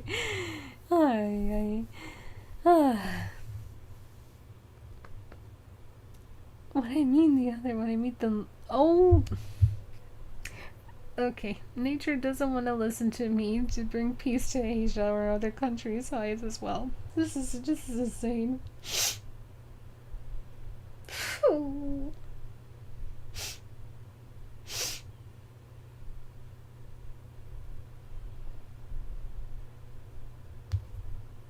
But regardless, yeah. Lily is trying to climb on me to the point that she's saying, "Go to the bed, please, it's me." But yeah, like I said, I'm gonna try to see if I can set up maybe multi-streaming this time so I can be both here and on hopefully Twitch. But if not, then I'll try my best to see what I can do. But with that being said, like I said, I don't know if I'm gonna go back to this a little bit and then go to Resident Evil 2, or maybe practice for Resident Evil 1 for that race, or maybe do some Tekken 8, but we'll see. But regardless, yeah, with that being said, thank you so much everybody for stopping on by. If you had fun, I hope you had fun. Even if my voice was cracking out like a little baby. But anyway, yeah, it was fun while it lasted, but yeah, eventually, like all of us, we do need to tend to get our rest. And Lily's like, "Good girl, right now I'm looking at you with my side eye." Welcome to the Voice Crack Club. As you can see, Skylar got his rest. But anyway, until then, take Be care. a good Samaritan and sleep. That being said, all of you have a wonderful night's rest with a fantastic day ahead of you. Take care of yourselves, stay safe, be warm, be well. Until the next time, have a good morning or good night, everyone, or good day.